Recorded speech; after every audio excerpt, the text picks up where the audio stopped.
Chapter 18. Serafina. I woke with someone pressed up against my back, a warm breath fanning over my shoulder. I didn't pull away, only stared at my hand, which rested atop his on the bed. The skin on my ring finger was lighter from wearing my engagement ring for 5 years, and now it lay on my nightstand abandoned. And how could I ever wear it again? How could I ever face my fiancé again after everything I had done? Everything I still wanted to do. Deep down, I knew I didn't want to marry Danilo anymore, but it was my duty, even now.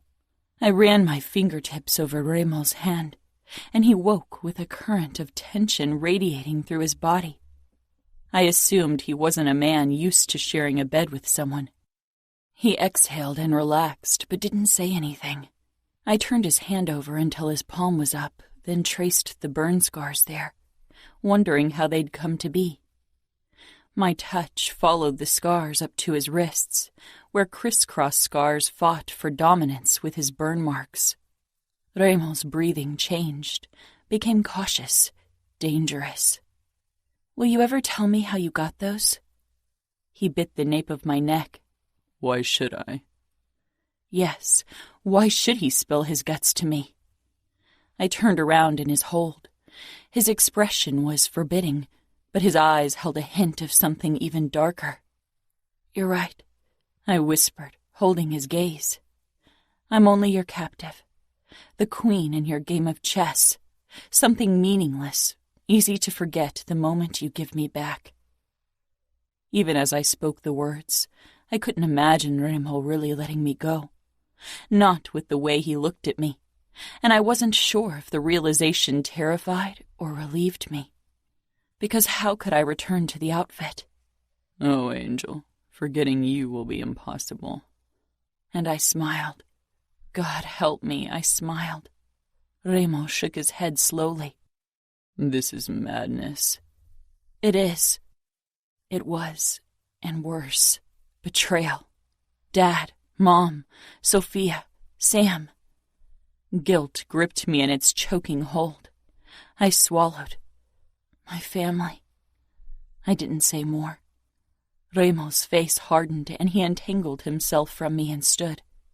My eyes took him in, the harshness of his expression, those cruel eyes, the scars and muscles. Remo was the enemy. He was trying to destroy the people I loved by using me as his weapon. I couldn't forget that. He put on his clothes and gun holster. Then he nodded grimly. "That's the look you're supposed to give me, Angel. Hold on to your hatred if you can." "Can you?" He didn't say anything, only smiled darkly. He turned around and left. The fallen angel tattooed to his back seemed to mock me because every day I felt a bit more like an angel falling. Chiara picked me up around lunchtime. I could tell from the way she was looking at me that she knew I'd slept with Remo. Nino had probably told her, and Remo had told him and probably everyone else. I hadn't dared to ask him if the sheets had arrived yet. The mere idea that my family and fiancé saw them drove bile up my throat. We settled on the sofa. She'd ordered vegetarian sushi, which was set up on the table in front of us. I didn't see Nino anywhere, but I knew he was close and would storm in at the slightest sound of distress from Chiara. We ate in silence for a while, but eventually Chiara couldn't contain her concern anymore. She touched my shoulder, her eyes flitting to the bite marks on my throat. "Are you okay?" I set down the sticks and met her gaze. "I'm a captive in these walls, and I betrayed my family. I let Remo dishonor me. I'm ruined. So what do you think?" She pursed her lips. "You're only ruined if you allow others to make you feel that way." "You don't understand." I snapped my lips shut, shame washing over me because everyone knew the stories about her. "I'm sorry." Chiara shook her head, a flicker of pain in her eyes, but she straightened her shoulders with a smile. "I felt ruined for years, until I didn't anymore, and then I was free. If my family and fiancé find out Remo didn't force me, they won't forgive me. Do you want to return to your fiancé? Do you think I want to stay with Remo? I muttered. He kidnapped me. He keeps me locked in a room. He is my enemy. Sex won't change that. Cora regarded me closely.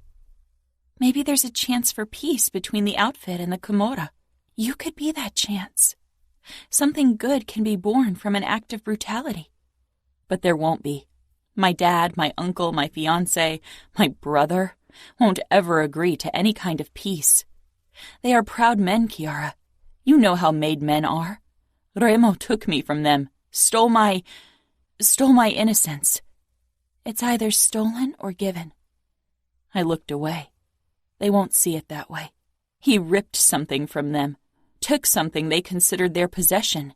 He insulted my family, my fiancé. They won't forget or forgive. They'll retaliate. They'll avenge me with brutal intent. Do you want to be avenged? Remo kidnapped me.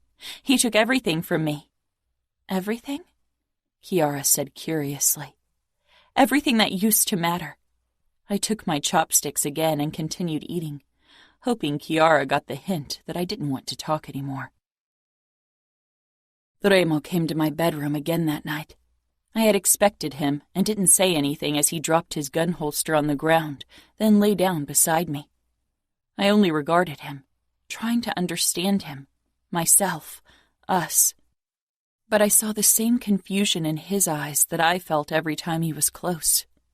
We were both caught in an undercurrent, dragging us down into its unforgiving depth, unable to swim to the surface on our own.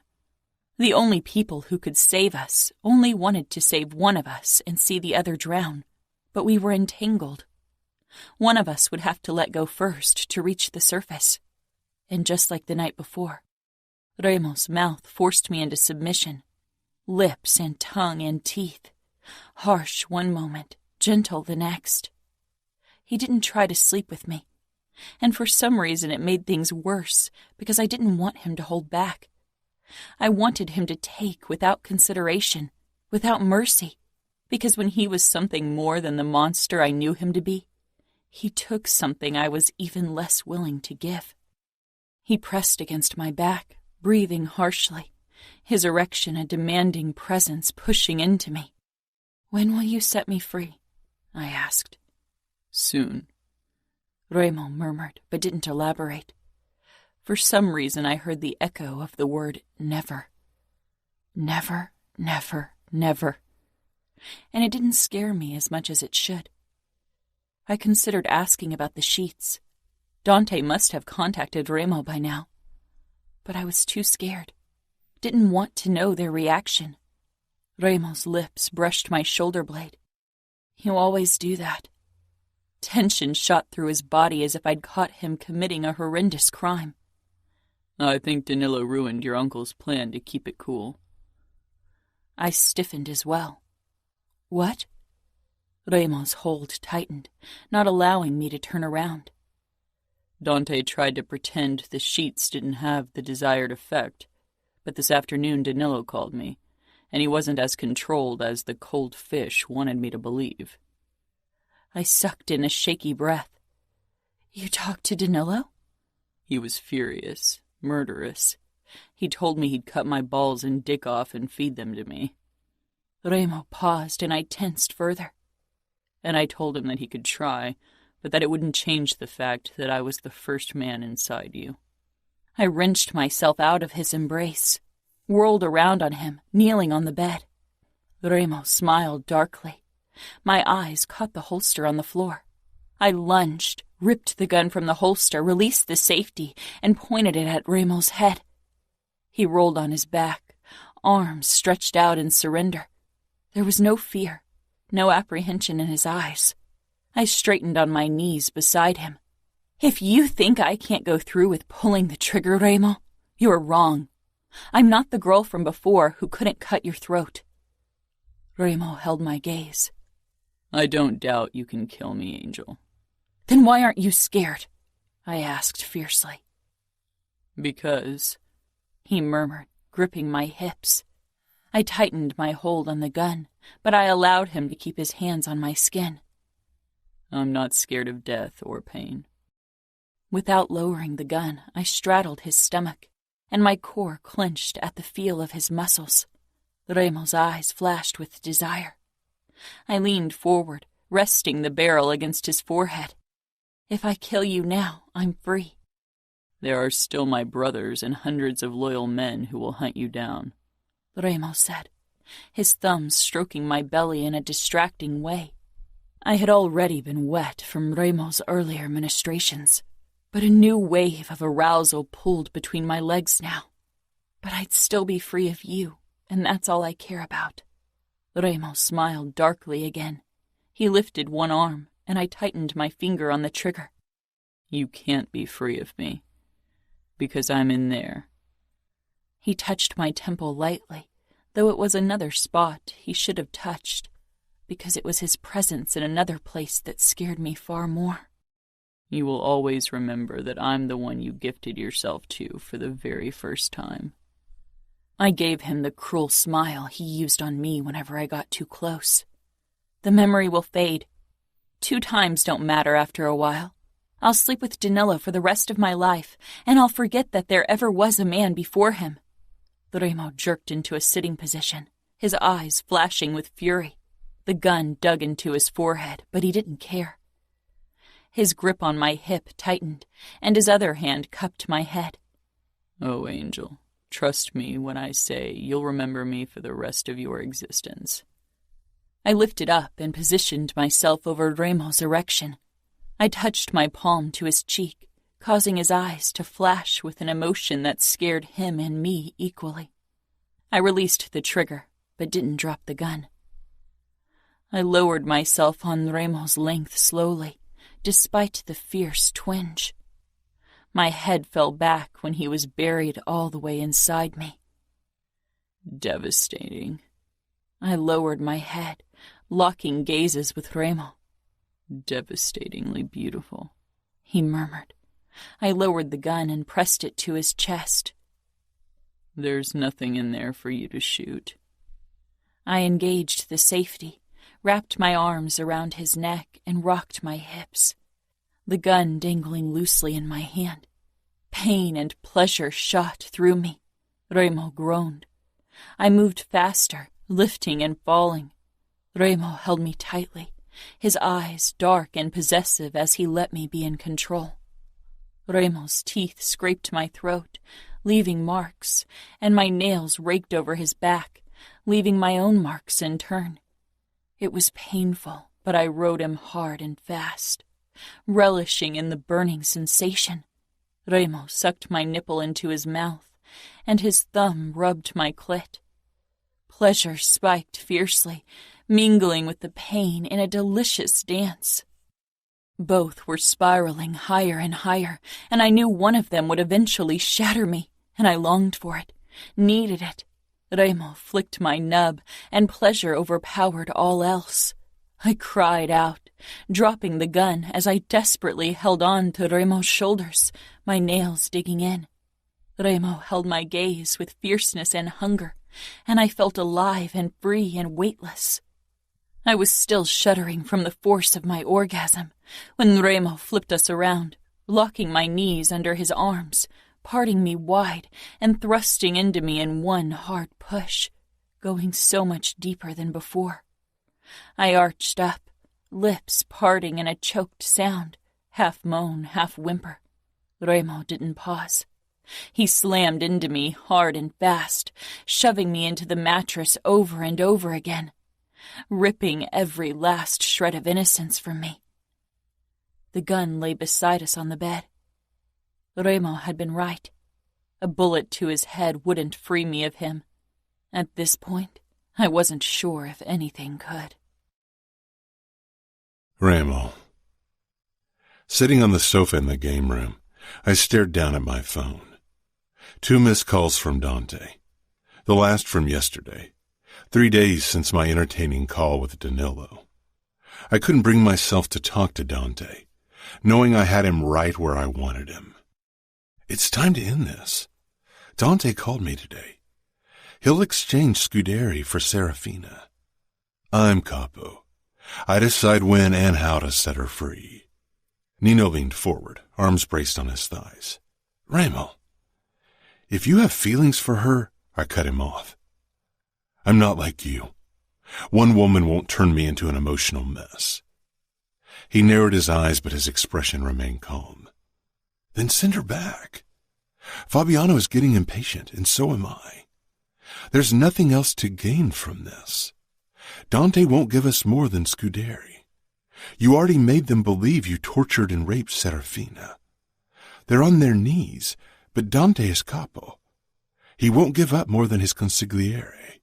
Next time he calls, I'll take his call, I said with a shrug. Nino assessed me. I told you there would be no winners in this game. We are the winners. He shook his head but didn't say anything. I stood and went over to the boxing bag. Kicking and punching it didn't help with my fucking inner turmoil, and Nino's judgmental presence didn't help either. I kicked the bag once more, then stalked upstairs and burst into Serafina's bedroom. She was reading on the windowsill.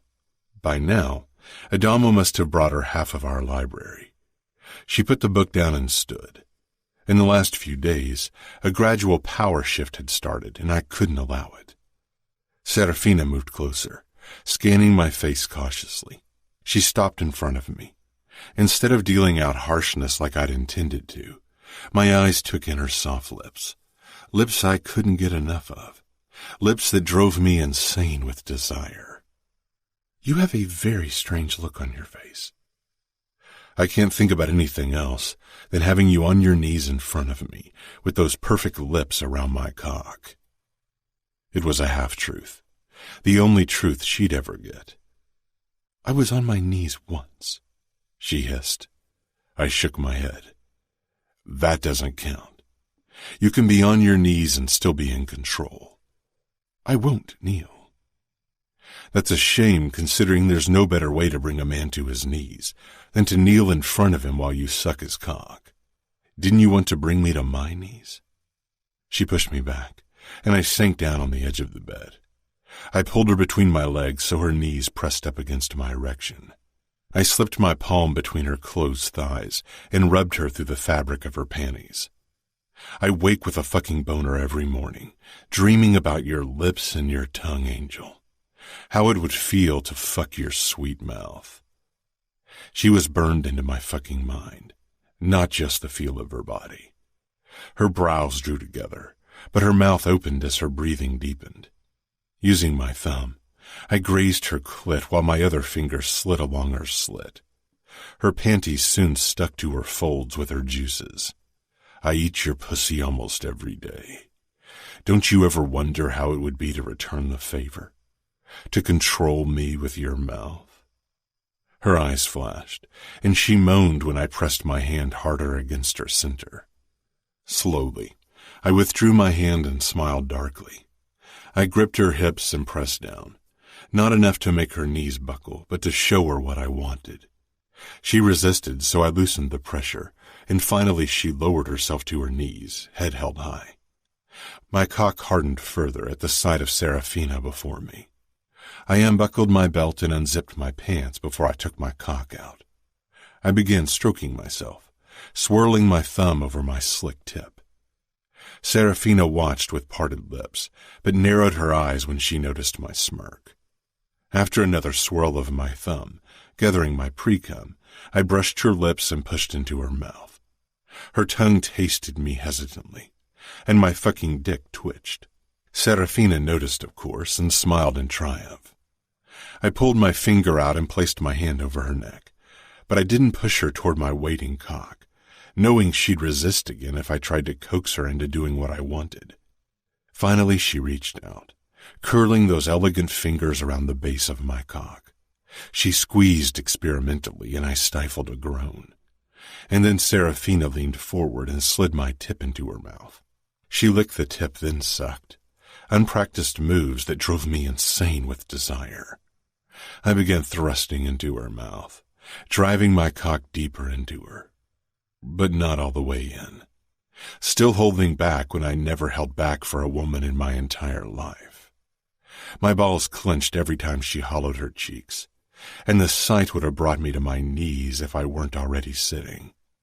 Kneeling before me, challenge and triumph in her blue eyes, Serafina owned me.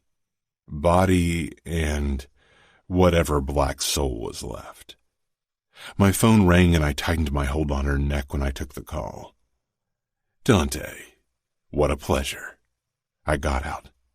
Serafina tried pulling back, her eyes going wide, but my hand on her neck kept her in place as I thrust into her mouth. She glared and scraped her teeth over my dick, which made my eyes roll back and my cock twitch. I smirked. She'd have to bite down much harder for me to release her. Pain only turned me on more. I'm not calling to exchange pleasantries, Dante said coldly. I turned the loudspeaker on and loosened my hold on her neck. Serafina jerked back, but I grabbed her arm and hoisted her up. Then I pulled her onto my lap, her back against my chest, one of my arms wrapped around her chest. My feet shoved her legs apart and kept them spread eagle. Serafina scowled but couldn't say anything. I brushed 2 fingers over her folds, finding her fucking dripping with arousal. I grinned and shame flashed across her face. That's a pity, I said to Dante. I slid 2 fingers into her and began fucking her while my other hand cupped her breast. We should come to a solution, Dante said. I could hear the barely restrained fury in his voice. I'm sure we will, I said, as I slid my fingers in and out of Serafina's pussy and swirled my thumb over her clit. You know I want Scuderi. I want you to hand him to me in person. Serafina's muscles clenched around my fingers as I fucked her slowly. She twisted her head back and bit into the side of my neck. My hold loosened, and she wrenched free of my grip and stormed into the bathroom, slamming the door shut. In 2 days, in my city, I want you to bring him all the way to Vegas. You get Serafina, I get Scuderi. I want her fiancé there as well. I'd like to meet him in person. Dante was silent. We will be there. Nina will send you the details. I'm looking forward to meeting you. I hung up, but the triumph I felt lasted only a moment. My eyes found the door behind which Serafina was hiding. 2 more days. Then I'd set her free. It would be up to her if she flew straight into Danilo's cage. My chest constricted, but I pushed past the sensation. Serafina was never meant to be mine. I stood, and tearing my gaze away from the door, I left. Chapter 19. Serafina. Wear this, Remo ordered, throwing my wedding dress down on the bed. I stared at the white layers of tulle, at the bloodstains and the tears. I hadn't seen it in almost 2 months. It didn't feel like something I'd ever owned, nothing I was meant to wear ever again. Why? I asked. Remo turned toward me, his dark eyes hard. Because I told you to do it, Serafina. Not Angel. Serafina. What was going on? I narrowed my eyes. Why? He moved closer, glaring down at me. Do as I say. Or what? I said harshly. What could you possibly do to me? You've taken everything from me that mattered. There's nothing left for you to take, to break. Remo's mouth turned cruel. If you really think that's true, then you are weaker than I thought. I swallowed hard, but I didn't put on the dress. We both knew I was so much stronger than he'd ever imagined. Maybe that was why he kept doing this, pushing me away. Remo reached for his knife and pulled it out with a bone-chilling clink of the blade against the sheath. Goosebumps rose on my skin, but I stood my ground because if I knew one thing, it was that Remo wouldn't hurt me. Not anymore, not ever again. Whatever twisted bond had formed between us, it prevented him from causing me pain. Gripping the neckline of my nightgown, he sliced through the fabric with a sharp slash of the knife. The shreds pulled at my feet, leaving me in only my panties. His dark eyes roamed over my body, the knife still clutched in his hand, and my core tightened with need. He gripped my hip and wrenched me toward him, his lips crushing down on mine. I gasped as his tongue conquered my mouth, teeth clinking.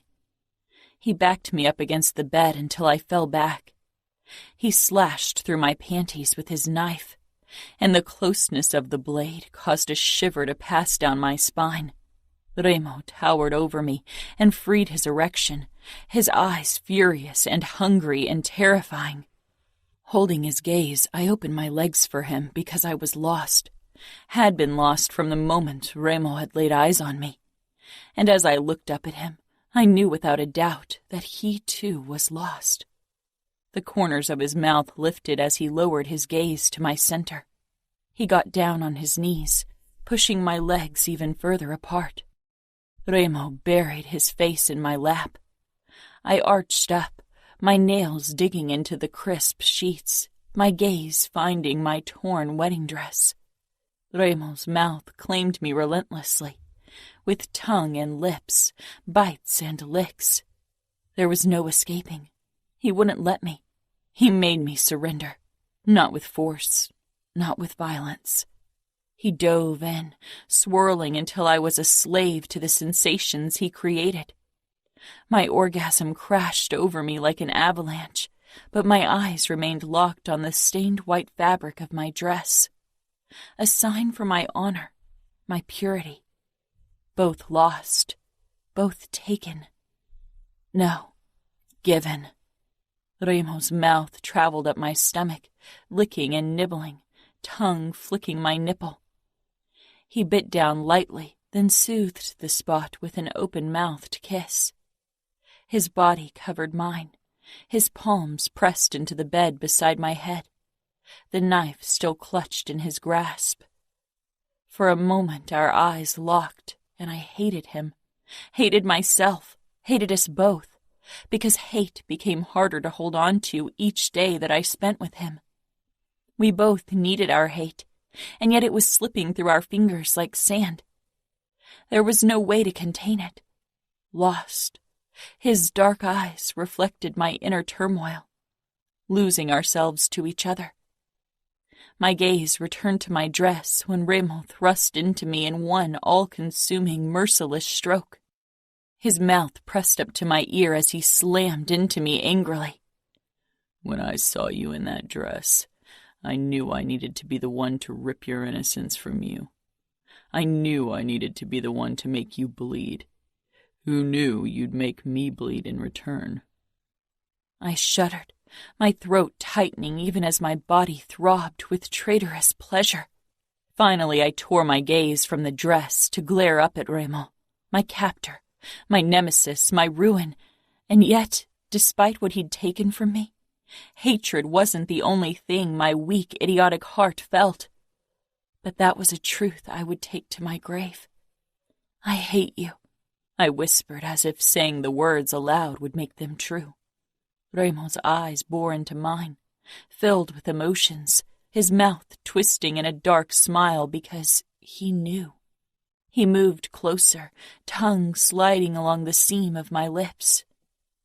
Nothing tastes sweeter than your lips, even when they're spewing lies, Angel. His next thrust hit deep, and I could not hold back. Blinding pleasure rushed through my body. My lips parted, but I swallowed my cry. I wouldn't give it to Remo. Not today. He bit down on my throat, and the force of my orgasm doubled. The moan clawed itself out of my throat. He couldn't even allow me that small victory. His own face twisted with strain as he kept thrusting, shoulders flexing. He kissed my mouth softly, then my ear, and I knew he would deliver words meant to break, words worse than any torture could ever be. I'd known it from the moment I'd seen his cold face this morning. You wanted to know why I need you to put on your wedding dress, he rasped as his thrusts became less controlled. My chest tightened with dread. Remo kissed my ear again. You see, I arranged a meeting with Dante for tonight, and I promised to give you back. Danilo will be there as well, and I thought he'd appreciate finally seeing you in your wedding dress, even if I stole what you promised to him. Shock and fury crashed down on me, and I slapped Remo hard. He gripped my wrist and pressed it into the mattress over my head as he thrust into me again, eyes staking claim on me over and over again, taking more with every thrust. But he couldn't lock me out anymore, because I, too, had laid claim to a part of him. His body tightened, coiling tight with pleasure, and as always, my own traitorous body submitted to him again. I cried out. Remo linked our fingers, pressing them deeper into the mattress as his mouth found mine for a kiss full of anger and dominance. When he finally stilled on top of me, my eyes moved up to my dress. You are mine, Angel, body and soul, he rasped, and God help me, he spoke the truth. When I put the dress back on, it felt like a sacrilege wearing something so pure and white. Goosebumps rippled across my skin when the heavy fabric settled around my legs. I stared down at the layers of tulle, the bloodstains and tears.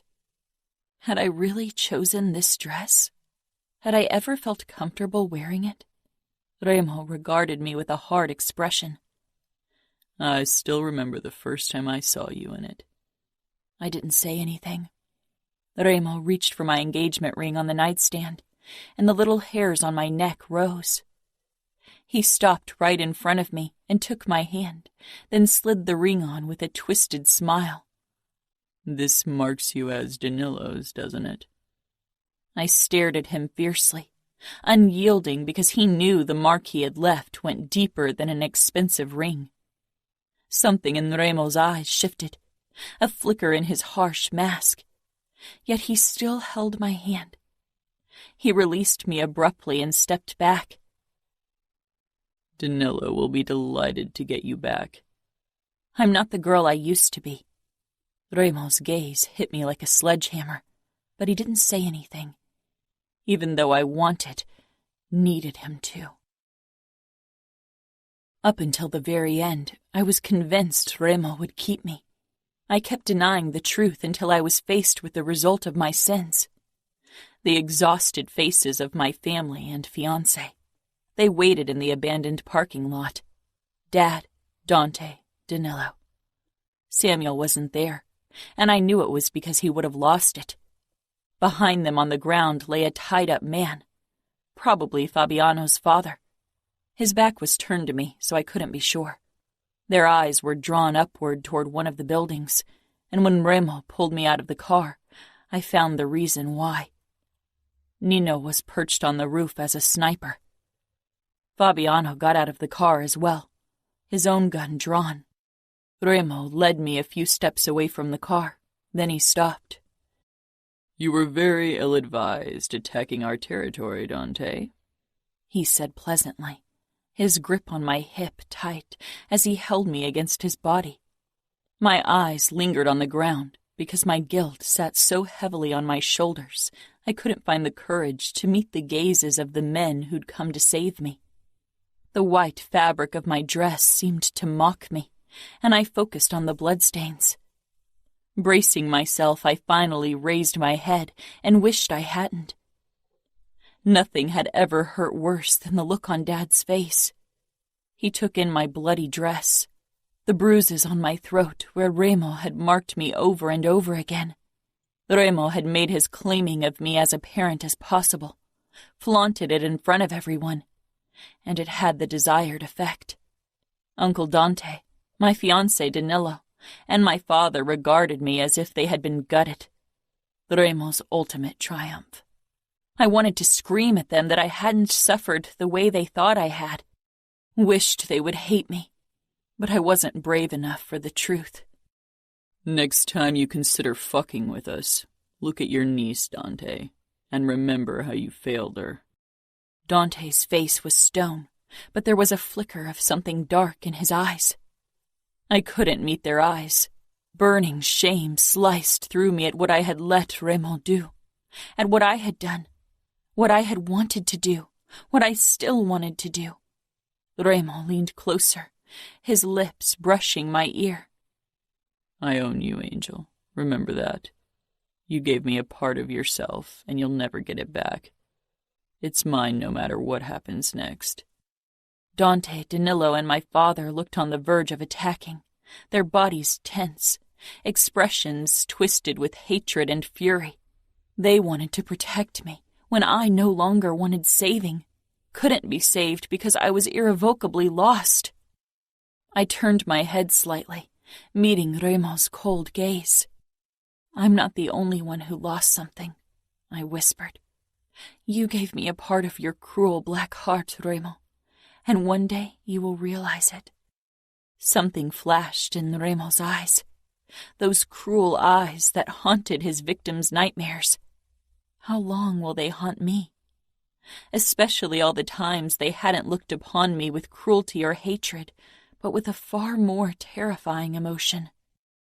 Then he tore his gaze away from me to stare at my uncle. All I could think was that he hadn't denied my words. I had Remo's cruel black heart, and maybe that was the most painful realization of all. "Hand over Scudetti," he said. Dante gripped the rope that coiled tightly around a struggling Scudetti and dragged him toward us. I'd known my uncle all my life, but I'd never seen that look on his face. Utter fury and regret. He thrust Scudetti to the ground halfway toward us. "Release my niece, now," he ordered. Remo chuckled. This was a trick. This had to be a trick. Remo had said it himself. I was his. He owned me, body and soul. He wouldn't let me go. The worst was that deep down I hoped he wouldn't. And not just because I didn't want to live among the family I'd betrayed so horribly, but also because the idea that he could give me up so easily tore at me. His dark eyes locked on mine, possessive and triumphant, and he leaned down. For a heart-stopping moment, I was sure he'd kiss me right in front of everyone, but his lips lightly grazed my cheek before they stopped at my ear. "I never thought you'd give me this look on the day I released you. As if giving you freedom is the worst betrayal of all. You shouldn't want someone to cage you in. You should long for freedom." He exhaled, his hot breath against my skin making me shiver. "Goodbye, Serafina." Remo released me, then shoved me away from him. I stumbled forward, away from him, my heart thundering in my chest. Strong hands grabbed me and quickly ushered me away from Remo. I walked toward my family, my fiancé. Freedom. But it didn't feel anything like being free. Dante was beside me, and Danilo stepped toward me, reached for me, and I flinched, feeling unworthy of his touch after I'd betrayed him, betrayed the outfit with Remo. Dante and my father both tensed, and Danilo lowered his arm and stepped back from me with a look full of utter hatred toward Remo. But Remo's expression was the worst, because when I met his gaze, I knew what it said. "I own you." I half fell into my father's arms, and he hugged me tightly, whispering words of consolation that I didn't catch, pulling me away toward their car. My eyes weren't on him. Fabiano loaded his father into the back of the car before he got in. With another glance at me, Remo followed and drove away. Drove away. And again I shivered because part of me, the part that terrified me most, missed Remo. "I own you." He did. Dad got into the back of the car with me, still hugging me to his chest and stroking my hair, and a new wave of guilt overcame me. Dante got behind the wheel, and Danilo sat beside him. My fiancé glanced at me through the rearview mirror, and I ducked my head, my cheeks flaming with shame. "You are safe now, Fina. Nothing will ever happen to you again. I'm sorry, Dev. I'm so sorry. Dad whispered against my hair, and I realized he was crying. My father, a made man since his teenage days, underboss of Minneapolis, he was crying into my hair, right in front of his Capo and my fiancé, and I fell apart. I clutched his jacket and cried, ugly cried, for the first time since I could remember, and my father hugged me even tighter. "I'm sorry," I gasped out, broken words full of despair. Words weren't enough to convey the extent of my sins, of my betrayal. "No," he growled. "No, Fina, no." He shook, his grip painful. "Remo, Dad cupped my head. It's over. It's over now, Fina. I swear, one day I'll hunt him down. I will kill him for what he did to you. For hurting you." I swallowed. He thought Remo had raped me. They all did, and I couldn't tell him the truth. Was too cowardly to tell him. Closing my eyes, I rested my cheek against his chest. Dad held me tightly, rocking me like a little girl, like he could restore my innocence by doing so. Would the truth set him free? Set them all free? Or would it break them worse? I wasn't sure of anything anymore. Remo. Fabiano kept tossing glances at his father resting on the backrest of the car, looking fucking eager to tear into the man. "Your plan really worked. You crushed the fucking outfit," Fabiano said, turning to me. I stared at the road, the triumph I'd been working toward, destroying the outfit from within. I held it in my hands. I'd seen it on the faces of my enemies. I knew they'd keep suffering. Fabiano shifted in his seat. "Remo, you realize we won, right? We got my father. Your insane plan worked." "Yeah, my plan worked. Then why?" Fabiano's eyes widened. My grip on the steering wheel tightened. "We can try kidnapping her again. It worked once. Who's to say it won't work again?" he said almost incredulously. "No," I said harshly. "Serafina doesn't belong in captivity." Fabiano shook his head. "They will marry her off to Danilo. Even if you spoiled the goods, she's still Cavallaro's niece, and Danilo would be foolish to refuse a marriage because she isn't a virgin anymore. I wanted to kill someone, wanted to spill blood. She won't marry him. Remo, not another word, Fabiano, or I swear you won't get a chance to rip your father to shreds, because I will, and then maybe do the same to you." He sank back into the seat with a frown. "Should I call Nino?" "We'll see him in 5 fucking minutes," I growled. "Now shut the fuck up." We met at the sugar trap.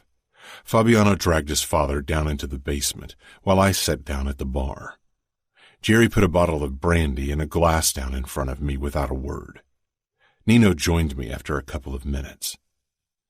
"Mateo and Romero's plane arrived 30 minutes ago. They'll be here soon." "Good. A sign of goodwill for Luca." "He still isn't happy about the kidnapping. But now that we gave Serafina back and give his brother and Captain a chance to partake in the torture, he'll probably come back around. We don't need a conflict with the Familia. The outfit will start attacking viciously soon enough. Set up a cage fight for me. 2 opponents. Death match. Tomorrow. The day after at the latest." Nino grasped my shoulder. "Remo, we can't have you play with your life now. We need you strong." I stood and gave him a twisted smile. "If you want me strong, give me someone to kill. I want blood.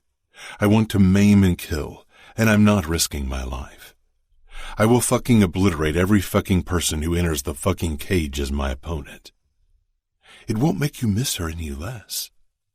I lunged at him in a blinding rage. For the first time in my fucking life, I attacked my brother. Nino blocked my fist and took a step back, and I jerked to a halt, stopping myself after realizing what I was doing. My chest heaved as I stared into my brother's cautious gray eyes. Jerry had run off, and a moment later, Fabiano stormed inside but froze when he saw me and Nino facing each other, standing almost chest to chest.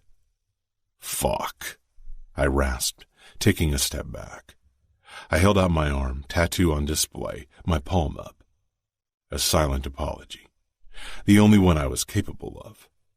Fabiano turned back around, leaving us alone. Nino linked our arms, my hand on his tattoo, on his scars, and his palm on mine. "You walk through fire for me, Remo," he said quietly, imploringly. "But you should know, I do the same for you. I wouldn't have asked you to send her back if I'd known. And I'd walk straight into outfit territory for you and get her back if that's what you want." "That's not what I want." "She won't return to you of her own free will." "Then so be it. Now find someone I can kill and set up the fucking death match." Nino squeezed my arm, then released me. "I think for the first time in my life, I envy you your lack of emotions." Chapter 20. Remo. "If they don't arrive soon, I'll start without them. I don't give a fuck if it offends Luca fucking Vitiello or not." Fabiano growled as he stood over his father, who lay on his side on the ground, mouth taped, arms and legs bound together. He stared up at his son with terror-widened eyes. "They'll be here any second," I muttered. I could tell Fabiano was barely listening. He was too focused on his father. He'd waited a long time for this moment. Fuck, I got it. I'd do anything for a chance to torture my father to death. I still remembered the fucking day I found out my traitorous half-brother had killed the asshole. Something I'd dreamed of since I understood our father wasn't the invincible god he made himself out to be. That he could, in fact, be killed. Since I was a fucking kid, I dreamed of erasing our father from our lives. If there was a hell, I'd walk straight down into it to make a deal with the devil, so he'd give me the chance to kill the man just once, maybe twice. "Not the scrawny boy you can torture for your own amusement anymore, am I?" Fabiano murmured, as he crouched in front of the other man. I prided myself on my scary smile, but Fabiano's expression surpassed everything. He'd enjoyed today. The door creaked open, and Fabiano straightened. Nino came in, followed by Matteo and Romero. I had been surprised when Luca had told me he'd send them but could not come himself. I supposed he had less reason to tear into Scuderi than the others. He had been gifted Arya because Scuderi sold his daughters off like cattle, and anyone could admit Arya was a very nice gift. An image of another woman with blonde hair and blue eyes entered my mind, uninvited. I shoved it down. I'd set her free.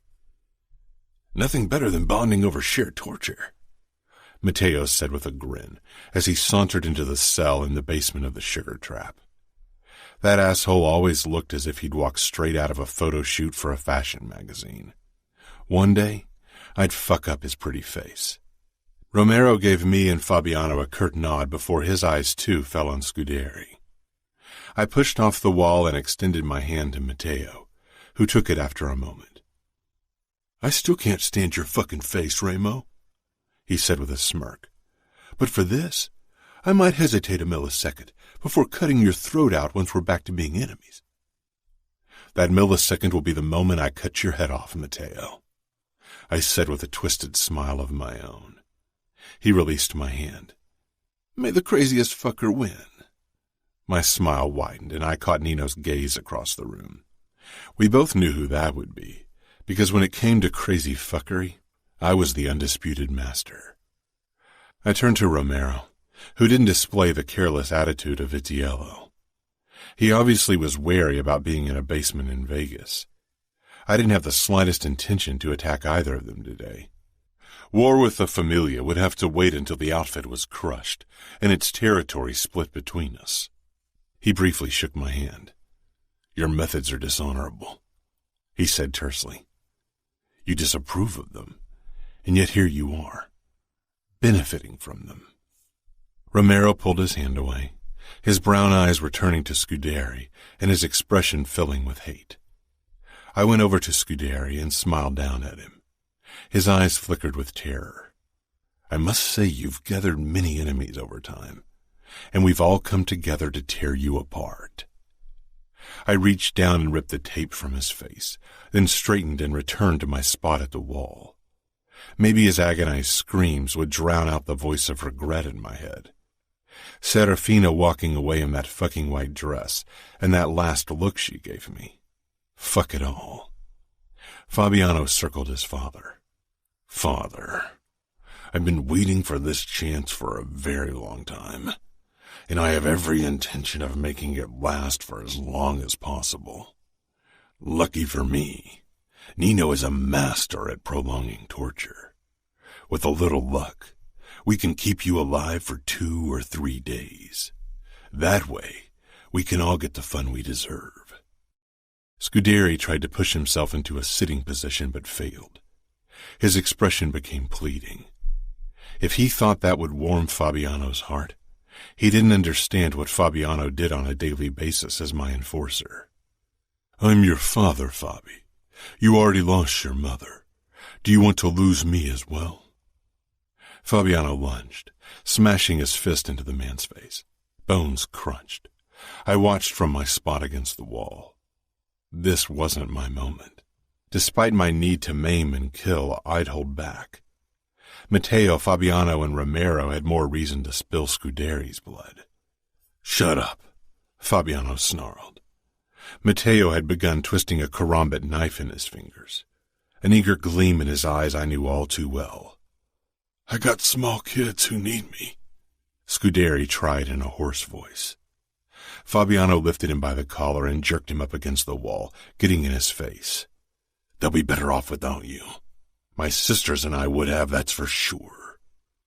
Nino put a chair down in the center of the room, and Matteo helped Fabiano drag Scuderi over to it. They tied him up despite his struggling. His beady eyes found me. Remo, you are Capo. I could be of use to you. I know everything about the outfit and Dante. If you let me live, I'll tell you everything.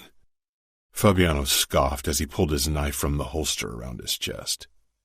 I smiled cruelly at the disgusting bastard before me. You will reveal everything I want to know. I know you're in very capable hands that will coerce every truth out of you. Oh, we will, Matteo said, with his fucking shark grin. He stepped up to Fabiano and they exchanged a look. Then Matteo leaned over Scuderi and brought the knife down on his chest. Gianna sends her regards. I told her I'd let you suffer, and I will. Matteo left a long cut across Scuderi's chest, making the bastard scream like a fucking coward. Romero moved up to Scuderi after that. He wasn't holding a knife in his hand. He smashed his fist into Scuderi's side twice, then into his stomach. Some men preferred to dish out pain with their fists, others with a cold blade. I enjoyed either, depending on my mood and what my opponent feared more. You gave Lily to a fucking old bastard so you could get a child bride for yourself. You're a disgrace of a father. He punched the man again. Fabiano took over. I hope you will spend your last hours considering that not a fucking soul on this planet will be sorry you're gone. If you find time for sane thoughts between the agony. He inflicted a long cut on the man's arm. The sight of the red rivulets trailing enticingly over bare skin made my body hum with excitement. Fuck. I wanted to spill blood, dish out agony. I wanted to fucking destroy someone. Nino leaned beside me. It wasn't time for him to help yet, and his attention was on me, not the scene in the center of the cell. Stop the assessment, I said in a low voice. Nino narrowed his eyes slightly but complied, and finally turned toward the torture. Matteo, Romero, and Fabiano took turns beating and cutting Scuderi until his screams and begging filled the cell. After a few hours, Fabiano, covered in blood and sweat, indicated for Nino to get involved. My brother rolled up his sleeves, and after another lingering glance at me, he moved toward the medical kit that would ensure Scuderi didn't die too soon. Romero leaned against the wall. Matteo and Fabiano had taken turns torturing Scuderi over the last hour, and I had a feeling they'd be the ones to deal with him in the remaining hours of his life. My own body hummed with the need to destroy, the need to give pain and feel pain, to fill the fucking void in my chest. My body screamed for sleep, but except for a few toilet breaks, I stayed in the cell while Fabiano dealt with his bastard of a father. It wouldn't be much longer. Fabiano's shoulders heaved as he stared down at his father. The man was breathing shallowly. Fabiano turned to me, blood splatters dotting his face. His naked chest was completely coated with it. Our eyes met. "Remo, will you?" His voice was hoarse. I pushed away from the wall and walked up to him, not sure what he was asking of me. Fabiano clutched the bloody knife in a death grip, the look in his eyes reminding me of the boy I'd found in Bratva territory many years ago. A boy desperate for death because his father had taken everything from him. Nino motioned for Matteo and Romero to leave, and with a last look at me, he closed the door. Fabiano swallowed before he held out his forearm with the Camorra tattoo. "You gave me a home, a purpose. You treated me like a brother." He glanced down at his father. "Like family. I know you wanted nothing more than to kill your father and had that taken from you. I know it's not the same, but will you help me kill my father?" I linked arms with Fabiano, clutching his forearm tightly. "We aren't blood, but we are brothers, Fabiano. I'll walk through fire for you." I stared down at the fucker who'd wanted his own son dead, then back up to Fabiano. "And there's nothing I'd rather do than kill him with you. It's an honor." Fabiano nodded, then got down on his knees beside his father. I did the same. Fabiano raised the knife above his father's chest, then looked at me. I closed my fingers over his, and together we jabbed the blade down, right into Scuderi's fucking heart. Fabiano's shoulders sagged, and he released a harsh breath, as if the man's death finally set him free. I wondered if anything would ever do the same for Nino and me. Serafina. Outside of Las Vegas, we traded in the car for the private jet belonging to the outfit. I huddled in my seat, my cheek pressed to the window, watching the city grow smaller in the distance. Dad sat across from me, looking and not looking at me, caught somewhere between utter relief and hopeless despair. I knew what a pitiful sight I was. Bloody and torn dress, bite marks all over my throat. Dante was talking quietly on the phone, but he too slanted the occasional look at me. The only one who hadn't looked at me after I flinched from his touch was Danilo. He leaned forward, forearms braced on his knees, staring blankly at the floor. Guilt and a flicker of sadness washed over me. For him, for us, for what could have been and never would. I swallowed and looked away. I met Dad's gaze. He forced a small smile and reached for me as if to touch my legs over the tulle of my dress, but then he hesitated as if he was worried about my reaction. I snatched his hand and squeezed. His eyes were still glassy and haunted. "I'm a sinner, Dad. Don't cry for me." He lifted his other hand with the phone. "Do you want to call Samuel? I sent him a message that we got you." I nodded fiercely, my throat clogging.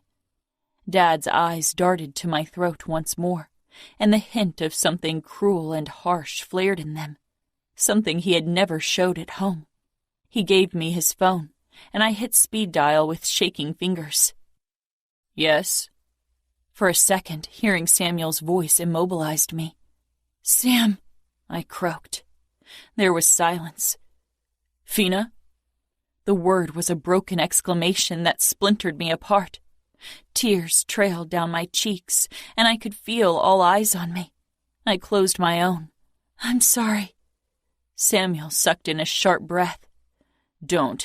Don't apologize. Not ever again, Fina. I couldn't promise that. One day I'd have to deliver the apology that would make Sam hate me. A higher voice rang out in the background. It's okay, Mom. It's okay, Mom, Samuel soothed. I'll give her to you. He addressed me again. I'll give you Mom now. I can't wait to hold you in my arms, Fina. I sniffled. Me too. Fina, Mom said softly, trying but failing at sounding composed and not like she was sobbing. So many broken hearts, so much pain and despair. Remo Falcone was indeed the cruelest man I knew, and I had to be the coldest bitch on this planet, because even still my stupid heart thudded faster when I thought of him. I'll be home soon, I whispered. Yes, Mom agreed. We hung up eventually because it got to be too much. The silence of suppressed crying and the distance we couldn't bridge. Where are we going? I hadn't asked before because I just assumed we'd go back to Minneapolis. But I was as good as Danilo's wife. Would they take me to Indianapolis? Or maybe to Chicago because Dante needed to question me about every little detail of my captivity? Dad leaned forward and cupped my cheek. Home, Fina. Home. I nodded. My eyes found Danilo, who was watching me. Our gazes locked briefly, but then guilt forced me to look away. I'd have to face him eventually. I wasn't sure what to tell him. The rest of the plane ride passed in utter silence. I knew they all had so many questions to ask, but held back for my sake, and I was glad because I still wasn't sure what to say to any of them. With every second that passed, my skin crawled more and more, trapped in my wedding dress. It felt so utterly wrong, like being wrapped in lies and deceit. Mom and Samuel waited in front of our house when we pulled up with the car. I didn't see Sophia anywhere, probably to protect her from the sight, and I was glad. She didn't need to see me like this. I trembled when Dad helped me out of the car, his fingers tight around my forearm, as if he worried I might faint. Dante and Danilo stayed back as he walked toward the house. Samuel staggered toward me, my twin, my confidant, my partner in crime. He froze when his eyes registered my state, the marks on my throat, and his expression became one I'd seen the first time shortly after he'd become a made man 5 years ago. Cold, cruel, out for blood. He caught himself, bridged the remaining distance between us, and hugged me to his body, lifting me off the ground in a crushing embrace. I buried my face in the crook of his neck, shivering. I thought I'd never see you again, he rasped. I wasn't the person he knew. She was gone. If he knew what I'd become, if they all knew, they'd hate me, and rightfully so. Can you unlose yourself? I clung to Samuel for a long time, just breathing in his comforting scent, relishing in the feel of him. Eventually he set me down, and my eyes fell on Mom, who stood behind Samuel, her hand covering her mouth, tears running down her face. Dad had wrapped his arm around her, steadying her. Their anguish cut me deeply. They thought Remo had raped me. I looked like I had been raped with my ripped and bloody dress. Mom rushed forward and embraced me so tightly I could barely breathe, and she sobbed into my hair. And my heart, it just broke hearing it. And not for the first time. I wished Remo had done what everyone thought so I could cry rightfully with my mother and with all of them. I should have told her the truth, but the words didn't pass my lips. Soon. Dad and Samuel joined us, and I sighed, because right then I allowed myself a moment of contentment, being united with them. Samuel wrapped his arm around my shoulders as he led me inside our home. "Where's Sophia?" I asked. "She's with Valentina and the kids in a safe house close by.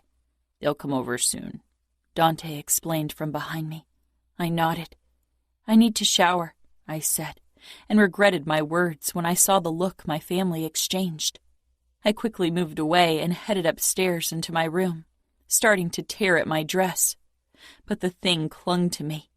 Angry, desperate tears gathered in my eyes. "Sam," I called, and in a blink he was there. Can you help me with the dress?" He nodded and pushed my hair to the side to reach the zipper. He froze, releasing a shuddering breath. I knew what he saw. The bite mark on the nape of my neck. He leaned forward, burying his face in my hair. I allowed him a moment to gather himself, even as my own heart broke and broke and broke. "I will kill him." A threat, a promise. Not my salvation as he hoped it could be. He pulled down the zipper. I stumbled into the bathroom, not looking at him, and closed the door. The warm water didn't wash away my shame and guilt. How could I remain among the people I had betrayed? How could I look into their faces knowing they had suffered more than I had? I closed my eyes. They were happy to have me back. I had to focus on that. But why? Why wasn't I happy? I stepped out of the shower, dried myself, then wrapped a towel around my body. I stepped back out to grab clothes. Samuel perched on the edge of my bed, his expression tight. His eyes flitted to my throat, then to my thighs. My gaze followed his, and I saw the hand-shaped bruises on my inner thighs, where Remo had held me in place when he'd buried his face in my lap. I felt the color drain from my face, grabbed some clothes, and returned to the bathroom. Shaking, I quickly dressed in a soft dress and tights. With a deep breath, I emerged and approached Samuel hesitantly. He was staring down at his hand on the bed, tightly curled into a fist. I sat beside him, curling my legs under my body. Samuel raised his eyes, and the look in them was like a wrecking ball of guilt. His gaze darted to my throat again, to Remo's marks, and utter despair filled his face. "Oh, Fina," he said in a broken murmur. "I won't ever forgive myself. I failed you. I should have protected you. These last 2 months I almost went crazy. I can't stop thinking that I had to sit back while you went through hell, that I'm the reason you suffered worse." He swallowed. "When Remo sent us those sheets," his voice broke. I threw myself at Samuel, wrapping my arms around his neck and burying my nose against his neck. "Don't. Please don't blame yourself. You did nothing wrong." "I did. I wronged you all." His arms came around me and he shuddered. "You were supposed to be protected, to be safe from the horrors of our life. I never wanted you to find out how cruel the Mafia could be. No one will ever touch you again, Fina. I won't leave your side. And one day Dad and I will get our hands on Remo, and then we'll show him that we can be as cruel and merciless as the Camorra. He will be begging for mercy." "It's over," I whispered. "It's over, Sam. Let's not talk about it ever again, please." I knew Remo better than he did, and nothing they could do would make Remo beg for mercy. He nodded against me, and we stayed like that for a while. "When I heard your screams in the basement, I thought I'd go insane," he said darkly. I pressed my face into the crook of his neck, not able to look at him when I delivered the truth. "Remo didn't torture me. He wanted you to believe he did. He wanted me to make you believe you hurt me so you'd suffer. I only wanted to save you." Samuel cupped my head and pulled back, his eyes softer than before. "It was my job to save you, and I couldn't. Even if those screams weren't real, I can see what he did to you." Samuel swallowed, his eyes lowering to the bite marks once more. "You were meant to be treated like a princess, cared for and cherished, not... He shook his head and buried his face in his palms. "I can't get the image of those sheets out of my head. Can't forget Mom's sobs, or the way she fell to her knees in front of Dante and begged him to save you. Or how Danilo destroyed Dad's entire office. I can't forget Dad crying. He's never cried, Fina. Dad and I have done and seen so much. but we both fucking cried like fucking babies that day. I swear by my honor, by everything I love, that I won't rest until I've rammed my fucking knife into Remo Falcone. I kissed the top of his head and held him because despite being the one who had been kidnapped, Remo hadn't broken me, and I realized it had never been his intention. He'd done worse. "Sam," I said, gathering my courage because I needed to save him, needed to save them all with the truth, even if it ruined me. "I didn't suffer like you all think. Remo didn't rape me. He didn't torture me." Samuel pulled back, and I braced myself for the inevitable, for the disgust and hatred, resigned myself to it, but his eyes held pity and sadness. He stroked my throat, then touched the faded cut on my forearm. Something dark swirled in the depth of his blue eyes when they locked on mine. "You were innocent. You'd never been alone with a man, and then you were at the mercy of a monster like Remo Falcone. You had nothing to protect yourself. You did what you had to survive. The brain is a powerful tool. It can survive the cruelest horrors by creating alternative realities." I shook my head. He didn't understand. "Sam?" I tried again. "I wasn't raped." Sam swallowed and kissed my forehead as if I was a small kid. "You'll realize it eventually, Fina. Once you've healed, once the brainwashing ceases, you'll see the truth. I'll be there for you when that happens. I won't ever leave your side again." And I realized then that he'd never believe the truth because he couldn't. The sister he knew and loved wouldn't have slept with Remo. And if I wanted to return to him, to my family, I needed to become her again. I wasn't sure if she was still inside of me somewhere, or if Remo had ripped her from me, just like he did my innocence, and kept her for himself. Chapter 21. Serafina. After covering the bite marks with concealer, I left my room with Samuel at my side. Mom was in the dining room, setting plates up for dinner. Usually the maids did it, but I got the impression she needed to keep busy. She lost weight. She had always been tall and thin, but now she was willowy. Samuel's words flashed through my mind, and she'd fallen to her knees and begged Dante to save me. My mother was a proud woman. I don't think she'd ever begged for anything in her life, nor knelt. But kneeling for the ones we loved, that was something she and I would always do. I walked over to her. She smiled, but her eyes held questions and fears. "Can I help you?" Her eyes flitted down to my throat. "No, Fina. Just rest." I didn't feel like resting. "Where are the others?" "Your father and uncle are talking to Danilo in the office. Sophia will be here soon. She'll be so happy to see you again." I smiled, but my thoughts strayed to Danilo, my fiancé. My gaze fell to the engagement ring around my finger, and I shivered, remembering the look in Remo's eyes when he'd slipped it on me. "I need to talk to Danilo," I said quietly. Mom put the plates down, searching my face. She didn't ask why. Maybe she knew and could see it on my face. "Do that, sweetheart." I nodded and turned to head for Dad's office.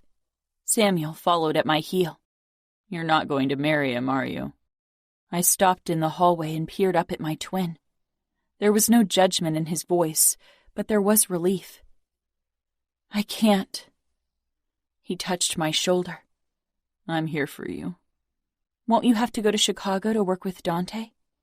He shook his head, mouth thinning. "We decided against sending me away. Dad needs me here.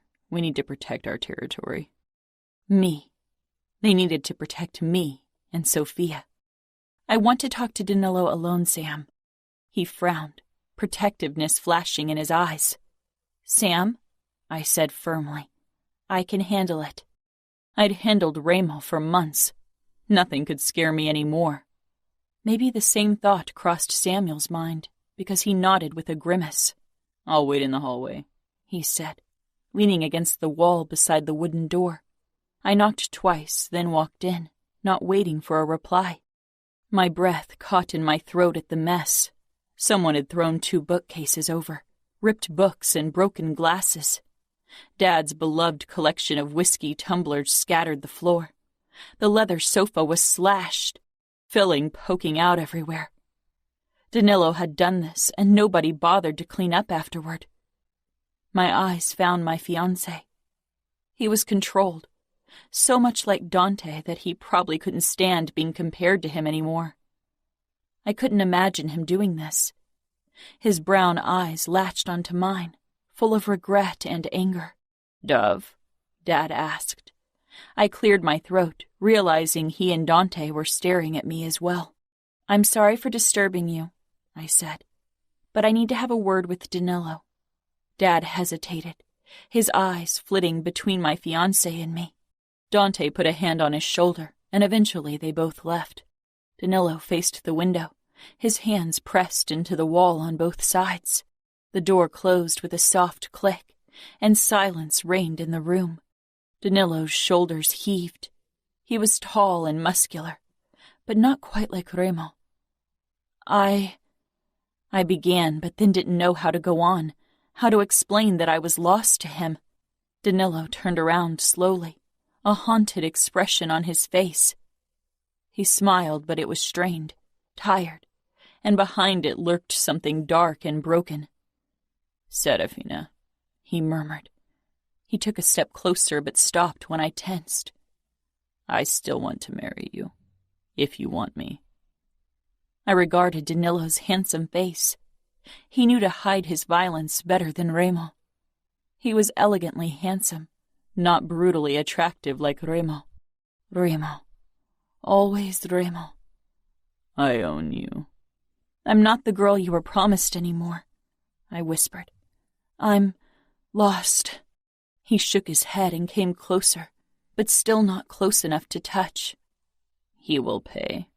In these last 2 months, I've spent every waking moment thinking about you, going crazy with worry and rage. Your family and I, we wanted to get you back. We failed." "It's okay," I said softly. "And I don't care that you aren't." His face twisted with guilt and fury. "I still want to marry you, and you don't have to be scared, Serafina. I won't touch you until you've healed, until you want me to, I swear." I moved toward Danilo. We could have been happy. He would have been kind to me, as good a husband as a made man could be. I didn't kid myself into thinking he wasn't a monster, but he was a restrained one. I touched my palms to his chest and looked into his eyes. Something in them had changed from our last encounter 2 months ago. They were harsher, darker. My captivity had left its mark on him, too. "I can't. I'm sorry," I whispered. "You deserve someone else. Please find someone who deserves you." He regarded me, his jaw flexing. "From the moment I saw you the first time, I only wanted you." I lowered my eyes because from the moment Remo had laid eyes upon me, I had been his. "I'm sorry," I repeated. He nodded slowly. I dropped my hands from his chest and stepped back.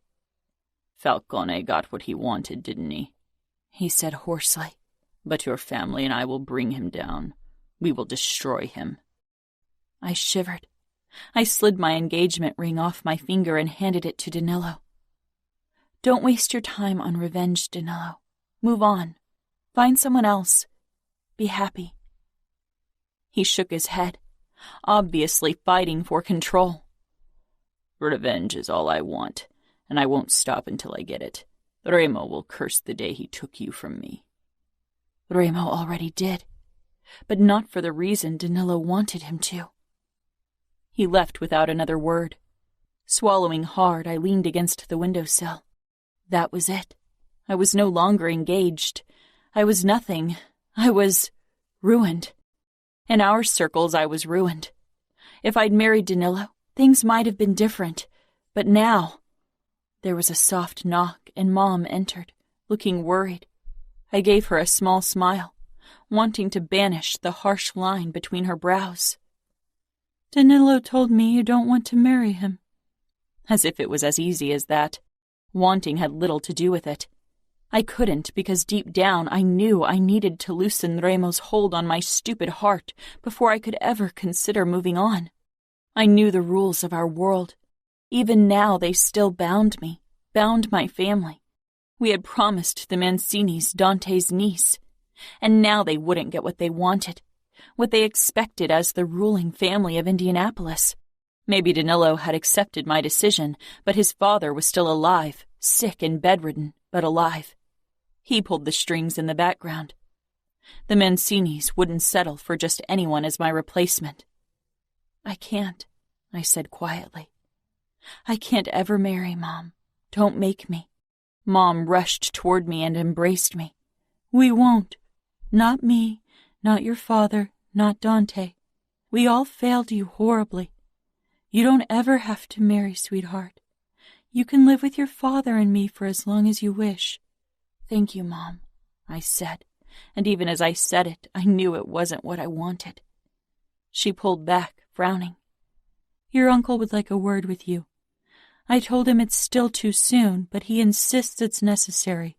Still, if you aren't ready, I will stand up to him." Dread filled me, but I shook my head. "It's fine. I'll talk to him." She gave a terse nod.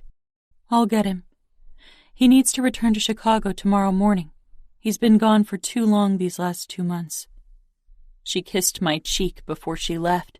Dante stepped in a moment later. Tall and controlled as always. He closed the door, then paused, his cool blue eyes flickering to my throat, where Remo's marks had been, no longer visible, covered by layers of concealer, just like my traitorous feelings for him were covered up by stacks of lies. I flushed and touched my skin in shame. "Don't," he said firmly. I frowned.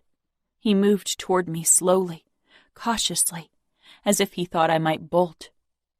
I lowered my hand from my throat when he came to stop in front of me. "Don't be ashamed for something forced upon you," Dante said quietly, but his voice was off. It had a note to it I had never heard before. I searched my uncle's eyes, but it was difficult to read him. He exuded control and power, but there was a flicker of regret and sadness in his gaze. "I don't want to open up painful wounds, Serafina, but as the boss of the outfit, I need to know everything you know about the Camorra so I can bring them down and kill Remo Falcone." I swallowed, looking away. This war would become so much bloodier and crueler soon. As if that would undo my kidnapping. As if Remo's death could change anything. But my family and Danilo needed to make amends for their guilt. Nothing I could say would change that. "I don't think I know anything that will help you." "Every small detail helps. Habits, the dynamic between the brothers, Remo's weaknesses, the layout of the mansion." Remo's weaknesses. His brothers. Remo's biggest weakness may be his only one. Remo doesn't trust anyone but his brothers and Fabiano. He would die for them, I whispered. For some reason I felt almost guilty for revealing that to my uncle, as if I owed Remo loyalty, as if I owed him anything at all. He had kidnapped me and then let me go. I wasn't sure what made me hate him more. Apart from the family, only Fabiano and Leona are allowed inside the mansion, and occasionally cleaners. Remo keeps a knife and gun close at all times. He's a light sleeper. I froze, falling silent. My skin burned at what I'd just revealed, but Dante only regarded me calmly. No judgment or anger.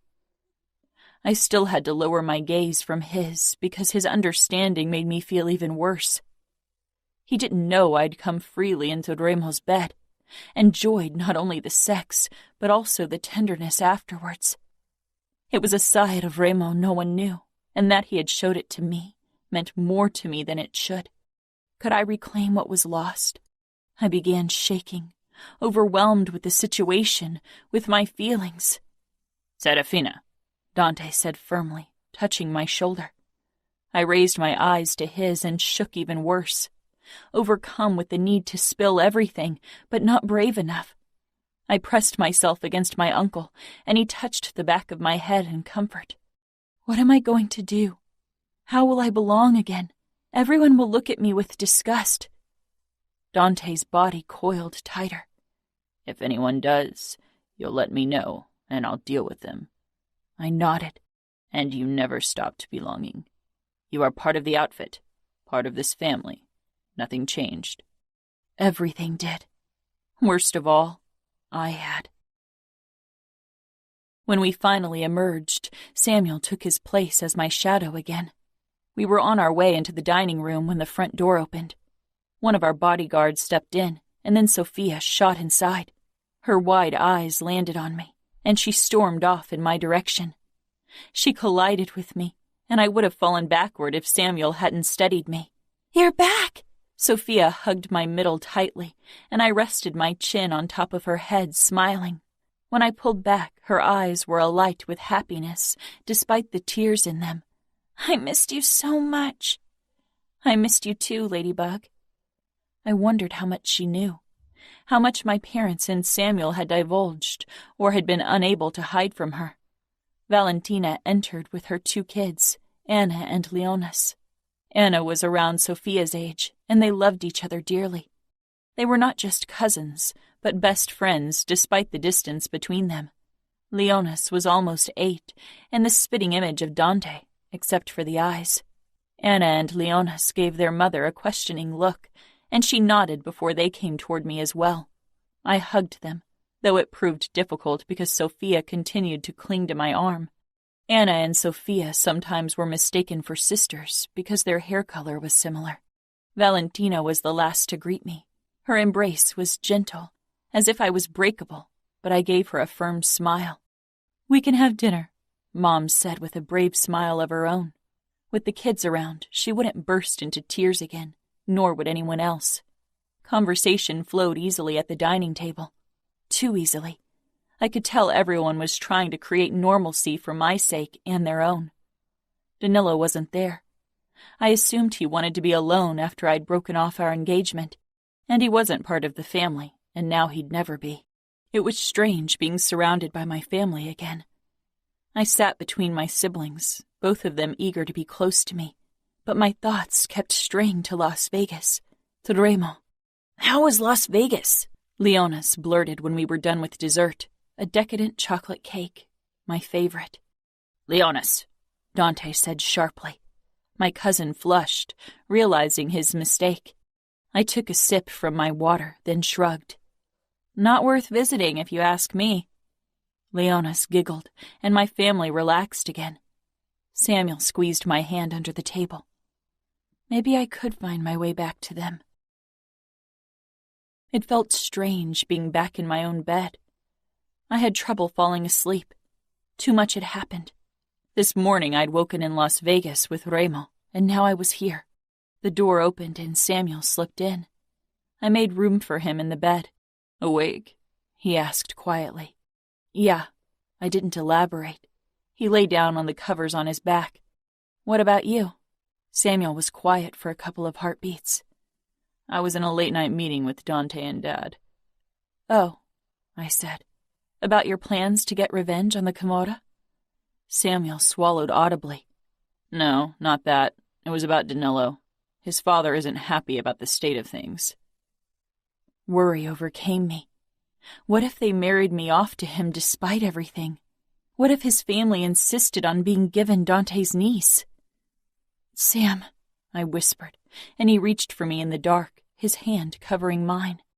"Dad promised Sophia to him." I froze. "She's a child." Samuel sighed. "They will marry the day after her 18th birthday." "That's still 6.5 years away." I could feel Samuel nod. "They think Danilo is still young and busy taking control over Indianapolis and taking care of his father. He can wait." He paused.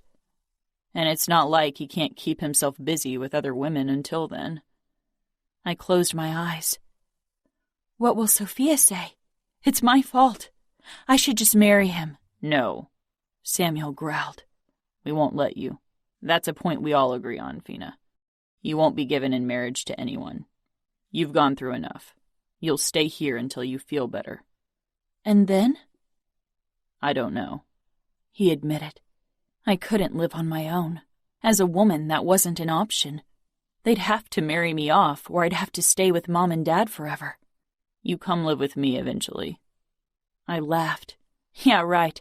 I'm sure your future wife will be ecstatic to have me under the same roof. She'll do as I say, he murmured. I fell silent. Once you marry, it's your duty to protect her, to be good to her, Sam. I won't be your responsibility anymore. I'm not going to marry anytime soon. Not with the way things are developing with the Camorra. When will Sophia find out? Dad will talk to her tomorrow, first thing in the morning. Danilo insists on it. He also insists we up the number of guards. He doesn't want history to repeat itself, I suppose, I said softly. Samuel stiffened. I pinched him lightly. Stop it. Why did you do that? Because you were feeling guilty again, and I want you to stop. I want things to go back to how they were before. I want that too, Samuel said. We both knew it wouldn't be that easy. Samuel was already gone when I woke the next morning. He'd always been a late riser, but that too seemed to have changed. I slipped out of bed and dressed before I left my room. Instead of heading downstairs, I moved down the hallway to Sophia's room and knocked. My stomach tightened painfully. "Come in," she called. Frowning at her chipper tone, I slipped in. Sophia lay on her stomach, her ankles crossed. She was drawing. When she spotted me, she flushed. I walked toward her and perched on the edge of the bed. Her arms covered her drawing, and I tilted my head. "I wanted to talk to you about Danilo. I assume Dad already talked to you?" She gave a tentative nod, biting her lip. "Are you mad at me?" "Mad?" I echoed, confused. "Because Danilo wants to marry me now, and not you." The tightness left my chest. That was what they told Sophia. Good. I regarded her closely. "No, I'm not. I want you to be happy. Are you okay?" She bit her lip again and gave a small nod. With an embarrassed smile, she pulled her hand away from her drawing. It was her name and Danilo's over and over again. Surprise washed over me. "You like him?" Her cheeks blasted with heat. "I'm sorry. I liked him even when you were promised to him. He's cute and chivalrous." I kissed the top of her head. Was I this innocent once? This hopeful and clueless? I pulled back and gave her a stern look. "He's a grown man, Sophia. It'll be many years before you'll marry him. He won't come anywhere near you until then." She nodded. "I know. Dad told me." She sounded disappointed. So beautifully innocent. I stroked her hair. "So we're okay?" she asked. "Better than okay," I said, then stood and left my little sister to her daydreaming. I missed the days when I thought a knight in shining armor riding a white stallion would steal my first kiss. Instead, a monster had claimed me, body and soul. My stomach led me downstairs, but I paused when I spotted Danilo in the foyer.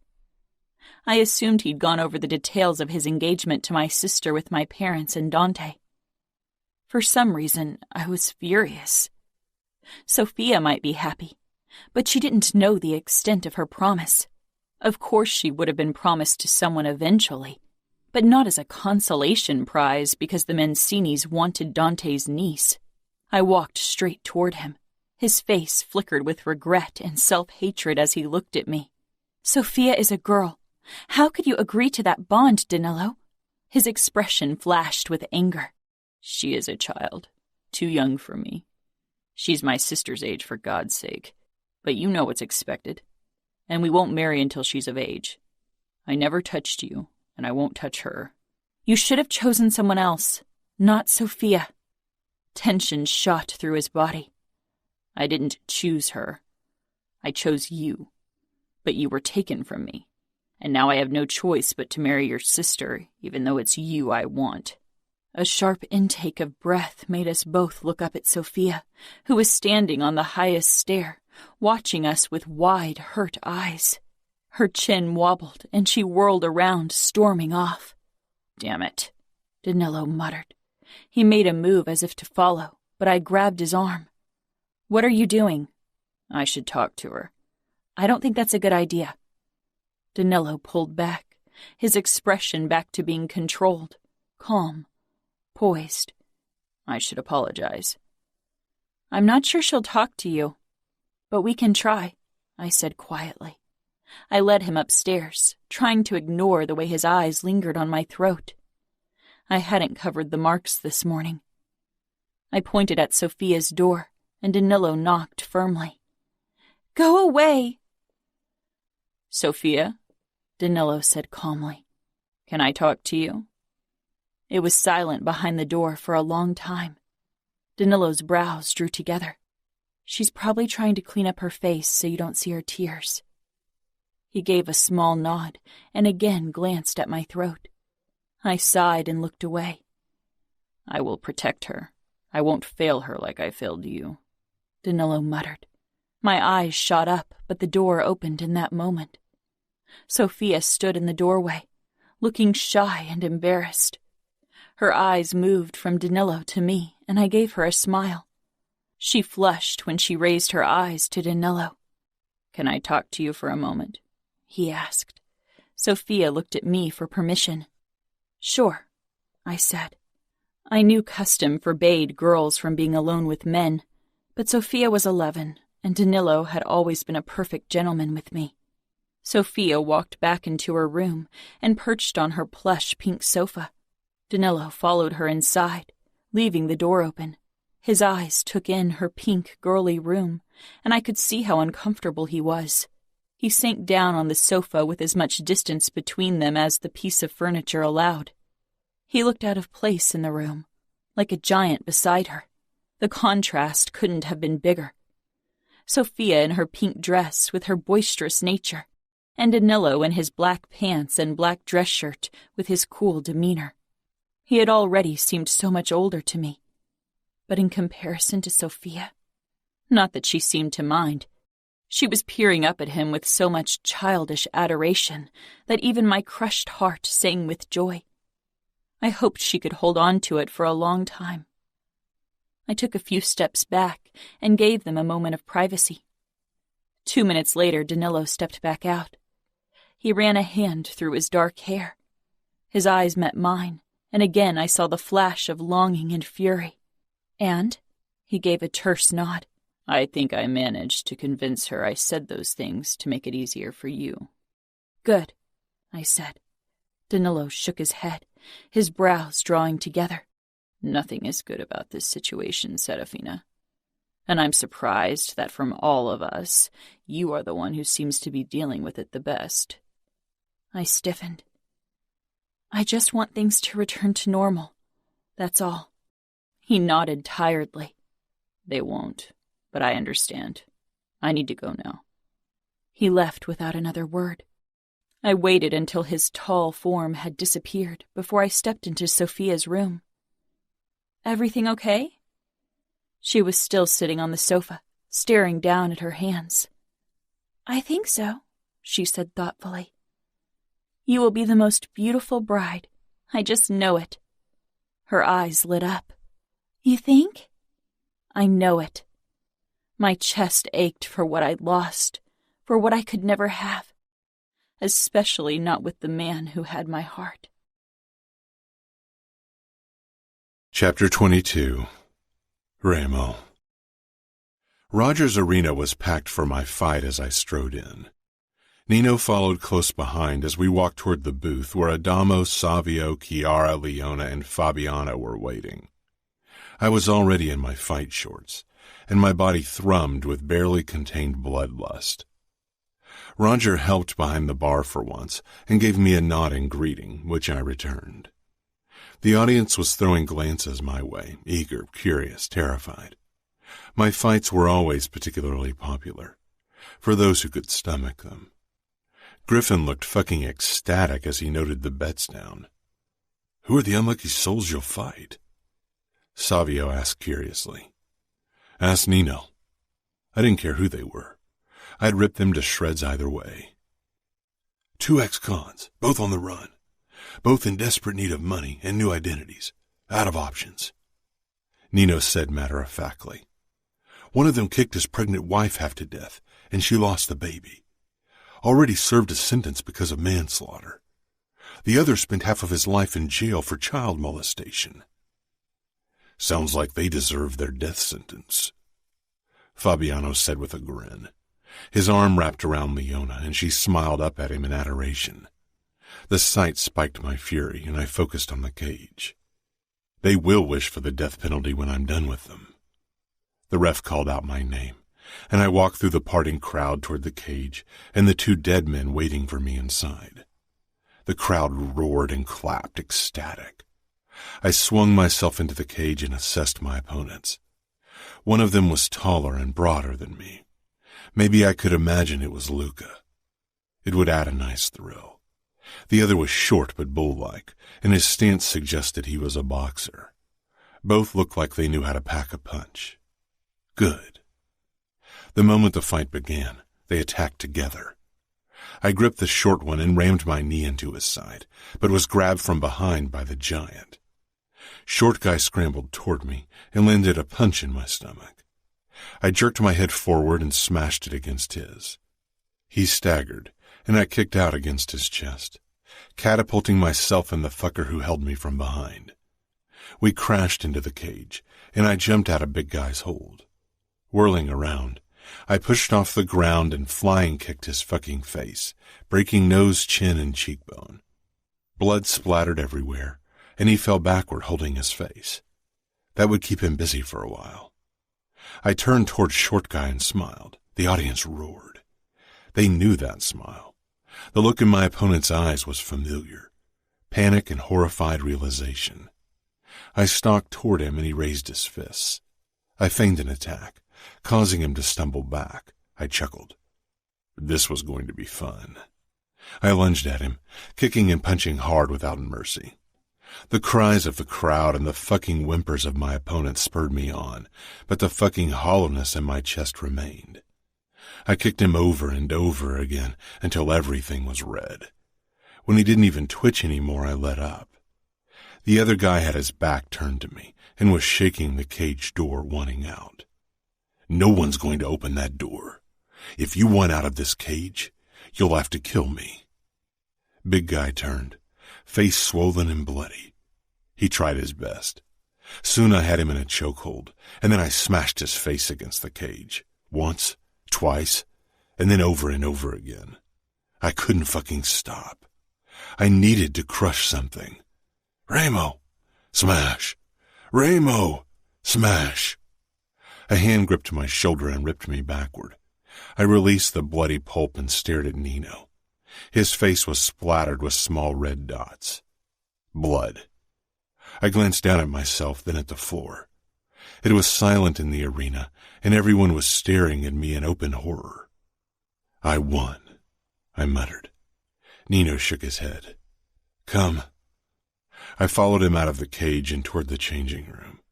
The crowd parted even wider. The stench of vomit hung heavy in the air. Griffin was pressing a fucking tissue over his mouth. Inside the changing room, I stripped off my drenched fight shorts, leaving a red trail on the ground as I stepped inside the shower. The hot water remained red for a long while, and Nino watched me the entire time from his spot on the bench, his elbows propped up on his thighs. Like what you see? He didn't say anything, and it was starting to piss me off. Grabbing a towel, I stepped out of the shower and dried myself off. Say what you've got to say. Nino regarded me with a small frown. Is this because of Serafina? Do I have to worry? My lips pulled wide. I don't have a heart that can be broken, Nino. Stop the fucking hovering. She won't come back to you, Remo. She'll try to find her way back into the outfit where she thinks she belongs. If you wait for her to come to you freely, you'll be met with disappointment. I bent low, meeting his eyes. I don't care if she comes back or not. They're whores to fuck, outfit bastards to kill, and the fucking bratva to piss off. I got dressed in the pants Nino handed me. Then we left. Part of the crowd had already left. The others were whispering quietly. Nino led me toward the booth, but only Savio was there, and he regarded me like I had risen straight from hell. "Where is everyone?" "Well," Savio muttered, "Chiara and Adamo are probably busy throwing up, and Fabiano and Leona went outside with them to keep watch." Nino's frown deepened at the mentioning of Chiara. He headed outside and found them all in the parking lot beside our cars. Adamo sat on the hood of Nino's car, smoking. Chiara was bent over behind the trunk, heaving, and Fabiano had his arm wrapped around Leona's shoulder, who looked a little faint. Nino went over to his wife and rubbed her back. Fabiano shook his head. "What the hell, Remo?" I rolled my eyes. "You've seen me do worse. We tortured together." And after what he'd done to his father, he really had no business being shocked by me losing control. Savio snorted. "We've all seen you torture, but you never lost control like that. Take a look at the video footage, and if your expression doesn't scare even you shitless, then I don't know what to say." He went over to Adamo and took the cigarette from him, taking a deep pull. "You don't smoke?" Adamo grumbled. "I need to get rid of the vomit taste in my mouth." "Don't tell me you threw up as well," I said. Savio cocked his eyebrow. "No, but when people around me started ejecting their food, I could practically taste it in my mouth." I felt Fabiano's eyes on me and met his gaze, daring him to say something. He didn't. Adamo couldn't meet my eyes, and I didn't have the necessary patience tonight to deal with him. Maybe tomorrow. Nino finally managed to calm Chiara, who leaned into him, pale and sweaty. She locked eyes with me. It wasn't disgust or fear I saw in her gaze, but compassion and understanding, and it sent a new wave of rage through me. "Keys," I ordered, holding out my hands to Nino. He shook his head. "You're not driving anywhere right now."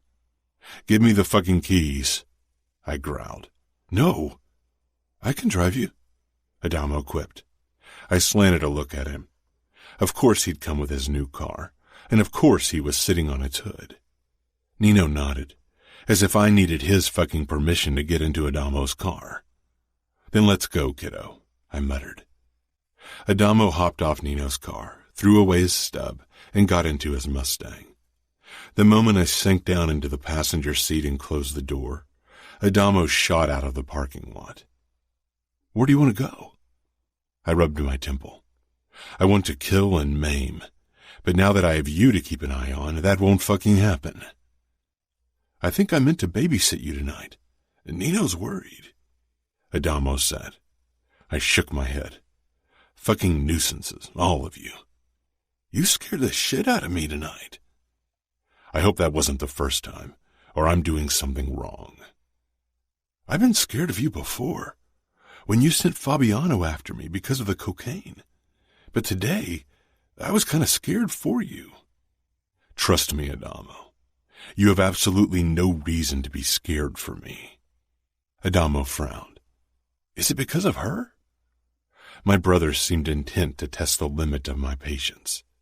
"Shut up and drive." "Where?" "Home. Just take us home." Serafina. Mom and I sat in the garden on a swing, enjoying a warm fall day. I'd been back for only 2 days, and it was the first time Mom and I were really alone. Our feet gently kicked the ground to keep the swing in motion. Mom held my hand, peering up at the sky. I knew she had questions but couldn't ask them, and I wasn't sure if I could give her answers. "Why did you give Sofia to Danilo?" I asked eventually to say something. "It's not what we wanted, not what Danilo wanted, but we need to bind our families. It's what's expected," Mom said. "And he's a decent man. You said the same words to me on my wedding day." Mom paled but managed a small nod. I wanted to take away your fears. I know. Her blue eyes held mine, filling with anguish. She touched my cheek. I wanted only the best for you. I wanted happiness. I wanted a man who would carry you on his hands, who showed you kindness like your father did to me. She looked away briefly, gathering herself.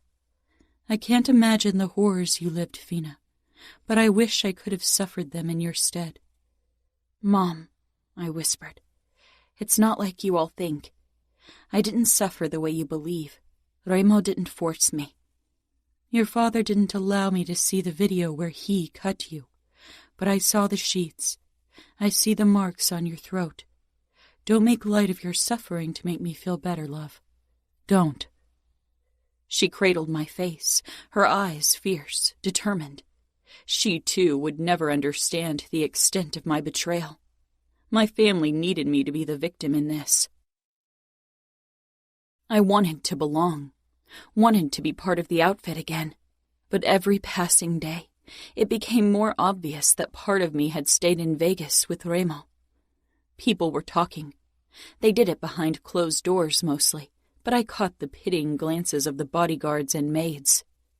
All my life, people had regarded me with admiration and respect, and now I was someone to pity. They didn't know I wasn't the victim, not in the sense they all thought. And I had been shielded from attention so far. I hadn't left the house, hadn't attended any social gatherings, but eventually I'd have to make an appearance or the speculations would rise even higher.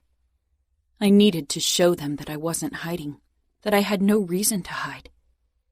More than 3 months since Remo had kidnapped me. More than 4 weeks since he'd set me free. Body, not soul.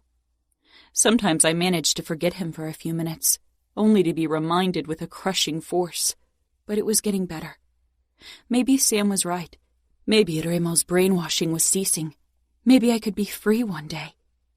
Today my family would return to the public, would show strength, would show that we weren't broken, that I wasn't. It was Dad's 50th birthday, and the party had been planned for almost a year. A splendid feast with family and friends, with underbosses and captains. My parents had considered calling the party off, but I had convinced them to celebrate. Life had to go on. Dante, Valentina, and the kids were staying with us as well, and I was excited to see them again. I busied myself helping Mom prepare for the party these last few weeks, needing to distract myself, trying to ignore the nagging fear at the back of my head that grew louder every day. I stared up at the ceiling in my room.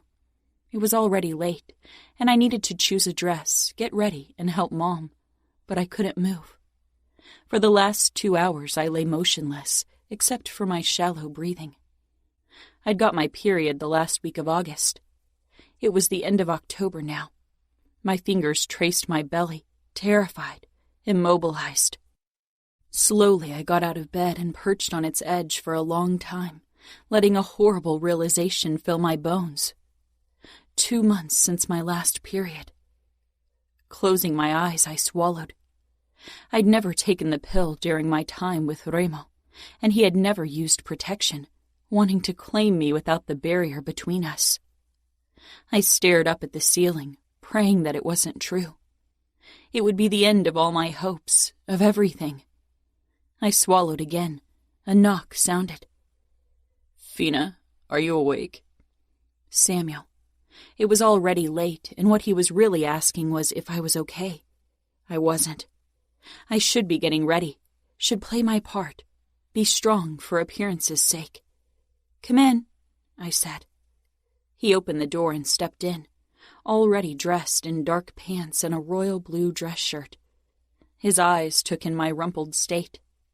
He moved toward me and crouched down in front of me. What's wrong?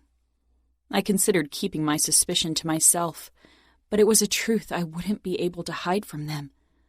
If it really was true. I met his gaze. I think I'm pregnant.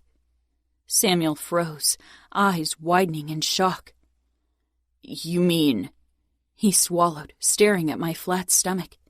His expression twisted with anger, sadness, and worse, disgust. Disgust because this was Remo's baby. He leaned his forehead against my thigh and released a shuddering breath. I will kill him, I swear it. One day I'm going to kill Remo Falcone in the cruelest way possible. I touched his head. Can you get Mom? I need a pregnancy test. I need to know for sure. Samuel straightened and stood. With a last glance at me, he left. I couldn't move. If I was pregnant with Remo's child... I couldn't even finish the thought. I didn't want to. Not yet. Not before I had certainty. A few minutes later, Mom stepped in, her face pale. We looked at each other before she walked toward me and touched my cheek. Whatever happens, we'll get through this, Fina. We will get through this. I know, I said. Can you get a test for me? I will ask Valentina. Maybe she's got a spare test. She and Dante are trying for another child. Mom dropped her hand and left the room. I stood, taking a deep breath. Maybe there was another explanation, but deep down I knew the truth. Mom returned with the test. I took it from her with shaking hands. Can you leave me alone? I'll come downstairs once I'm ready. Mom hesitated, but then she kissed my cheek. I watched the closed door for a while before I forced myself to get up from the bed and move to the bathroom. My heart beat in my throat when I unpackaged the test. 15 minutes later, I stared down at the test in my hands, at the truth that shattered the last shred of hope I'd held. Hope that I could ever find my way back into the outfit. Hope that I could forget Remo. As if there was a way I could have ever forgotten him. I stared at the 2 lines on the test. Pregnant, with Remo Falcone's child. A man of unparalleled cruelty and mercilessness. The man who'd robbed me of my innocence, of my future, of my heart. Body and soul. I own you. Oh, Remo, if you knew what you gave away. I set the test down and touched my stomach. It seemed unreal. Impossible. Pregnant. My heart was a war-torn land. 2 conflicting emotions battling for dominance, leaving nothing but devastation in their wake. Unbridled happiness that a small human was growing inside of me. A small part of Remo that would always remain with me. And raw fear of the future, of our future. Our world was cruel to women who got pregnant out of wedlock. It was even crueler to children born out of wedlock. Damned to be called bastards. A child of Remo Falcone couldn't hope for a kinder name. I'd protect my child, but I wouldn't always be there to fend off the attacks. It would be strong enough to defend itself, no doubt, but the idea that my baby would have to grow strong out of necessity, because the world forced it into a corner, made me furious. I tried to calm my raging emotions. I was getting ahead of myself. I came from a good family. Maybe things would be different for my child, no matter who their father was. Taking a deep breath, I headed downstairs. My family was gathered in the dining room, and when I entered, they all fell silent. Mom, Dad, Valentina, Dante, Samuel, Dante's kids, Anna, Leonis, my sister Sophia. The room was already decorated for the event, and in the garden a white tent had been set up, which held the dance floor. The caterer would arrive in about 2 hours, the guests in 3. A day of celebration. Mom motioned at Sophia, Anna, and Leonis. Out. Go to your rooms for now. They did. No protests. In passing, Sophia gave me a small smile. I looked at Samuel. He got up slowly, hesitantly, and our eyes met. His expression fell, turning desperate. I'm pregnant. Mom covered her mouth with her hand, and Dad closed his eyes. Valentina regarded me with sympathy, and Dante gave a terse nod. No celebrations, no happiness. Samuel slowly sank back down onto his chair. From hundreds of miles away and not knowing it, Remo had landed another hit. It's still early. We can call the doc and he will get rid of it," Dad said, face pale and worried when he finally met my gaze. My stomach tightened, and something angry and protective reared its head in my chest. My child. Mom nodded slowly. "You don't have to keep it." Samuel only looked at me. He knew me. Until recently better than anyone else, but Remo had seen parts of me nobody knew. My darkest parts. "You want to keep it," he said quietly, uncomprehending. I touched my stomach. "I will keep this child. I will take care of it and love it and protect it. It's mine." And the moment the words left my mouth, I knew it with certainty. This child would be born, and whoever tried to take it from me would see how strong I was. Silence greeted me. Then Dante nodded once. "It's your decision." "It is," I said firmly. Mom got up. It was obvious that she was fighting with herself. I walked up to her because she couldn't move and touched her shoulders. "We will get through this, right? This baby is innocent. It's my baby." Mom smiled shakily. "You are right, sweetheart." Dad got up and touched my cheek. "We will stand by your side." I could see how much these words cost him. I wasn't sure if my family would get past the fact that my child was Remo's child. Would they love it because it was mine, or hate it because it was his? Chapter 23. Serafina. I sat in front of my vanity and brushed my hair, stroke after stroke, trying to find calm. I could hear the first guests downstairs, could hear laughter and music. I needed to go down. Taking a deep breath, I stood. I'd chosen a floor-length, form-fitting dark blue dress, matching the color of Samuel's shirt. I touched my stomach, still flat, but I knew in a few months I wouldn't wear dresses like this anymore. Remo's baby. I closed my eyes. I was happy and sad, terrified and hopeful. What would Remo say if he knew? Would he care at all? I had been a means to an end, a queen in his chess game, and he'd won. He had let me go as if I was nothing. I'd heard the rumors of his cage fights. He was back to fighting, back to living his life. I wondered if he'd already moved on to one of the many horrors at his disposal. Probably. I had been stupid. Sam was right. Remo had twisted my mind so he could control me, and I had let him. A familiar knock sounded, and Samuel stepped in.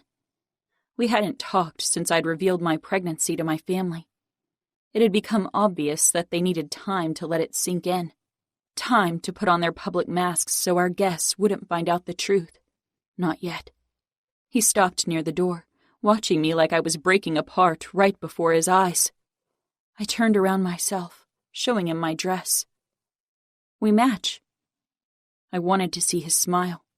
Anything but the soul-crushing darkness. "You are beautiful," he said, but he didn't smile. I walked toward him, and as I did, his eyes were drawn to my stomach. "Fina, get rid of it." I froze. Sam stepped up to me and gripped my arms. "Please get rid of it. I can't bear the idea that something belonging to him is growing inside of you." "Sam," I whispered, "this is a baby. It's innocent. Whatever Remo did, this baby won't suffer for it." Samuel ripped away from me. "But you will. What do you think people will say if you give birth to his spawn?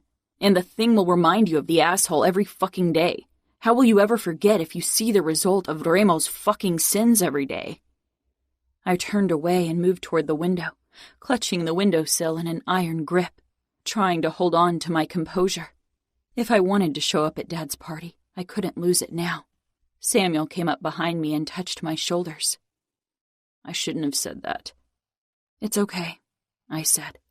I put my hand over Samuel's. "I need you at my side, Sam. The baby and I, we both need you. Please." Samuel put his chin down on my head and sighed. "I'll always be there for you." We stood like that for a while until I turned and gave Samuel a firm smile. Let's go down there and show people that we are strong together." Samuel held out his hand and I took it. We moved downstairs together, and Samuel's grip on me tightened when the attention shifted to me. People were trying to be discreet about it, but failing miserably. Every underboss was there, even Danilo. He stood off to the side, next to the bar, nursing an amber-colored drink. Our eyes met briefly, but then I looked away. Samuel remained glued to my side. My shadow, my protector, but even his harsh gaze couldn't stop the pitying looks or the whispers, and people didn't even know about my pregnancy yet. I could imagine how much worse the gossip would become then. I'd been known as the Ice Princess, meant to become the Ice Queen at Danilo's side.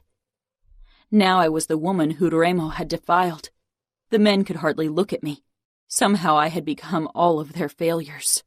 Samuel's hand on my lower back twitched, and one look at his face told me he was close to losing control. "Dance with me," I pleaded.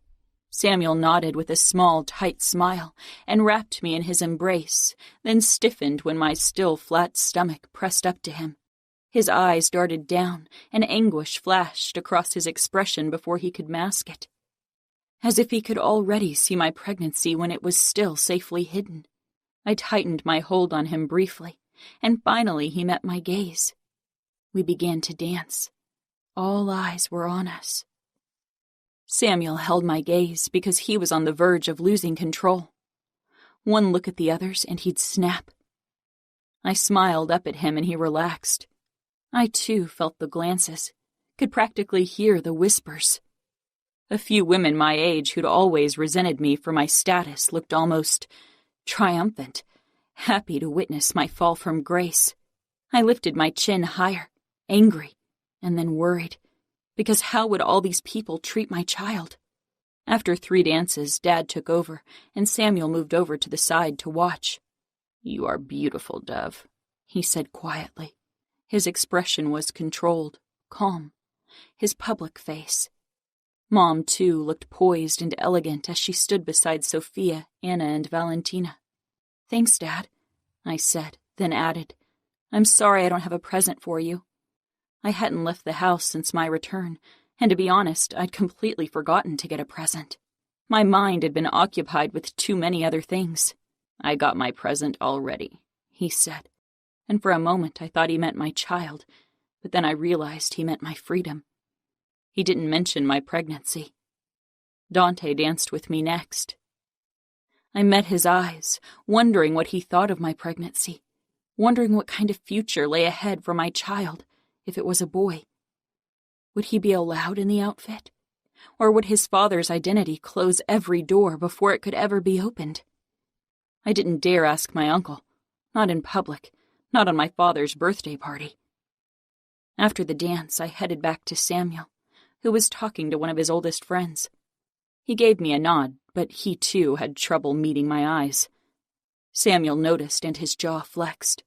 He excused himself, touched my back, and led me away. Samuel and I walked into the entrance hall. I had a feeling Samuel needed to be away from the festivities for a couple of minutes. A few younger made men I didn't know had gathered there, and when we passed them, their words managed to reach us. "I don't understand why they don't keep her hidden. It's a fucking disgrace to have her walk around as if Falcone hasn't defiled her." My shock had barely registered when Samuel attacked. He broke the first guy's nose with a sickening crunch, then shoved the second to the ground, pressing his knife against the man's throat. "Sam," I said firmly, clutching his shoulder. He leaned down, bringing his face close to the other man's. "I should cut your throat for insulting my sister. Apologize." The man glanced at his friends. One was nursing his broken nose, the other obviously unsure if he should interfere, considering our dad was their father's boss. "Apologize," Samuel snarled. "I'm sorry," the guy blurted. I tightened my hold on Sam's shoulder. He jerked back, took my hand, and dragged me outside. Not into the garden, but into the driveway where we were alone. He released me, turning his back to me. He sucked in a deep breath.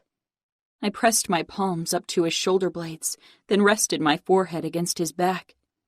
Don't let their words get to you. I don't care about them, and neither should you.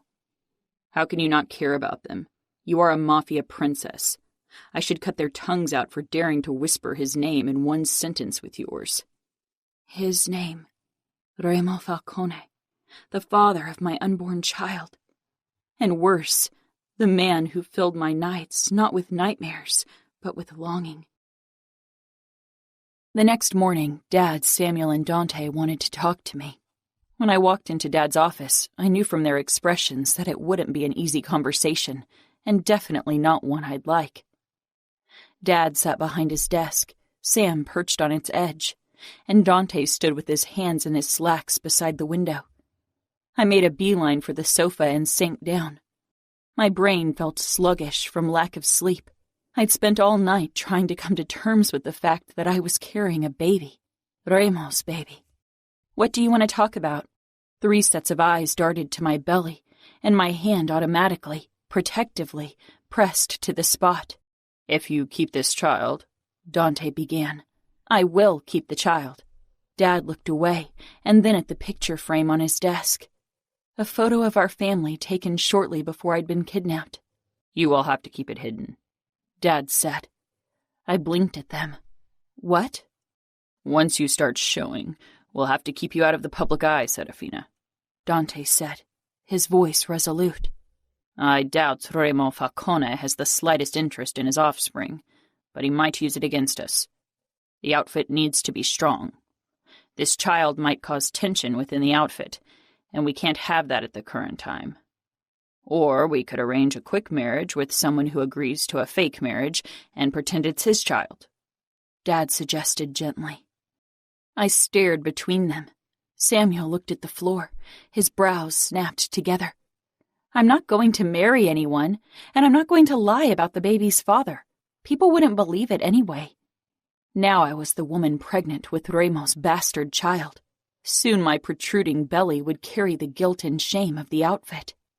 Eventually people will realize I have a child. Once it grows older, it'll be difficult to keep it hidden. And what if he's a boy? Won't he be part of the outfit? They exchanged a look. You haven't even given birth yet. It's still early, Dante said tersely. I searched their faces, and as I did, it was difficult to hold on to my indignation and anger. My kidnapping had left its marks. They were still shaken up. Maybe over time things would get better. I'd give them the time they needed to accept the situation. I owed it to them. I owed them more than I owed Remo. This baby and I belonged in the outfit. This was my family, my home. Still, part of me wondered if I was lying to myself, if it wasn't better to return to Las Vegas. But Remo had sent me away. I'd served my purpose. How much did I really know about him? And how could I be sure if everything he'd done hadn't been part of a show? His masterful manipulation. It had worked, hadn't it? And how could I even be sure what I was feeling was real? Could feelings like that be born in captivity?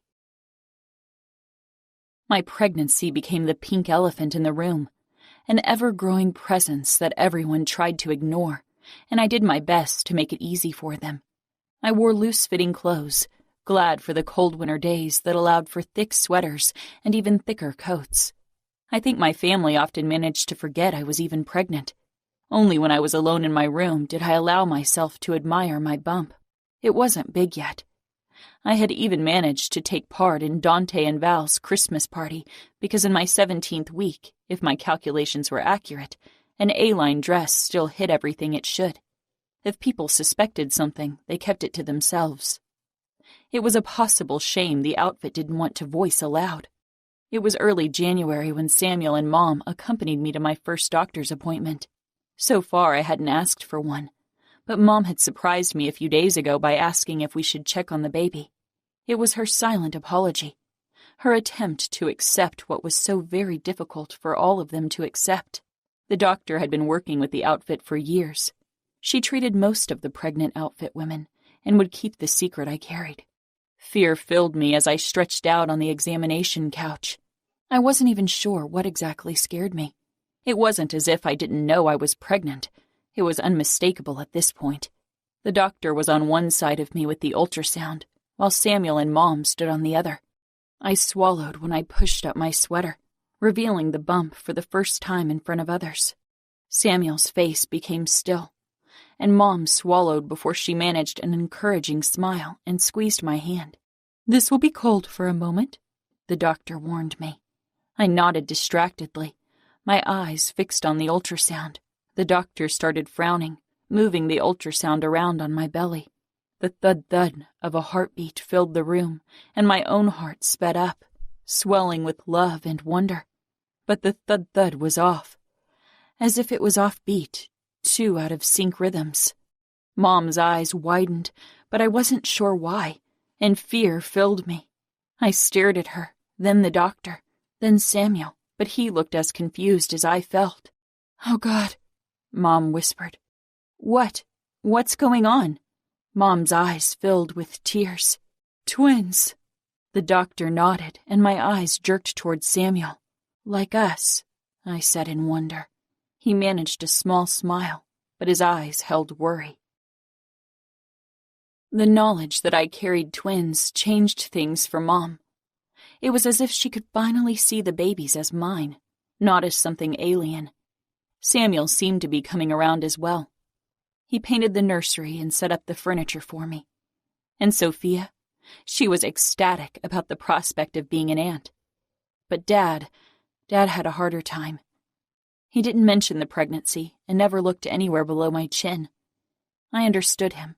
Couldn't possibly be angry because his eyes reflected his conflict. I often managed to feel like I belonged once more. Managed to pretend I wasn't forced to hide in our home so no one found out I was pregnant. What I didn't manage was to stop thinking about the man who was the reason for everything. Every night I lay awake in bed. Every time I stroked my bump, I saw him before my eyes. And every time I was torn between anger and longing. Sometimes I wondered if I should find a way to let him know. But then I thought of my family, of their slow healing process, of what my kidnapping had done to them, and I couldn't do it. What did you owe the man who kidnapped you, who tried to destroy the people you cared about, the man who took your heart only to push you away? Nothing. I owed Remo Falcone nothing. These were my children, and they'd grow up as part of my family, as part of the outfit.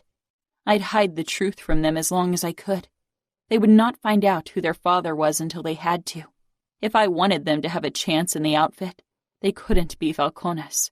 They couldn't be associated with Remo at all.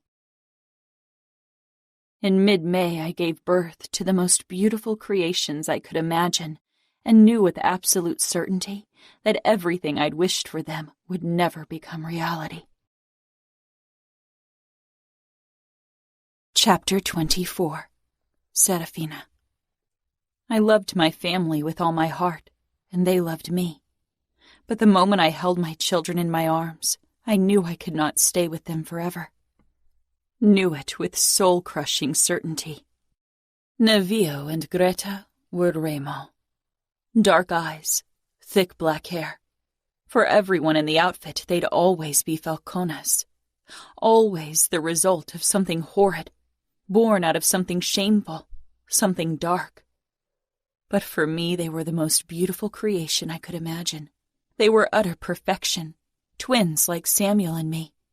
They would lift each other up, make each other stronger like Samuel and I had done when we were younger, and still did. It would be us against the world.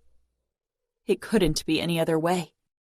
Samuel stayed with me in the hospital after the birth, while Mom went home for a few hours of sleep after 20 hours at my side during labor.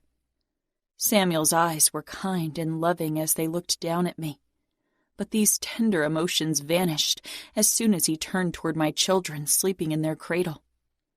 He wasn't doing it on purpose, but my children reminded him of something he and everyone else were desperate to forget. And how could he not be reminded when my twins looked like Falcones? My heart ached fiercely when I looked at them, throbbing with the longing I'd tried to bury with the memories of Remo. But Remo wasn't a man that could be forgotten. Not easily, not quickly, not ever. 2 days after giving birth, Mom and Samuel carried my twins into the house because I still had trouble lifting anything heavier than a glass of water. The family had come together for the occasion, but I knew it wasn't to celebrate. Dad and Dante probably needed to discuss how to keep my children a secret. The underbosses knew. They had to for the sake of the outfit. Danilo did, but I hadn't talked to him since the day Sophia had been promised to him. Samuel held my arm while his other carried the baby carrier. Walking the stairs was more than a little uncomfortable, and I was glad when I finally arrived inside our house.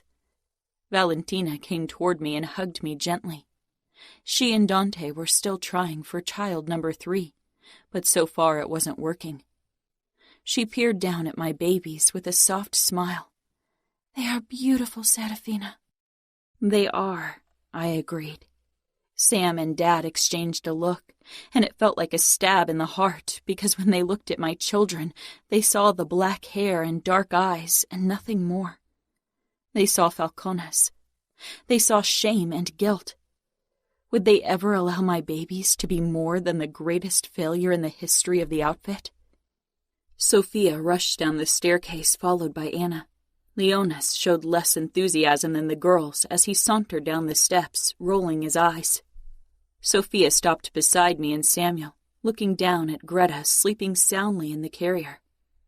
I'd noticed that Samuel had insisted on carrying Greta, not Nevio, but I tried not to put too much meaning into it. Sophia hadn't been allowed in the hospital because we didn't want to draw too much attention to us, and her eyes were wide in surprise. "Wow," she breathed. "I've never seen hair that black." She'd never seen Remo. Anna nodded as she lightly brushed a finger over Nevio's head. His eyes peeled open, and as always when they did, my breath lodged in my throat. Dark eyes. Remo's eyes. Even at 2 days old, my boy was his father. Dad averted his eyes, brows pulling tight, and looked at Dante with an expression that tore me cleanly in half. Valentina squeezed my shoulder and leaned in. "It takes time, Serafina. Give them time. One day they will see your babies as what they are. Only yours."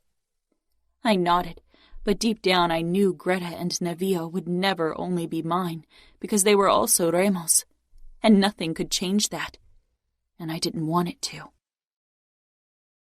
The next day I was cradling Greta in my arm while Nevio rested on the sofa beside me, deep asleep when Dante came in. He strode toward us, his eyes flickering over my children. His expression didn't give anything away, and I wondered if it was because he didn't resent my twins like everyone else, or if he was too good at hiding his true feelings. He sank down in the armchair across from me, opening his jacket so it didn't wrinkle. He gave me a tense smile. "How are you?" I stroked Greta's cheek before I looked up again. "Good." He nodded. "I know things aren't easy for you, Serafina. It was never meant to be like this. I've wanted to talk to you for a while." He trailed off, his expression tightening. "But I'm not in the habit of justifying my actions, nor apologizing." I frowned. "You are Capo." "I am, but that doesn't make me infallible." He paused. "I think you should know that when Remo kidnapped you, your father would have handed over his territory to save you. I didn't allow it. And Samuel attacked the mansion without my permission, because I wouldn't have allowed it. I'm not a man who answers to another's demands. I refuse to be blackmailed. I have to think of the outfit." "I know, and I understand, Uncle." Then I paused. "But in the end, you gave Scuderi to Remo." Something dark and furious flashed in Dante's eyes. "I did. Because I'm not only Capo. I'm a father. I'm your uncle. This is my family, and I owe it protection. I owed you protection, and I failed." He lowered his gaze to my children. "You'll have to live with the consequences of my decisions." I shook my head. Those decisions gave me my children, and that's not something I could ever regret. Dante got up and touched my shoulder. Then he traced his index finger over Greta's head before he turned. Like Samuel and Dad, he had a harder time looking at Navío than at my daughter. I peered down at my son and took his little hand in mine.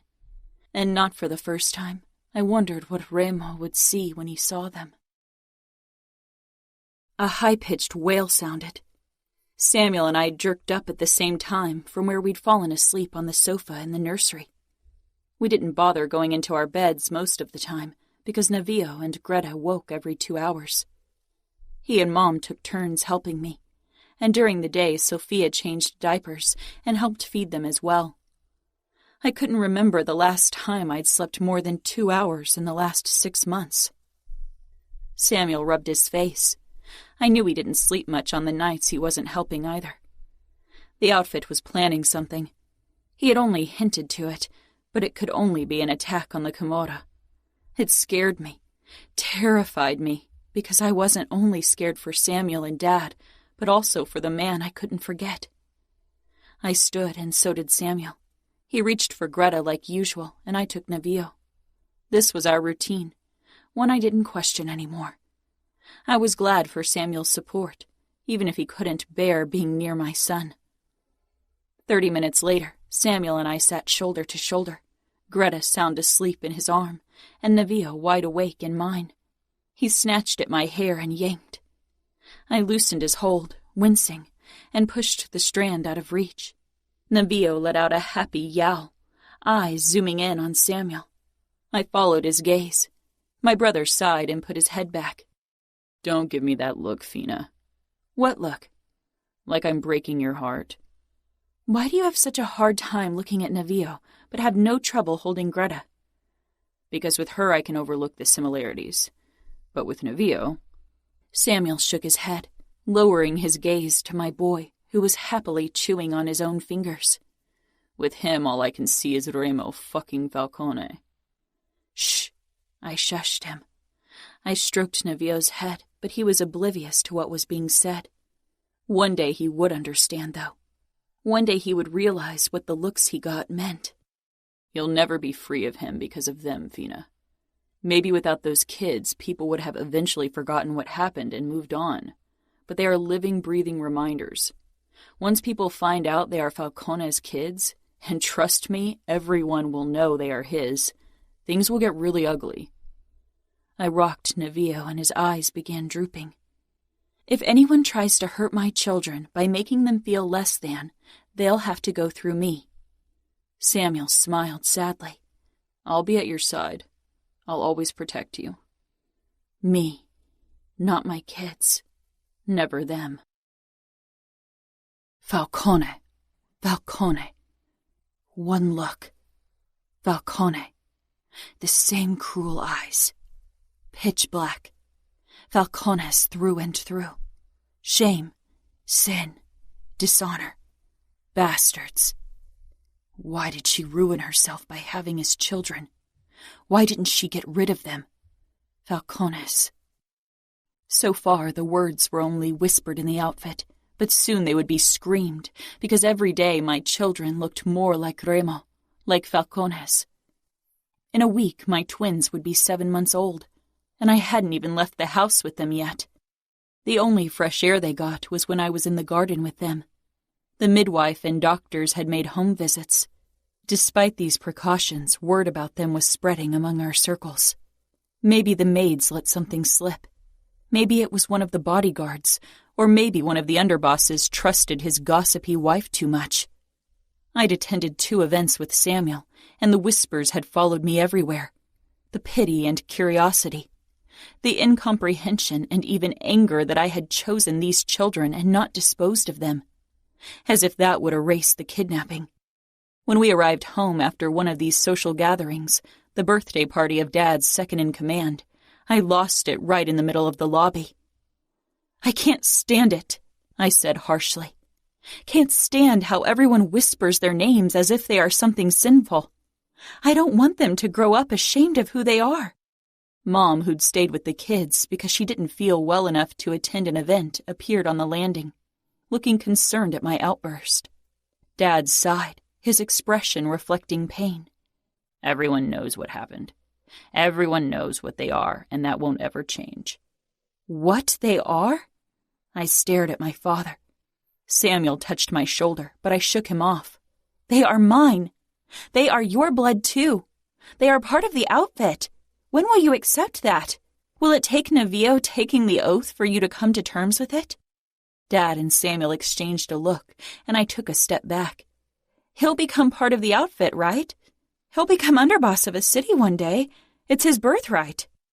His birthright is to become Capo of the Camorra. Dad gave me a sad smile. Dove, he murmured. No, I whispered. Don't tell me you won't let Nevillo amount to anything because of who his father is.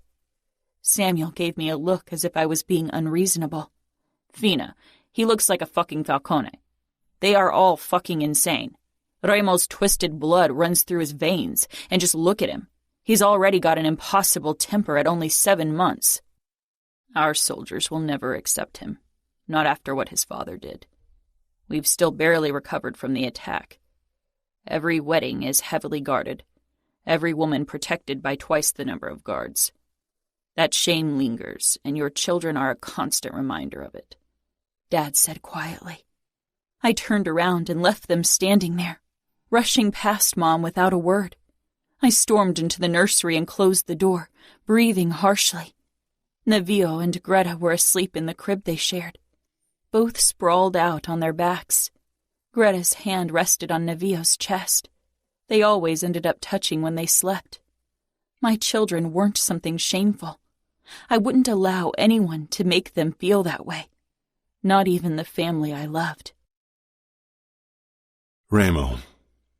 Chiara was in full-blown Christmas mode. She decorated every area of the house she was allowed into. I knew she would have loved to wield her magic in my wing as well, but she wasn't that daring yet. Good for her, because I was in a fucking foul mood, had been for days, and today was the worst of all. The scent of freshly baked cookies wafted through the house as I read the email from Rick, the organizer of our races. Everything had been set up for the biggest race we'd ever held. Nina wasn't happy I decided to end it in Kansas City after the last incident, but I wanted to make a fucking point. The outfit had been surprisingly careful in their attacks. An ambush here and there, a few dismembered soldiers, but nothing major. Until 3 days ago when they killed my fucking underboss in Kansas City. A warning not to get so close to their territory. Maybe the beginning of more. Ending the race anywhere else would have sent the wrong message. Chiara came in carrying a plate with what looked like small half-moons dusted in sugar. She held it out to me. Kipferl? I'm not in the mood for something sweet. I was in the mood to blast something to smithereens. For blood and death. And more than that, Dante's fucking demise. She frowned. They're delicious. Her eyes moved to the screen. Kansas? I nodded, then grabbed one of the cookies and took a bite. Sweet and soft. I put half of it back down on the plate. Chiara took it and ate the rest. I didn't like the way she regarded me as if she knew. I've been thinking about your offer. I had no clue what she was talking about. About training with you. I made that offer more than a year ago, I said. She bit her lip. I wasn't ready then. I knew another reason why I hadn't been part of her defense training in the last few months. Nino was wary of my emotional state, but he was out visiting a few of our drug labs. He was interested in the chemical processes, but I only in the end result. The only times I'd visited our labs were when they needed reminding to work more efficiently. And you think today's a good time to fight me? I asked in a low voice. Not fight, train. She corrected. I pushed off the sofa, towering over her. She didn't flinch. Now? She put the plate down and indicated the boxing ring. I shook my head. In real life, you won't be in a boxing ring when you're being attacked. It'll be in a dark alley, when you're on your way home. Your attacker will have been following and watching you for a while. He'll be behind you. We both knew that it would never come to that. Chiara was never alone anymore. And the stupid bastard daring to look at her the wrong way would lose his eyes. Run. She blinked. What? I leaned down, invading her personal space, trying to get her pulse up. Run. Understanding filled her eyes. She took a step back and then she turned and began running. I took another cookie and bit half of it off before putting it back down on the plate. Then I chased her. Running after Kiara brought back memories I didn't fucking need today or ever. Anger surged through me. I took the steps 2 at a time and caught up with her in the connecting hallway to their wing. I gripped her hand and jerked her back. Kiara gasped but acted immediately, whirling on me before I could press her to the ground. She knew she couldn't allow me to press her onto her stomach. Once my weight rested on her back, she wouldn't have a chance to defend herself anymore. She was good, but I was angry, and not in the mood to take it easy on her. The second I straddled her hips with her arms pressed above her head, the flickers of panic filled her eyes. "Snap out of it," I ordered. I saw the struggle in her eyes, the memories threatening to burst forth even after all this time. "Snap the fuck out of it," I snarled. I wouldn't release her if she didn't. Indignation flashed in her eyes, and she bucked her hips, but I was too heavy. She was small and lithe, and managed to jerk her leg up in a way that her knees smashed right into my balls. Every fiber in my body, every muscle, every fucking blood cell acted on instinct, wanting to lash out. I shoved off her and sank back against the wall, chest heaving, trying to calm the rage in my veins. "Sorry," Kiara said, sitting up and watching me worriedly. I smiled darkly. "No need. You did what Nino taught you. But you didn't pull back because I hurt you, only to stop yourself from hurting me in response." I raised my eyebrows. She was perceptive. I wasn't sure if I liked it. "It doesn't matter. The average man isn't as familiar with pain as I am. A kick to the balls would distract them." She nodded, then she surprised me by sitting beside me against the wall. "Today's Serafina's birthday, right?" "Kiara," I said in warning. She tilted her head. "She didn't marry, did she?" "I don't have spies on the outfit, so I wouldn't know." "It would have been in the news." I had stopped searching for news on Serafina a few days after I'd released her. She was a thing of the past. "I thought she was falling for you." I stood, glaring down at her. "You women always need to turn everything into a fairy tale, even a kidnapping. Serafina was my captive. The only falling she did was her fall from grace." She pushed off the ground as well. "You can pretend all you want, but I saw the way you looked at her." I backed her into the wall. "You didn't see anything, because there wasn't anything. I fucked Serafina and enjoyed every moment of it. I wanted to possess her, wanted to rip her innocence from her, and I did. That's it." "If that were all, you would have bathed in your triumph afterward. But you hardly even mentioned her since you let her go, as if you can't bear saying her name." "Kiara," I growled, "don't push me too far. Not right now." She pushed against my shoulder, and I stepped back. Without another word, she left, but her eyes had said more than enough. When I came back down into the game room to kick the punching bag, Savio and Adamo were on the sofa, playing some fucking shooting game, as if we didn't have enough bloodshed in real life. The plate with the cookies was empty. "Are there more cookies in the kitchen?" Savio asked without looking up. "How would I know? Ask Kiara." Savio slanted a curious glance my way. "What crawled up your ass?" I sank down across from them. "Right this moment? You. In general? Kansas. That race is going to be spectacular," Adamo said. "Don't sound so fucking excited. You don't really believe Remo will allow you to race again after last time, do you?" Savio muttered, throwing his feet up on the table. "That wasn't my fault," Adamo snapped. "Sure, when you crash a car, it's never your fault." "I won't crash this time. I'm much better. I'll win."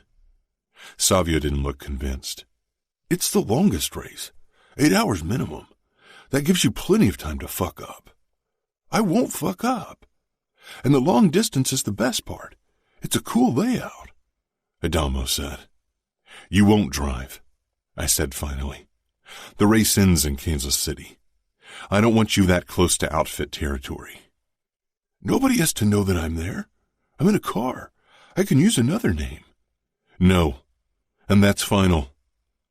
Adamo frowned and sank deeper into the sofa. You promised me I could race more often if I didn't skip school and did my Camorra duties. And that promise stands, Adamo, but not this race. But Luke will be there again with a new car. He rammed me last time.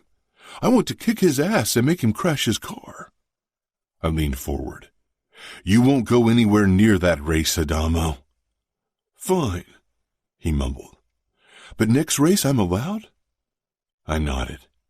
I'd thought Adamo's fascination with races would wane with time, but it hadn't. He still lived for the occasional race, and I had started rewarding him with them for tasks well done. He was still a reluctant made man, but he'd improved. Not just his fighting skills, but also his guilt over what we did. Sometimes I wondered if I should just let him become the organizer for our races, and have him race cars instead of trying to force him into another role. But we needed him. Open war with the outfit required every made man we had. Chapter 25. Serafina. Dad was antsy. He kept checking his phone, which rested beside his plate. He usually didn't have his phone on display when we had dinner. It was our family time. Mom brought a spoon with pureed sweet potato in an arch to Greta's waiting mouth. She smacked her lips happily around the food. I, on the other hand, tried to stop Navio from throwing his food around.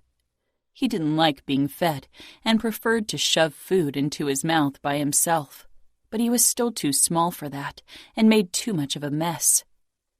I held his small hands so he couldn't grab the spoon and brought it to his mouth.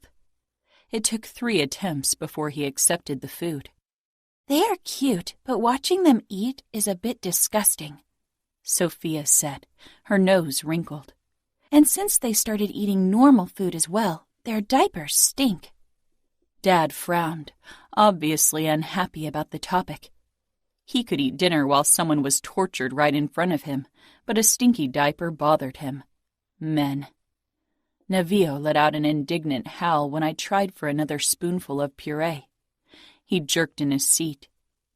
Dad's eyes held disapproval. 7 months, and he still couldn't bear Navio's sight. At least he'd held Greta a few times, but I didn't think he could ever look past their DNA. The front door banged open, and Samuel rushed into the dining room, looking ecstatic and a bit unhinged. Dad rose slowly, and Samuel smiled. I shivered because there was something dark and awfully eager in my twin's expression. We got him, he said. We got the bastard. Where is he? Dad asked, knowing exactly whom Samuel was referring to. I set down the spoon. Mom and I exchanged a look. Danilo and I took him to our safety house as discussed. Danilo? A horrid suspicion overcame me. Mom began cleaning Greta. Dad's eyes moved to me, and finally Samuel turned to me as well. I approached them. Who did you catch? Samuel touched my shoulders lightly, his eyes bright, but in their depths something was lurking that scared me. We got our hands on Remo Falcone. He was taking part in a street race close to our borders, and we caught him. My insides turned to stone. Why did you catch him? I had a feeling I knew exactly why. To torture the little pisser, and send Remo a video of it, like he sent us a video of you. And maybe we will send him each part of his brother that will cut off, wrapped in a white ribbon. Sam, Adamo is only 15. He is a boy. It's not right. Samuel's face hardened. He is a member of the Camorra, the fucking tattoo and all. And Remo Falcone didn't give a fuck about right and wrong when he kidnapped an innocent woman on her wedding day and tortured and raped her. The color drained from my face. It wasn't like that, I whispered. I glanced over my shoulder at my children, but Mom was already picking up Greta. I took Navio out of the seat and handed him to her as well. She left quickly. I turned back to Samuel, shaking because he'd said a name I hadn't heard in a while. I still felt incredibly guilty because my family didn't understand that Remo hadn't forced me, didn't understand that he had only taken what I had given. Dad stepped up beside Samuel. He still had a hard time meeting my gaze when this topic was addressed, too ashamed for not having been able to protect me. Your brother is right. The Falcones get what they deserve. We will destroy their crazy family like they destroyed ours. I swallowed. That's what he thought? That our family was destroyed? I saw it every time he looked at my children, and his expression flashed with guilt and disgust. Remo won't stand back and let you torture his brother. He won't care about the danger. He will walk into our city and tear everything down that's in his way. Samuel dropped his hand, face twisting with self-hatred. Like we should have marched into Vegas and saved you. Dad ran a hand through his hair. You know we couldn't. Remo would have killed Fina the second we got close. We were lucky he didn't do it when you were there on your own. We couldn't risk it after that. Remo would have never killed me, but they didn't know that. Couldn't possibly understand, and how could I ever explain to them when I didn't understand it myself? Instead, we sat back and waited for him to make demands while he was busy forcing himself on her and getting her pregnant. I'm here. Stop talking about me like I'm not here. Sorry, Dev, Dad said with a sigh. My heart fluttered. He seldom called me Dove anymore, not because he loved me less, but because he felt responsible for my broken wings. I'm not blaming either of you, I said firmly, looking first at my father, then at Samuel. But I know Remo, and he will do anything to save his brother. Anything. We will see. We're going to do a live recording for the fucker today. He can watch his brother getting tortured live on the dark net. Samuel grinned. I took a step back. You're joking. No, Samuel said. I only came to pick up Dad. Danilo is already preparing everything, and Dante is supposed to arrive any moment as well. You planned this? Not Adamo, no, Samuel said. We wanted to attack the race. It was pure luck that the little bastard enjoys racing cars. Dad nodded. We should leave now. Let's go. I gripped Samuel's arm. Let me go with you. He exchanged a look with Dad, who said, No, Dove. That's nothing you should see. Why not? I've been a captive of the Camorra for months. Do you really think torture or blood still bother me? Do you think anything can bring me to my knees anymore? I'm not the innocent girl of the past. I have a right to be there. I was the one they kidnapped. You owe it to me to let me go with you. They both stared at me like I'd punched them, and I felt a flicker of guilt. But playing the guilt card was my only chance to convince them, and I needed to see Adamo. Dad closed his eyes briefly, then gave a small nod. Come on. He went ahead. Samuel wrapped his arm around my shoulder and squeezed. We will make them pay for what they did to you. Remo will regret the day he laid a finger on you. I averted my eyes and followed Samuel out of our house, a place that felt less like home every day. Every day that Navio looked more like his father. The house they took me to was a shabby 3-story building close to the tracks, located in the industrial part of Minneapolis. When we stepped inside, my eyes registered Danilo first. He had his arms crossed and was staring at a screen on a table against one wall. Beside him stood my Uncle Dante, as usual dressed in a suit, but his jacket was already slung over a chair that sat in front of the screen, and he had rolled up his sleeves. My stomach turned. I'd never seen him with rolled-up sleeves, and I knew why. I had never been around when he'd tortured someone. There was another man, one of Dad's soldiers, who was working at a laptop, probably establishing the darknet connection. They turned when we entered and all eyes zeroed in on me. I wasn't supposed to be here. Dante frowned and came toward us. Danilo stayed where he was, but he too watched me. I wasn't his fiancée anymore. I was nothing to him. My sister was promised to him, and now she was as precious as I had been. And yet he would be part in the outfit's revenge, because Remo had insulted Danilo in the worst way possible. He had taken me from him. Dante stopped before us, his cool eyes resting on me. Serafina, this is outfit business. You shouldn't be here. It is my business, Uncle. The Falcones held me captive. I met his gaze head on. After months in Remo's company, I didn't feel the urge to lower my gaze despite my uncle's own scary vibe, especially today. There was something predator-like about him, about them all. Eager to tear into their victim, to hear its screams and taste its blood. He inclined his head. It will be brutal and bloody. You are free to watch on the screen. He turned and walked back to Danilo, followed by Dad. Samuel squeezed my shoulder. If it's too much, go sit there. He pointed at his sofa behind the table with the screen. You shouldn't leave the building. I don't want you outside without me or Dad. I nodded. Samuel released me and joined the other men. Slowly I moved closer, and when I reached the table, I caught sight of the screen.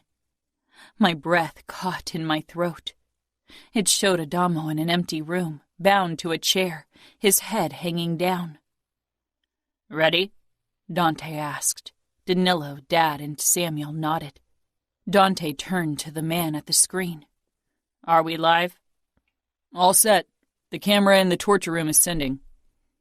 Good, Dante said coldly. With a last glance at me, the men disappeared through a door. A few minutes later they appeared on the screen, entering the room. I sank down on the chair beside my father's soldier, who gave me a quick, curious glance. I could imagine what he thought, what they all thought. Since I had been kidnapped, I was only known as the woman Remo Falcone sullied, the broken one. Samuel held something under Adamo's nose, so he jerked upright, eyes flying up in shock. He had changed since I'd last seen him. His face had become harder, older, and he had grown and become more muscular. He wasn't wearing a shirt, and a few scars littered his chest, but not nearly as many as Remo had. The distant resemblance to Remo sent a stab through my heart. Adamo's gaze wandered over my dad, Samuel, Danilo, and Dante, and for a second fear flashed across his face. Then he controlled his features. Dante stepped forward, and the look on his face sent a chill down my spine. Adamo Falcone, welcome to outfit territory. Adamo smiled bitterly. I would have won the race if you hadn't shot out my tires. My eyes grew wide. Provoking my family in a situation like that was madness. Dante's expression became harder. Samuel had already taken his knife out, and Danilo looked ready to plunge his dagger into Adamo as well. Only Dad remained back. He was a restrained man, but his stance was off. You share the same arrogant disposition as your brother Remo, I see, Dante said pleasantly. It's only fair that he gets to watch you pay for his sins. Adamo shook his head. No matter what you do, Remo won't care. The Remo is crueler than all of you combined. Dante tilted his head. We will see. He took a knife from a table to the side and moved back toward Adamo, who tensed and leaned back. Dante reached down and cut Adamo's right arm loose. Confusion drew my brows together. Dante grabbed Adamo's arm and turned it over, displaying the Camorra tattoo. How long have you been a made man? 1 year and 4 months, Adamo muttered, glaring up at my uncle. You will be judged as a made man, not a boy. Adamo Falcone. Adamo grimaced. I don't give a shit about all this. Do what you have to do. It won't change a thing. Dante stepped back and gestured at the other men. Who wants to go first? You are the ones who are closer to Serafina. Adamo winced and looked at Samuel, who took a step forward. I want to go first. Tears stung in my eyes. Please don't, Sam. Samuel moved toward Adamo and punched him hard. Adamo's head fell back, blood spraying out of his nose as it broke. I rose slowly from my chair, ignoring the stare from the man beside me. Samuel brought his knife down on Adamo's stomach and left a long cut. Adamo cried and lashed out with his free hand, but Samuel grabbed it and twisted the hand back, breaking it. I took a step back, my hand covering my mouth. I had never seen Samuel like this. I knew what he was, what they all were. This wasn't right. I had to stop them somehow. See, Remo, your brother will bleed in your stead. We'll tear him apart, piece by piece, for what you did to my sister. He will suffer for you. Samuel snarled. In that moment, little of my twin was left. A made man, a monster. Just because I never saw his monstrous side didn't mean Samuel was less of a monster than any other of the men in our world. Dad pushed away from the wall, gripped Adamo's free arm, and jerked it back with a sickening crunch. He had a look on his face I had never seen. Adamo's screams blared through the speakers, and I began running. Adamo didn't deserve this. And with their actions, they would make everything worse, because Remo would seek retribution. He would attack viciously, would maim and kill, would leave nothing in his wake, and whatever the outcome, I would lose someone I cared about, either my family members or the father of my children. I followed the screams to the last door and burst through it, then froze as the smell of burning flesh filled my nose. Adamo was screaming as Danilo was holding a lighter to his forearm, burning away the Camorra tattoo. "Enough!" I cried. I stormed forward and pushed him aside before either of them could grab me. Danilo's eyes flashed with fury, and all the men stared at me. "Enough!" I screamed. "Enough!" Adamo groaned, and I turned to him, kneeling before him. Only a small part of his tattoo had been burned away, and the skin was blistered and red. I touched his shoulder, and he flinched. "Adamo," I whispered. He raised his head a few inches, teary eyes meeting mine. A weak smile pulled at his lips. "Serafina." How he could still sound friendly after what had been done to him was a mystery to me. A shadow fell over me, and I looked up. Samuel. "Fina, you should leave. He gets what he deserves." "He is a boy," I said, "and he always treated me with kindness." "He is a Falcone," Danilo said, stepping forward with the lighter still in his hand. His eyes were hard and merciless. "You were punished for something outfit soldiers did. Adamo will pay for something his brother did." "I suffered for your sins," I spat at them. "And he suffers for Remo's. I'm sick of it. This ends here. Adamo won't suffer any more pain under your hands." "That isn't your call to make," Dante said firmly. I looked back at Adamo, who looked resigned and had begun shaking. A phone rang and Dante picked it up. "Remo." I jerked, my eyes widening. Remo. Chiara was asleep with her head in Nino's lap. It was early afternoon, so I didn't understand how she could be tired. Maybe Nino kept her awake all night.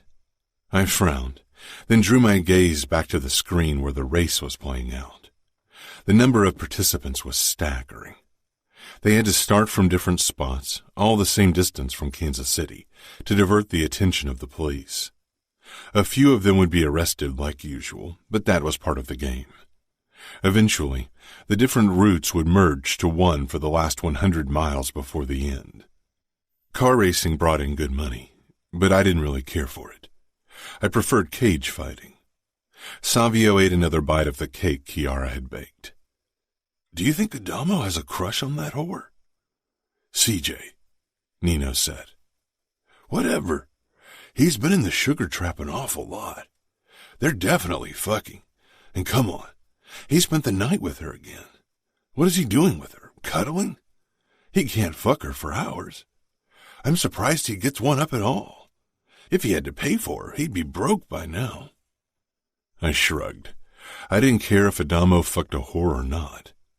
I'd never seen him talk to any of the other whores, though. It worried me. Not to mention that it wasn't the first night he'd spent with the whore at the sugar trap. Fucking her was okay, but spending so much time with her could definitely prove to be a problem. Trust Adamo to fall in love with a whore and be monogamous when she's got about a dozen dicks up her pussy every day, Savio said. Nino made an impatient sound, obviously keen on watching the race in peace. One of the participants was currently being chased by 3 police cars. Bets if the fucker managed to escape or not were probably burying us already. You don't know what's going on. Maybe he only enjoys her skills. Savio scoffed. She's not bad, but there are better whores out there. It's not like he has many to compare her to, I said, growing tired of the discussion. One of these days he's going to bring her over here and keep her, Savio said.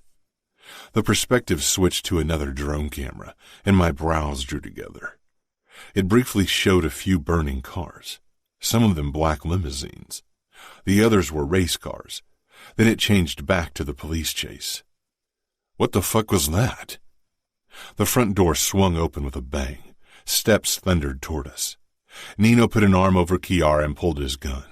I rose with my own gun raised. Fabiano stormed into the living room, panting. The outfit attacked our territory. I froze. Savio jerked to his feet. What? I growled. If Dante had set a single foot on Vegas ground, I'd walk into Chicago tomorrow. Then another thought struck me. The race. Fabiano nodded. The organizer from the Kansas race called a few minutes ago.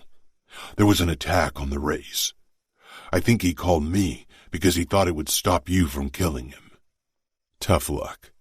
I'd deal with him once I was done with the outfit. How long ago did they attack?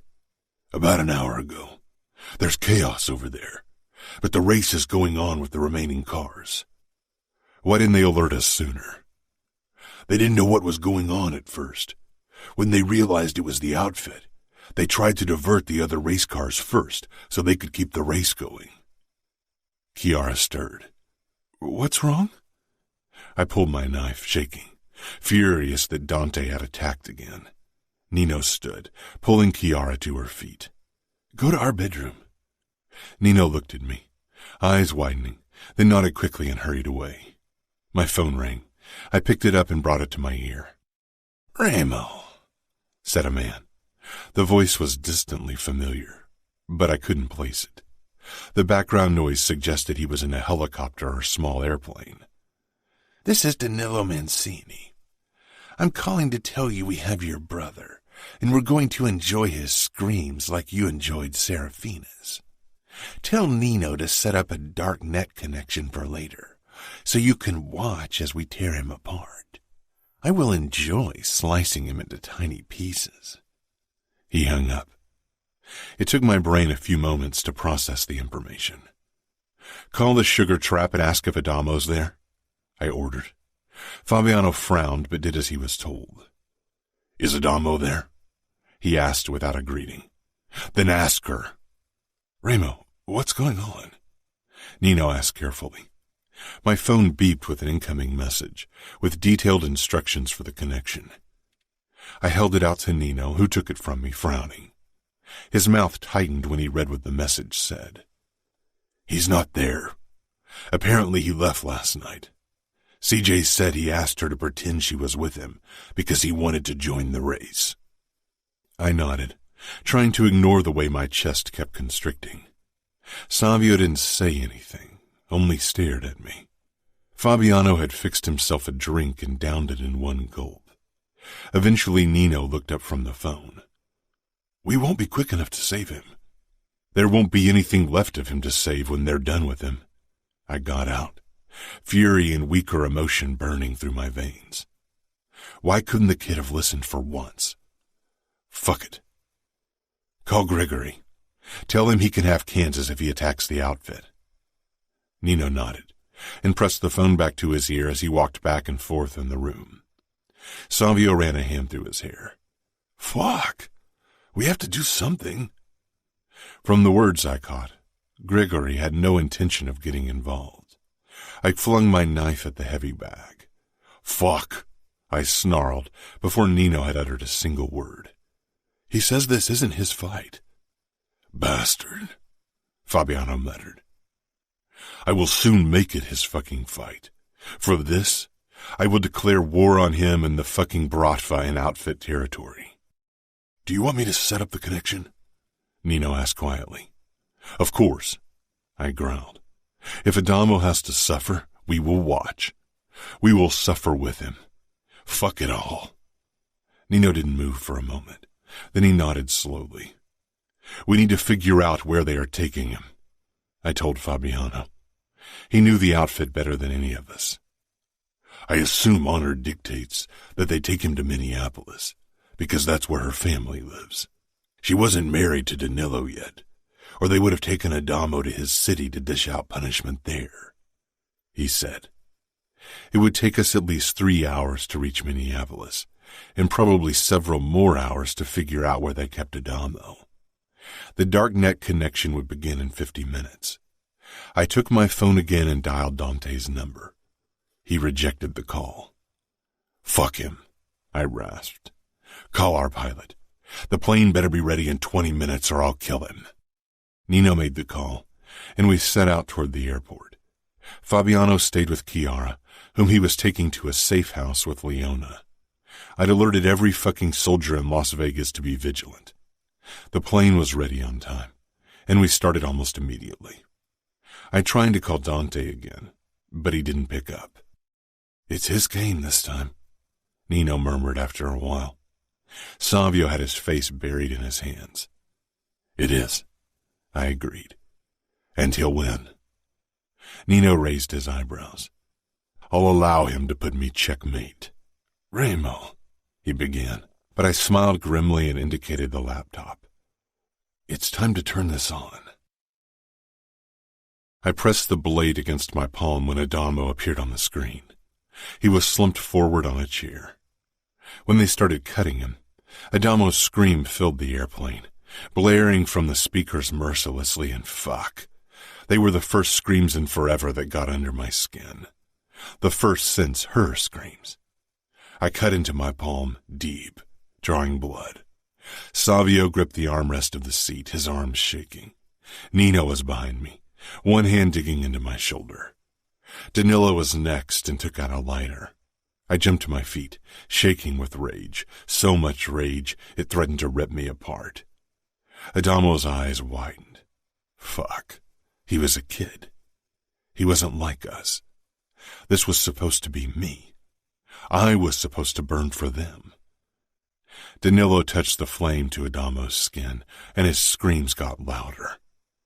I reached for my phone again, knowing that Dante would reject my call like before, and hating this fucking sense of helplessness. I was supposed to burn for them, for him, and I would. Enough!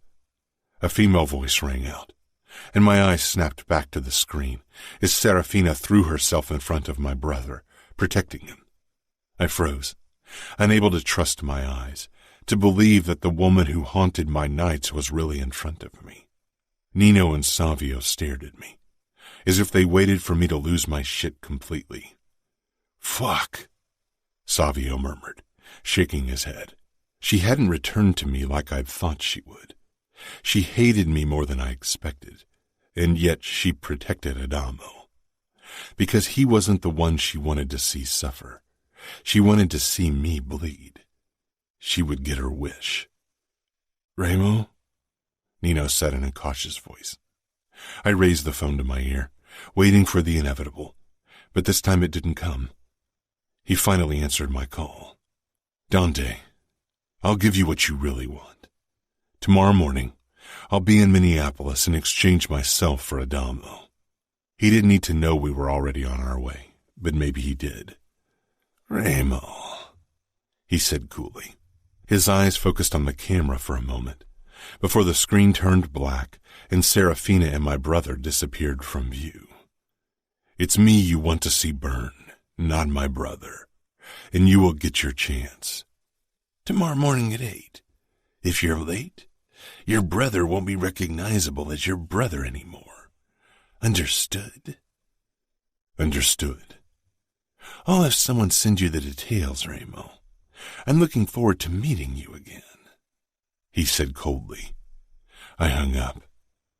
They will kill you, Remo, Savio said. They will cut me, skin me, burn me, cut off my dick, and then maybe they'll kill me, I said quietly. And all I could wonder was if Serafina would watch them do it. Chapter 26. Serafina. They allowed me to stay with Adamo, and I crouched at his feet, feeling sick to my stomach from what I'd witnessed, and even worse, thinking about what was to come. Remo will exchange himself for you, I whispered. Tomorrow you will be back in Vegas, and Nino will treat your wounds. Adamo tilted his head, dark eyes bleak. Remo is Capo. He won't die because I've been stupid enough to get myself captured. I've been a disappointment to him since I was born. He will use this chance and kill Dante instead of handing himself over. I lifted soaked fabric from his burn, and he groaned deeply. His wrist and nose were broken and his shoulder dislocated. He must have been in horrible pain, and there was nothing I could do to help him. Playing the guilt card forced my family give me this small freedom. It didn't convince them to call a doctor, though. They would have probably kept torturing Adamo if I hadn't refused to move away from his side. You're wrong, Adamo. Remo will protect you. He doesn't fear death or pain. He will take your place because you are his brother and he cares for you. He'd do anything for you. Adamo let out a choked laugh. Why do you speak about him as if you don't hate him? He kidnapped you. He ruined your life. I looked away. I wouldn't tell him about Navio and Greta, and certainly not about my twisted feelings for his brother either. Adamo leaned forward, wincing, and brought our faces closer together. A risk because we were undoubtedly being watched, and my family was still eager to spill Falcone blood. His oremos. It didn't matter, as long as it was a Falcone. I met Adamo's gaze, and realization settled on his face. Fuck, he whispered hoarsely.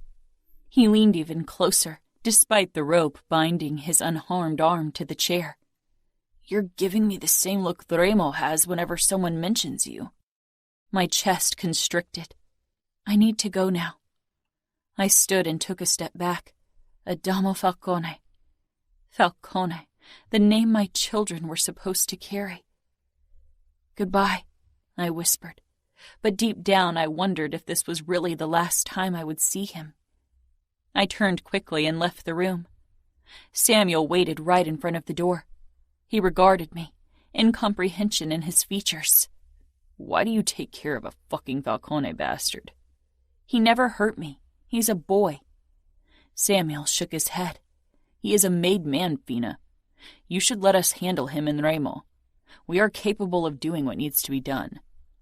We walked into the main hall where Dad, Danilo, and Dante were talking in hushed tones. They turned to us the moment we entered. I faced Samuel. And what is that? Bring Remo to his knees. Make him beg for mercy, beg for death. I will cut his dick off myself. Danilo will take care of his balls. And then we will keep them in a nice bag with ice so he can see them while we tear him apart. Then we'll shove them down his throat. Danilo smiled grimly, and even Dad looked like he could imagine nothing better than committing the most brutal murder he could think of. I swallowed. He is the father of my children. Samuel grabbed my shoulders hard, desperately. He broke you, Fina, he said softly.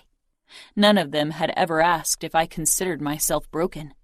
They had declared me as such, and all four of them made me feel like I was. He is a monster, Samuel added. He is not the only one, I whispered, my eyes wandering over the gathered men. Samuel dropped his hands, face twisting as if I'd stabbed him. I'm doing this for you, to avenge you. Did any of you ever ask what I wanted? If I wanted more blood spilled? If I wanted to be avenged? I shouted. Dante came forward, expression tight. Don't you want to see Remo Falcone on his knees? Don't you want to see him broken? I did, but not in the same way they wanted. I want nothing more, I said quietly, because they could never, would never understand. Samuel wrapped an arm around me and kissed my temple. Fina, let's go home. Yes, let's go home, I said quietly. I peered up at Samuel, realizing that for the first time in my life, we didn't mean the same place.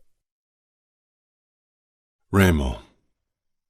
Nino, Savio, and I linked arms, pressing over the tattoo of the other. You will be a better capo than me, Nino. You won't kill people who might be useful to us. Your logic will make the Camorra even stronger.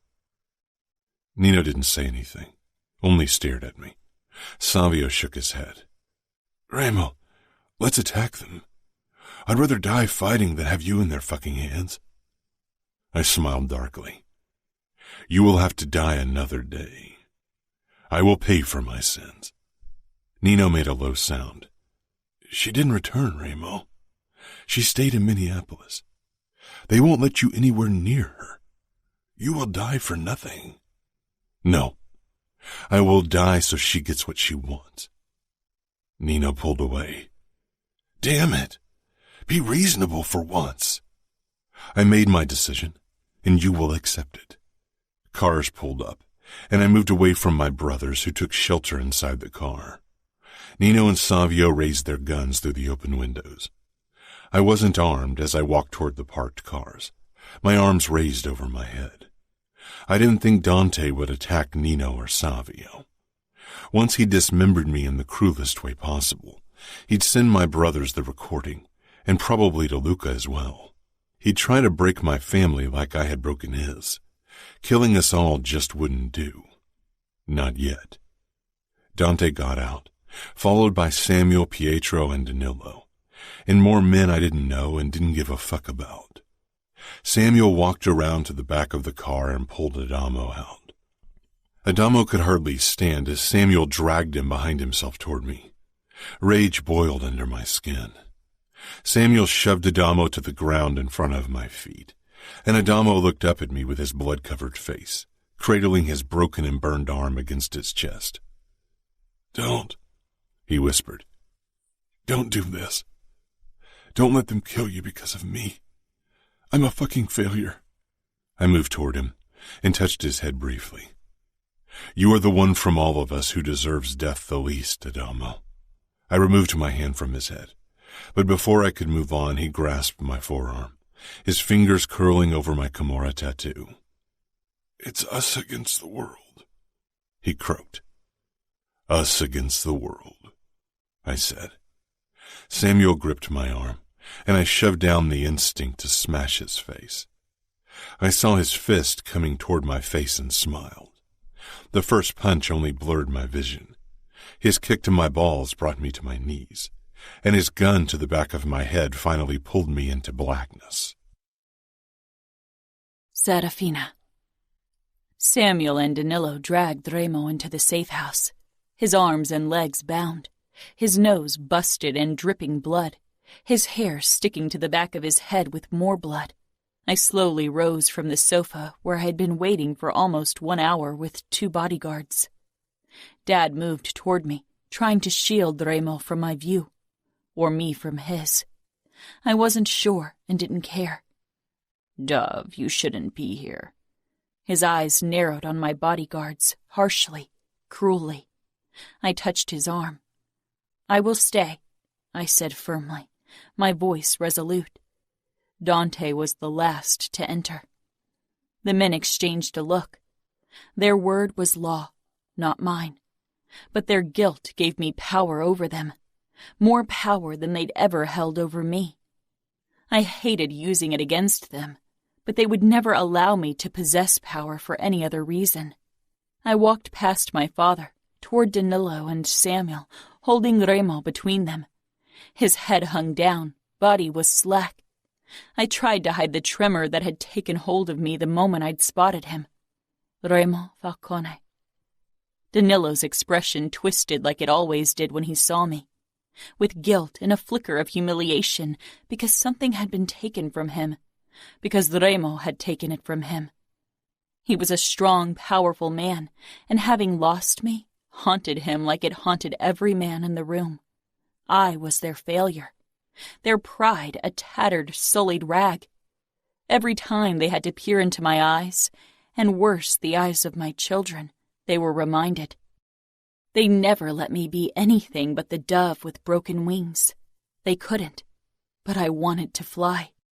"Have you come to watch the bastard die, Fina?" Samuel asked, his face cruel, eager, brutal as his blue eyes settled on Remo, who still hadn't moved, but I noticed the almost imperceptible shift in his shoulders, his muscles twitching.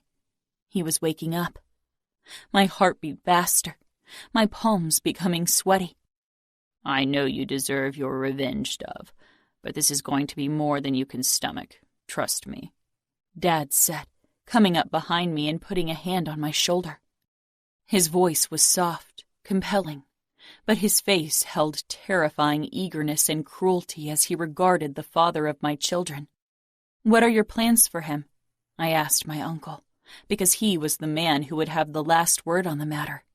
His cool blue eyes weren't as controlled as usual. He, too, wanted to tear into Remo. They had waited a long time for this moment. "We will prolong his torture as long as possible, without risking an attack from the Camorra." "He won't die today?" "Oh, he won't die today," Samuel muttered, "but he might wish for it." I gave a nod. It was what I had expected. Remo wouldn't experience any mercy at the hands of the outfit. Not that he'd ever ask for it. "He'll beg for death," Dad said harshly. "I don't beg for anything, Pietro." I shivered at the familiar timbre, at the underlying threat, the undercurrent of power. How did he do it? Remo lifted his head, and my brother and Danilo tightened their hold, but they blended into the background when Remo's eyes finally met mine. 14 months. The force of his gaze hit me like a tidal wave. In the time since he'd released me, I'd often wondered if I could ever forget him, if I could move on and live a new life. But now as I looked at him, I realized I had been foolish to consider that an option. The corners of his mouth lifted in a twisted smile. "Angel." My brother punched Remo's face, but he only laughed darkly as blood spattered on the ground. "This is your chance to ask for forgiveness," Dad said. Remo looked from each of them until his eyes finally settled on me. "Do you want me to beg for forgiveness?"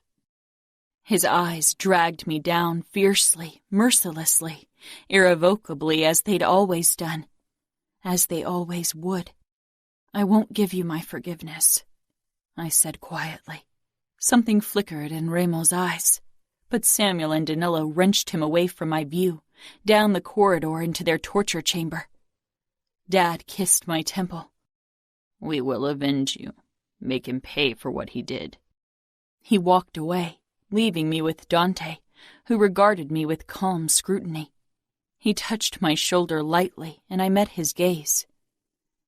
"He will ask for forgiveness in the end," he promised. I briefly touched his hand. I don't want him to, because it would be false. Remo did everything with unbridled passion, with ferocious rage, without an ounce of regret. He consumed, obliterated, ruined. He took everything and left nothing in his wake. He was an unrepentant sinner. He was a destroyer, a murderer, a torturer, a monster, the father of my children, the man who held my heart in his cruel, brutal hand. "You will castrate him?" It was an unnecessary question. I knew they would, and it was only one of the many atrocities they'd planned. All I needed to know was when. Dante gave a terse nod. Tomorrow, not today. It would speed up his death too much. Danilo and Samuel will do it. I'm not sure you should watch any of this, but maybe you need to. Today will be easier to stomach than tomorrow, so stay if it's what you want. Thanks, I whispered. Slowly, I made my way toward the screen on the table and turned it on. My brother and Danilo were kicking Remo in the stomach, in the side, and Remo made no move to defend himself. When they finally let up, because Dante had entered, Remo rolled onto his back and looked directly into the camera, knowing I was watching. He didn't look away when my father took out his knife and cut his chest. Not when it was Samuel's turn. Not when it was Danilo's turn. Not when it was Dante's turn. I'd spent so many hours, day and night, wondering how it would feel to see Remo broken, to see him on his knees. This wasn't how I imagined things to be. My heart clenching in my chest so tightly I could hardly breathe. The tears pressing against my eyelids so fiercely I had to bite the inside of my cheek to hold them back. And even through the torture, Remo didn't look broken, because he couldn't be broken. Not with violence and pain. Maybe not at all. I turned away from the screen and walked away. My bodyguards followed close behind, their steps slow and measured. Shadows meant to protect and save me, but I was beyond saving. My family tried to mend me, but I didn't need it because I wasn't broken. Slipping behind the steering wheel of the Mercedes limousine, I revved the engine the second my bodyguards were inside. My foot pressed down on the gas. They slanted looks my way, but didn't comment. They were meant to protect, not judge. I was allowed this freedom because my family's guilt had paid for it. They couldn't bear keeping the dove with broken wings in a gilded cage. The second I had the car parked in front of my family's home, I killed the engine and got out, not waiting for them. I stepped inside and hurried upstairs, didn't stop until I entered the nursery. Both Nevio and Greta were asleep in their shared crib, looking peaceful and painstakingly beautiful. I stroked their heads, the thick black hair like their father's. When my fingers brushed Nevio's temple, his eyes peeled open with those dark brown, almost black eyes. I leaned down and pressed a kiss to his forehead, then to Greta's, breathed in their scent, then sank down in a chair and watched them sleep. I wasn't sure how long I stayed like that when the door opened. Familiar steps sounded behind me, steps that had accompanied me almost all my life. A warm hand came down on my shoulder, and I covered it with mine. Samuel pressed a kiss to the crown of my head, then rested his forehead against it for a couple of moments. So gentle and caring, so very different from the man I'd seen torturing Remo. He straightened, and I tilted my head back, peering up at him. His gaze rested on Greta and Nevio. But for him there was nothing beautiful about them. As always, his eyes shone with guilt and aversion when he regarded them, before he noticed my scrutiny and lowered his gaze to me. Warmth filled his expression. I wished he could spare some of it for the children I loved more than life itself. Samuel was my blood. He would always be.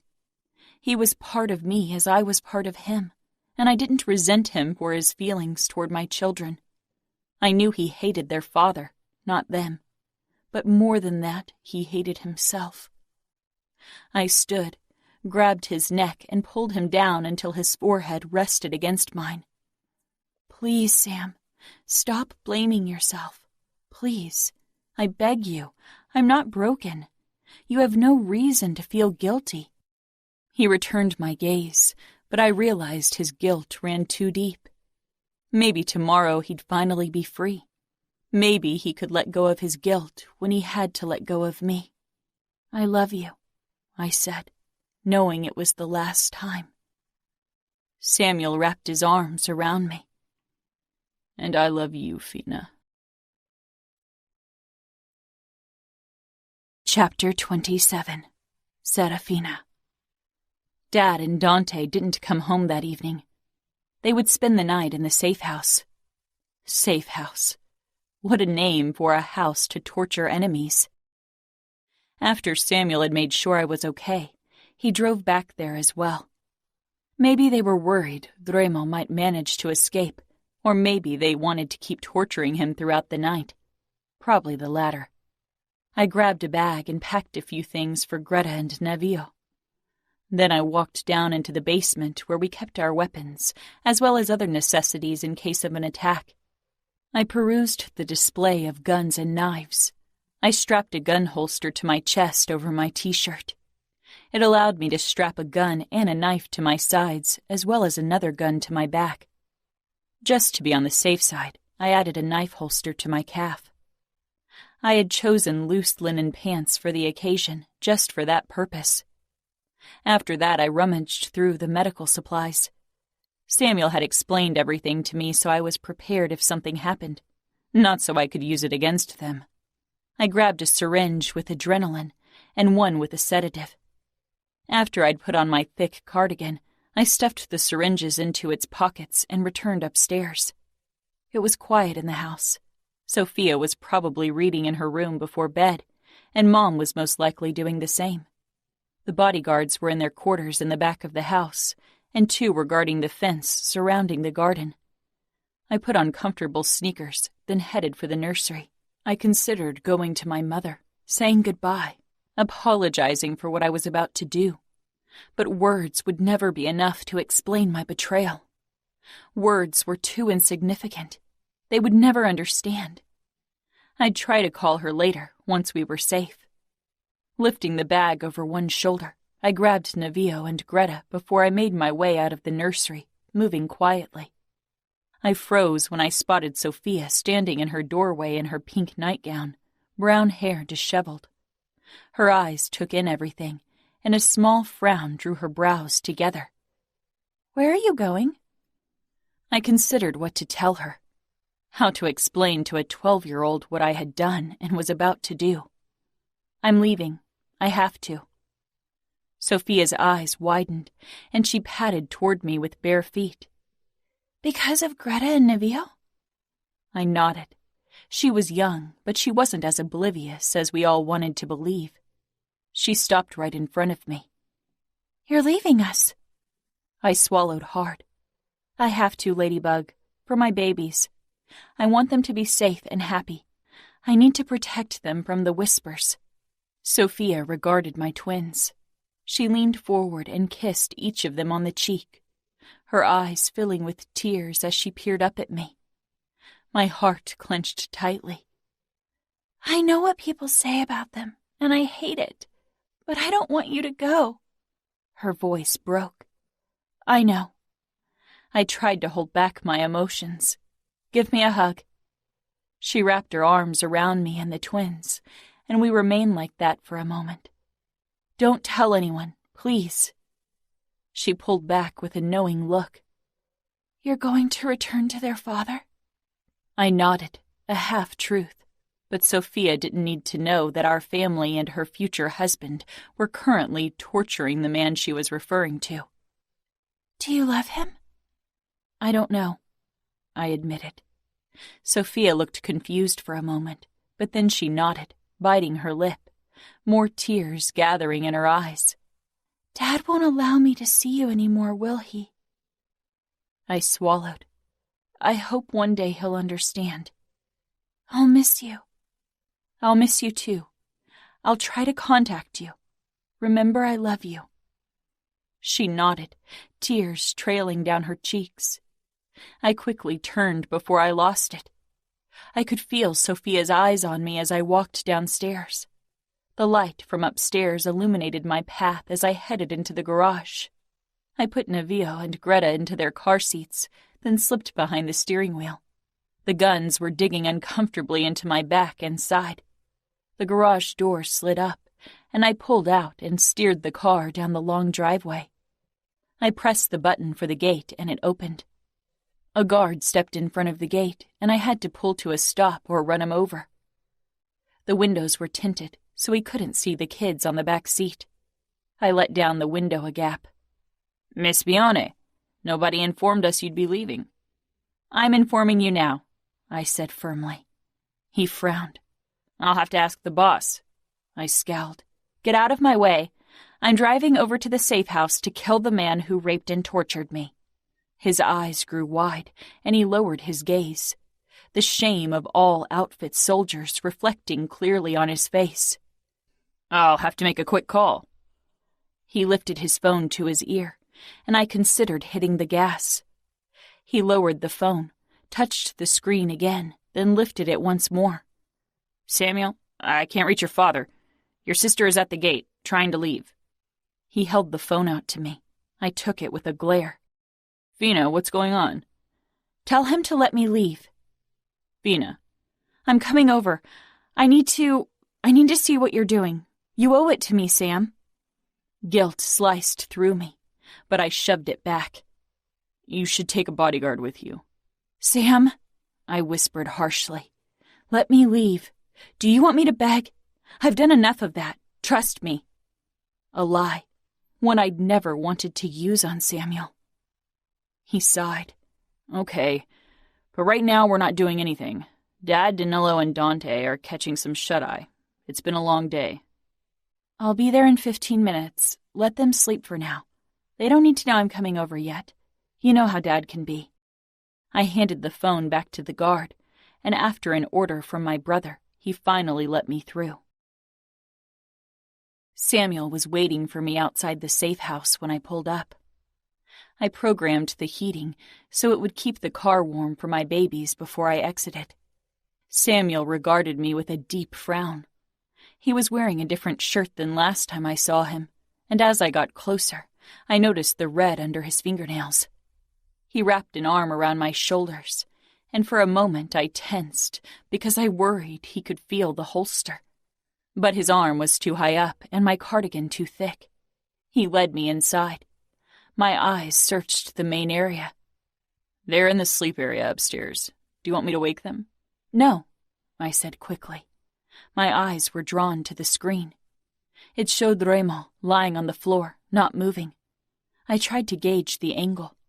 Samuel followed my gaze. We'll continue in about an hour. I raised my eyes to his. Dark shadows spread under his eyes. You look like you should get some sleep. Someone's got to keep watch. He doesn't look like he can do anything. Samuel's lips curled. He's a tough fucker. His expression softened. But we'll get him to beg. At some point, even he will break. I doubted it, but we'd never find out. Do you have something to drink for me? Samuel nodded and walked over to the table in the corner. I took out the syringe before I followed him. Water okay? He asked as I stopped close beside him. I touched his chest. I'm sorry, Sam. His brows snapped together in confusion, and I shoved the needle into his thigh. Sam jerked. Fina, what? But he was already staggering, his eyelids drooping. I clung to him, trying to stop him from falling and injuring himself, but he was too heavy. He sank to the ground. His eyes began to lose focus. I bent over him and kissed his forehead. I hope you'll forgive me one day. I stepped into the torture room, my eyes landing on Remo. He was sprawled out on the floor, lying in his own blood, naked except for black briefs, his arms and legs tied to hooks in the ground with rope. Bruises and cuts littered almost every inch of him. On the table to the right, I could see torture tools. The knives covered in blood, but some of the others were still pristine and untouched, waiting for their purpose. Remo's eyes peeled open in his blood-covered face, and they knocked the breath out of me again. A dark smile twisted his mouth, but there was an emotion in his eyes that tightened my stomach. Angel, have you come to watch your family cut off my dick? I hear that's scheduled for today. I crept closer to him, my sneakers trudging through his blood covering the rough floor. My steps didn't falter. Blood did nothing to me, not anymore. Remo regarded me quietly. His eyes slid down my arm to the tip of the knife, peeking out from my long cardigan sleeve. Or have you come to do it yourself? I stopped right above Remo. Even though he was on his back, cut and bruised, covered in his own blood, he appeared powerful. Remo couldn't be broken, because he didn't fear pain or death. Was this love or madness? I sank down to my knees beside him, kneeling on the sticky floor, my white linen pants soaking up the blood greedily. My pants soon stuck to my skin with Remo's blood. "No," I whispered, finally answering him. Remo's eyes traced my face. He looked almost at peace. To kill me? I tilted my head, regarding him. Remo was Nevillo. Nevillo was Remo. As if they had been carved from the same template. My children were the spitting image of their father. Even if I didn't have feelings for the man before me, I could never kill him, because the faces of Greta and Nevillo would remind me of him every day of my life. I always thought it was meant to be that way. Your hand ending my life. I shook my head. I won't kill you. I leaned over Remo, my fingers spreading through his blood on the ground. My hair dipping in it. So much blood. You didn't marry Danilo, Remo murmured. How could I? I whispered, bending low until Remo and I were almost touching. How could I marry him when I was pregnant with your children? Remo stiffened. I'd wondered how he would react if I ever told him about Greta and Nevillo, but nothing came close to the look on his face. Complete and utter shock, and more than that, wonder. When you gave me up, I carried your babies in me, Remo. You gave us up. I thought he'd return to me, he rasped. You pushed me away. I set you free. I wasn't free, I hissed. How could I ever be free when his name was etched into my heart? You were pregnant, he said quietly.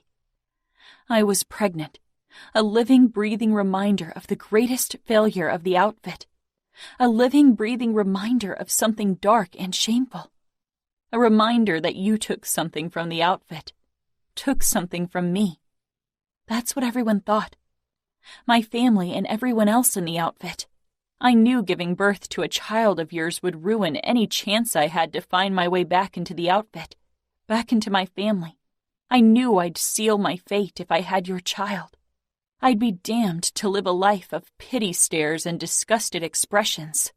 Something flickered in Remo's eyes. Dread, maybe even fear.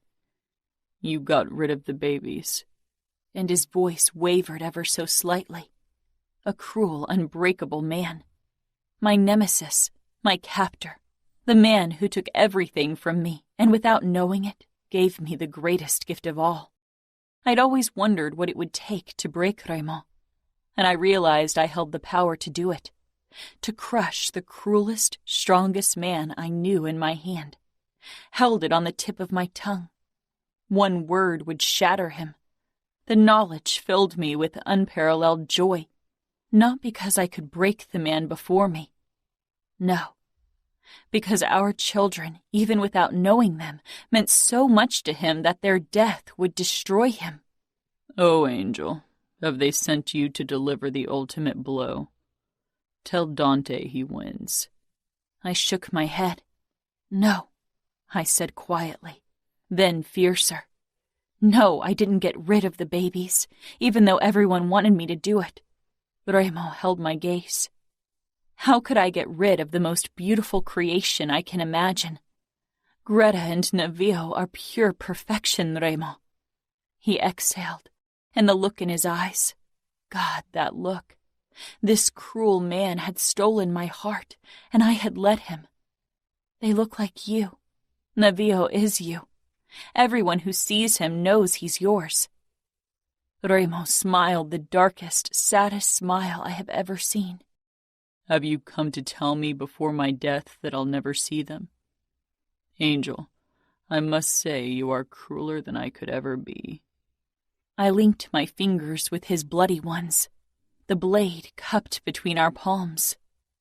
Our children are perfection, but here in the outfit, they represent shame and dishonor. People whisper behind their backs, call them Falcones, as if it is something sinful, something dirty. Our children are beautiful. My voice became fiercer with every word. They are meant to hold their heads high, not be ashamed for who they are.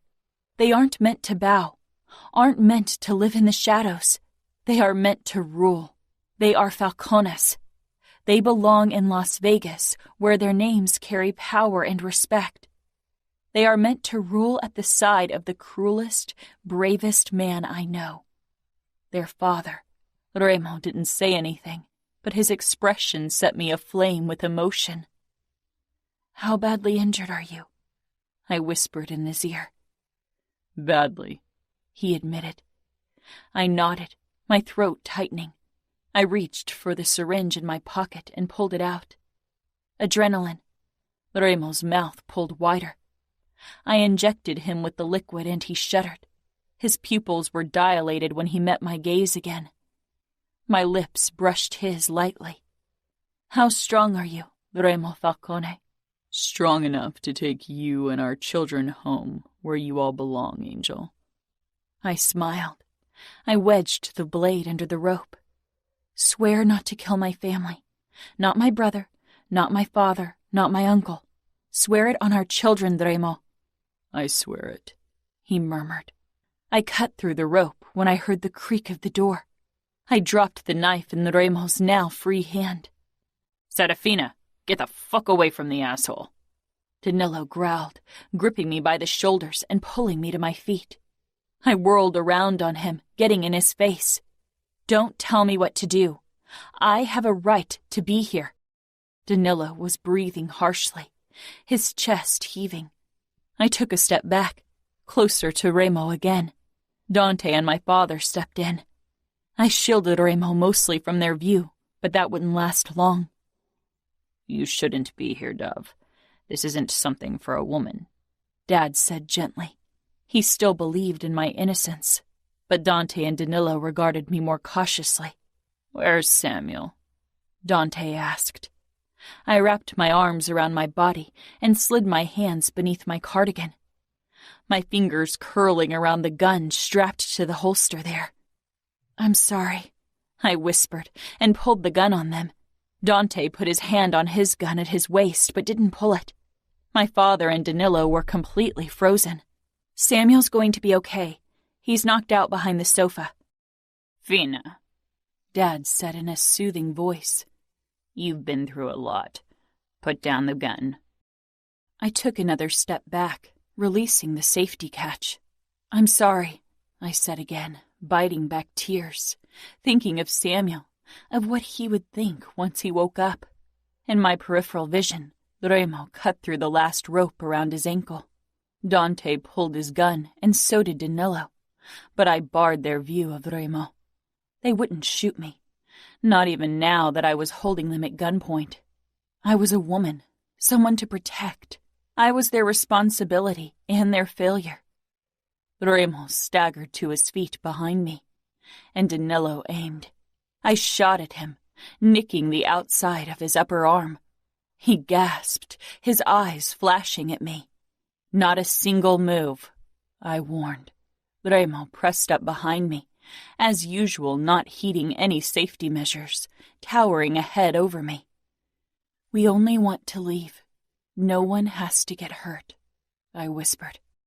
Remo reached for my gun, but I shook my head. "My back," I told him.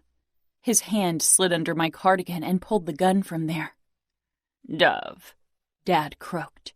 "You don't owe this man anything. He raped you. I know emotions can get confused in a situation like this, but we have people who can help you." I smiled sadly at him, and then Samuel stumbled inside, holding on to the doorframe. I hadn't dared use a higher dose on him than was absolutely necessary. Obviously, it wasn't enough. He stared at me uncomprehendingly, his arm with his gun hanging limply at his side. My twin, my confidant. For most of my life, I had been sure my love for Samuel, for my twin, could never be challenged. And I still loved him so much. The look of betrayal on his face splintered me in half. But now there were my children and the man behind me. Remo's gaze moved from me to him, and he touched my hip. I swallowed the rising emotion. "Please let us leave, Uncle," I addressed Dante. "This war is because of me, and I can tell you I don't want it. I don't want to be avenged. Don't rob my children of their father. I'll go to Las Vegas with Remo, where I belong, where my kids belong. Please. If you feel guilty for what happened to me, if you want to save me, then do this. Let me return to Vegas with Remo. This doesn't have to be an endless spiral of bloodshed. It can end today. For your children, for mine, let us leave." Dante's cold eyes were on Remo, not me. "Is she speaking in the name of the Camorra?" Remo's grip on my hip tightened. "She does. You breached my territory, and I breached yours. We're even." "We're not," Samuel roared, stepping forward, swaying. Remo lifted his gun a couple of inches. "You kidnapped my sister and broke her. You twisted her into your fucking marionette. We won't be done until I'm standing over your disemboweled corpse so my sister is finally free of you." "Sam," I choked. "Don't do this. I know you don't understand, but I need to return to Vegas with Remo, for myself, but more importantly, for my children." "I knew you should have gotten rid of them," Samuel rasped, his eyes glassy. Remo's hand on my hip jerked, and I knew without the promise he'd given me, he would have killed my brother for his words. Dad came up behind Samuel and put his hand on his shoulder. "Send them with him to Las Vegas. They are Falcones, but you aren't, Fina. Be free of them and him. You can start a new life." "Where my children go, I will go," I said. "Don't you think I've suffered enough for all of your sins? Don't turn me into another pawn in your chess game. Set me free." Realization settled in Sam's eyes, and it broke my heart. I ached for my family who would never understand. I could only hope they'd come to hate me one day, so they didn't miss me anymore. Remo's grip on my hip loosened. Even the adrenaline wouldn't keep him on his feet for an endless amount of time. He was too injured for that. "Let us leave. You failed me once, and now I'm lost to you. But please allow me to bring my children to a family that will love them. Allow me to bring my children home. You owe it to me." Danilo made a disbelieving sound, his hand around his gun tightening. I hated myself for playing the guilt card, but I knew it was our only chance. For Remo to get out of here alive, I had to hurt the family I loved. Dante's cold eyes met mine. "If I allow you to leave today, you are a traitor. You won't be part of the outfit. You will be the enemy. You won't see your family again. There won't be peace with the Camorra. This war has only begun." Samuel heaved a deep breath, his eyes begging me to reconsider. Could I live without him? "When will this war end, Uncle?" I asked quietly. He looked at Remo, and I knew what he would say. "Never." I whispered the answer. Dante inclined his head. Dad looked at me as if this was the final goodbye. A daughter lost for good. "Leave," Dante said coldly. Danilo shook his head incredulously. "You can't be serious, Dante. You can't let them go." Dante glanced at my ex-fiancé, looking tired. "Set me free," I said softly. "Leave." Relief and wistfulness slammed into me hearing that word. "Thank you." Dante shook his head. "Don't thank me. Not for that." Remo nudged me lightly, and I walked closer to the door, keeping my body between him and the others. I walked backward to keep an eye on my family. They didn't attack. They didn't stop us. Dad and Samuel looked broken. I had landed the ultimate hit, had broken them. I wondered how Mom would react when she found out. She'd be crushed. My heart was heavy as I led Remo to the parked car. He sank down on the passenger seat, passing out immediately. I closed the door and got behind the steering wheel. Greta and Navio were still fast asleep in their seats. I hit the gas and sent the car flying down the long gravel road. I quickly connected to Bluetooth and called the sugar trap. It was the only number I'd found on the internet. It took a while before the guy I talked to agreed to call Nino and to give him my number. I was starting to go crazy. Remo wouldn't survive if I had to drive all the way to Vegas with him, and I couldn't take him to a hospital in outfit territory. What if my family got over their initial shock and decided to get rid of us after all? I needed to reach Camorra territory. My pulse spiked when my phone finally rang. I picked up after the second ring. "Is he dead?" Nino asked at once. I glanced at Remo, who was slumped against the passenger door, breathing shallowly. "Not yet," I got out. Nino was quiet for a moment. "Did you call to gloat? To let me hear my brother's last screams?" That's what he thought. "I'm in a car with him. We got out. We're on our way." "You got him out?" Nino asked sharply. "Where are you?" "We're taking a helicopter and meeting you halfway. We're in Kansas City. I'll calculate the best spot now." I told him where I was heading, and we agreed on a meeting place 80 miles from where I was. "He's badly injured," I said quietly. "Remo is too strong to die," Nino said. Tears stung in my eyes. "I'm driving as quickly as I can." "Serafina," Nino began. "He thought you'd come back. He wanted you to come back on your own free will." I swallowed. This wasn't about Remo and me. This was about my children. And yet my chest ached with emotions as I regarded the man beside me, his dark hair sticking to his bloody forehead. "I need to drive," I said, and hung up. About 1 hour later, I steered the car toward a deserted parking lot where a helicopter was already waiting. Nino and Savio stood beside it. I'd hoped Fabiano would be there. I trusted him more than these two. I came to a stop. They had their guns out, not trusting me. And I didn't trust them either. But Remo was barely breathing. I gripped my gun and pushed out of the car. Nino approached. As usual, a blank expression on his face. I had my gun pointed at him like he had his pointed at me. Of course, with his skills, I'd be dead before my finger as much as twitched on the trigger. I lowered my gun and walked toward the passenger door, opening it. Nino still regarded me cautiously. Savio came up behind him, his gun at his side, not pointed at me. "Will you help me? Or do you want Remo to die?" Nino moved forward, and the second he saw his brother, he shoved the gun into his holster and rushed to my side. He quickly checked Remo, then gripped him under the arms. Remo groaned. Savio took his legs, and they were about to lift him out when Greta woke and let out an ear-splitting cry upon seeing two men she didn't know. Nino and Savio both jerked their heads back, then froze.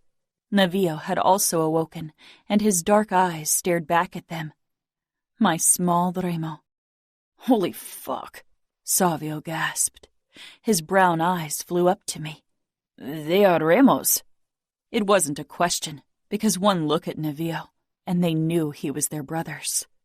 "They are, and he passed out before he could see them." My throat constricted. Nino held my gaze for a moment, and I knew then that I wouldn't regret my decision, because already now I could see that my kids would be Falcone's. "Quick," Nino muttered, and he and Savio carried Remo over to the helicopter. My heart thundering in my chest, I walked to the back door and opened it to unbuckle Navio and Greta. "Shh," I soothed my daughter. Navio looked merely curious and a little sleepy. "Do you need help?" Savio asked close behind me, surprising me. I looked over my shoulder, hesitating, my protectiveness rearing its head. "Don't give me that look. Your kids are safe. They will always be safe. And not just because Remo would kill me if something happened to them. I nodded. Can you take Navio? Greta doesn't like to be held by anyone but me. Savio moved to the other door, opened it, and bent over Navio, who regarded him with big dark eyes. I've never held a baby, Savio said reluctantly.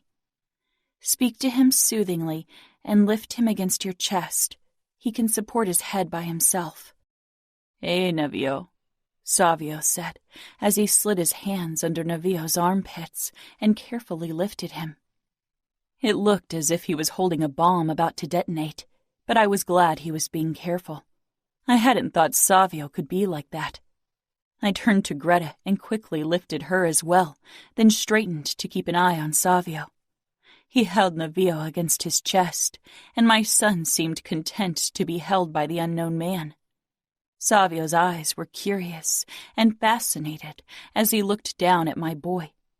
No resentment, no associated shame. Together we walked toward the helicopter. Greta pressed herself against me from the noise of the rotor blades. Nino was bent over Remo inside the helicopter. Remo was already getting a blood transfusion and another IV with a clear liquid while Nino felt his body. A man I didn't know was in the cockpit. Nino turned to us when Savio held Navio out to him. He grabbed my boy immediately, a strange look on his face as he regarded him. Savio climbed in and held out his hand for me. I awkwardly got in with Greta still clinging to me for dear life. I sank down on the bench, and Savio helped me buckle up. Nino handed Navio back to him, and Savio sat beside me. Nino's eyes kept darting between Navio and Greta, as if he couldn't comprehend what he was seeing. The moment the helicopter lifted off, Nino returned to Remo's side. Navio stared down at his father, then at me, and I swallowed the emotion.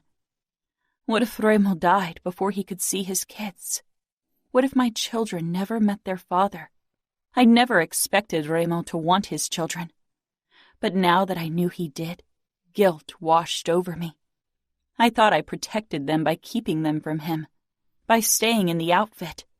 But I had been wrong. Las Vegas was their home, because it was Remo's home. Chapter 28. Serafina. After we landed in Las Vegas, Nino immediately rushed Remo off to a hospital the Camorra worked with, and Savio stayed with me. I was exhausted and emotionally drained. What happens with us now? I asked tiredly. Savio gave me a surprised look. I will take you to the mansion. Remo will want to have you and his kids around when he returns. You think he will survive? Savio nodded. Remo won't die. I followed Savio to a car and sank down on the back seat with my children. When I jerked awake, we had arrived and Fabiano was staring through the window as if he was seeing a ghost. He opened the door. What the fuck? Remo's got kids, Savio explained. I see that, Fabiano said. Savio took Navio again, and I got out with Greta, who had her face buried in my neck. Fabiano couldn't stop staring at Navio. Then finally he met my gaze. You saved Remo? I nodded. Fabiano searched my eyes, and I wasn't sure what he was looking for. It's too cold for Navio and Greta to stay outside. Can you get my bag from the trunk? Fabiano nodded and walked to the back of the car. I followed Savio inside the house, a strange sense of familiarity washing over me. This place didn't feel like home. I'd only experienced it as a captive, and I wondered how things would be now that I had come here freely. Could this become a home for me and my children? Savio had said Remo would want me to live here with them, but I wasn't sure. It felt surreal being here, but there was no going back now. The realization sank in slowly, and for a moment I felt immobilized by the weight of it. Holding Greta seemed to ground me. You can give Navio to me, I managed, offering my free arm. Savio's brows drew together, but he gave me my son without hesitation, and I hugged him to me. Savio and Fabiano watched me for a moment, as if they weren't sure what to do with me. "How is he?" Chiara asked, hurrying into the entrance hall. She jerked to a stop when she spotted me with the kids. Her eyes widened. "Nino took him to hospital," Savio said. Chiara only stared at me. Her eyes darted down to Navio and Greta, and she shook her head in disbelief. A girl with freckles and brown hair followed Chiara and also stopped in her tracks. Chiara was the first to move. She came toward me, her eyes alight with warmth. "How did Remo react?" Tears sprang into my eyes and her smile fell. "He passed out before he saw them," I whispered. "Nothing kills Remo," Fabiano said firmly. I nodded. Greta began crying, and Navio, too, was becoming increasingly cranky. I need to feed them and change their diapers. Then they need a place to sleep. Savio glanced at Fabiano, who shrugged. Chiara rolled her eyes. "Would it be okay if I took you to the bedroom you were in last time? I don't want to open the other rooms in Remo's wing. Or would you prefer to stay in mine and Nino's wing?" I choked out a laugh. "I'll stay in Remo's wing." The other girl smiled hesitantly. "I'm Serafina, and this is Navio and Greta." "Leona," she said. "Nice to meet you." Fabiano stepped up to her and put his hand on her waist in a possessive gesture. So she was his girl. Chiara took my bag from Fabiano and led me upstairs into Remo's wing. I knew the way by heart, but her company felt good. When we stepped into my old room, my breath caught in my throat at the rush of memories that overwhelmed me. But another loud wail from Greta snapped me out of it. I moved over to the bed and carefully lowered them down on it. Chiara kept throwing glances at my twins, longing in her gaze. "How can I help you?" I opened the bag and held out the baby formula. In the evening, they always needed the bottle to calm down. "Could you prepare 2 bottles?" Chiara returned 15 minutes later with the bottles and settled beside me on the bed. "Why don't you feed Navio while I take care of Greta?" I suggested. Her eyes lit up. "Thank you." I laughed. "You're helping me. I should thank you." She grinned as she took Navio and settled him on her lap. "I should warn you, he is a bit of a wrestler." Chiara brought the bottle to Navio's mouth, and as expected, his little hands reached for the bottle, trying to snatch it out of her hand. She laughed. I blinked back tears as I focused on Greta, who was happily drinking, her big dark eyes peering up at me sleepily. Emotions painfully tightened in my chest. Remo had to survive. I couldn't believe fate would be so cruel to rip him from me before he could see his children. Maybe Remo deserved death, but I didn't care. He needed to live for Greta and Navio. "He'll love and protect them," Chiara murmured. Remo would protect them. Was he capable of love? I wasn't sure. After Chiara left, I lay down beside my babies, who were already asleep after their feeding. I didn't have beds for them or anything else except for the few things I'd stuffed into the backpack. I closed my eyes. The image of Remo and his blood flashed into my mind, and I shuddered. I must have fallen asleep because Greta's wail woke me shortly after. It was the first night without the help of Samuel or my mother, and a heavy weight settled in the pit of my stomach thinking about my family. I wasn't sure how my future nights would be.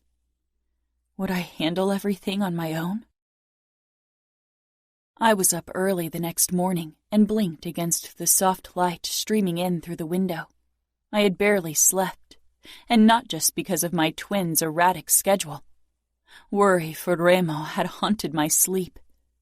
I got myself and my babies ready before I headed downstairs, carrying them on my hips. Following the scent of coffee and bacon, I made my way into the kitchen, but stopped in the doorway. Adamo, Savio, and Nino were sitting around the kitchen table while Cora was stirring something in a big pot. All eyes turned to me, and I swayed on my feet. I'd always been the enemy, the captive, and now I was what? A guest? An intruder? "Good morning," I said, then turned to Nino, fear clogging my throat. "How is he?" "Stable. A few broken bones, bruises, rupture of the spleen. He's upstairs, knocked out with pain meds." "He won't like that one bit," Savio said, grinning. "You know he prefers pain to being helpless." I still hadn't moved from the doorway. "I'm preparing a pumpkin puree for the babies. I hope that's okay," Cora chimed in. I nodded. Nino grabbed a chair and pulled it back for me. With a smile, I approached the table and sank down. Navio knocked Nino's glass over, spilling water over him. "Sorry," I said, leaning back so Navio's sneaky arms wouldn't get into more trouble. He still made grabby motions. Nino regarded him intently as he dried himself with a dish towel that Cora had handed him. Adamo shook his head. His arm was bandaged and his face was swollen. "I can't believe Remo's got kids." "I bet the outfit hated seeing them. I mean, there's no way they couldn't be Falcones," Savio said with a grin. I stiffened, pain slicing through me. I looked away, swallowing. "Is that why you're here?" Nino asked mildly. "To give them a chance." "I want them to be proud of who they are," I said. I didn't want to explain everything. "They will be. They are Falcones," Nino said. I looked into his emotionless gray eyes. "Just like that? My family tortured Adamo and nearly killed Remo, and I'm technically the enemy." "Just like that. You are Remo's, and they are his too. You are family." I frowned. "I'm not Remo's." Nino gave me a twisted smile. "You are." Cora put a plate piled with eggs and bacon and toast in front of me. "Do you have a blanket?" She hurried off and returned with one a few minutes later, spreading it on the ground. I put Greta and Navio down on their backs so I could eat. I smiled when Navio rolled onto his stomach and raised his head curiously. "This is too weird," Adamo said. I gave him a smile. Savio shook his head. "I'm not going to change diapers. I don't give a fuck if Remo gives the order or not. I'm not going anywhere near someone else's shit, baby or not." I huffed. "I'm pretty sure you come into contact with more disgusting things on a daily basis." Adamo laughed. "He's full of shit anyway." Savio punched Adamo's unharmed arm. Some of the weight I'd felt since yesterday lifted from my shoulders. Remo. I felt like shit. Cotton mouth and a full body ache. Peeling my eyes open, I found Nino staring at me. "You asshole. You gave me pain meds and some kind of fucking sedative. Your body needed it." I tried to sit up, but my body was very averse to the idea. I struggled and shot Nino a death glare when he tried to help me.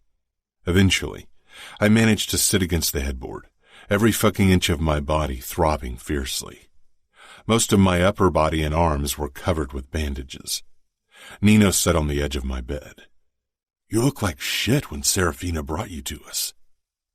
Serafina had saved my life. The woman I kidnapped. She'd saved my fucking life. For a second I thought I'd dreamed up the whole shit. But the way my body screams with agony tells me it's true. I got out. "They almost killed you. And they would have if Serafina hadn't gotten you out." "Where is she?" I asked, ignoring the way my chest hollowed at the thought that she wasn't in Las Vegas after all. "Downstairs," Nino said slowly, his eyes searching mine. "With your children."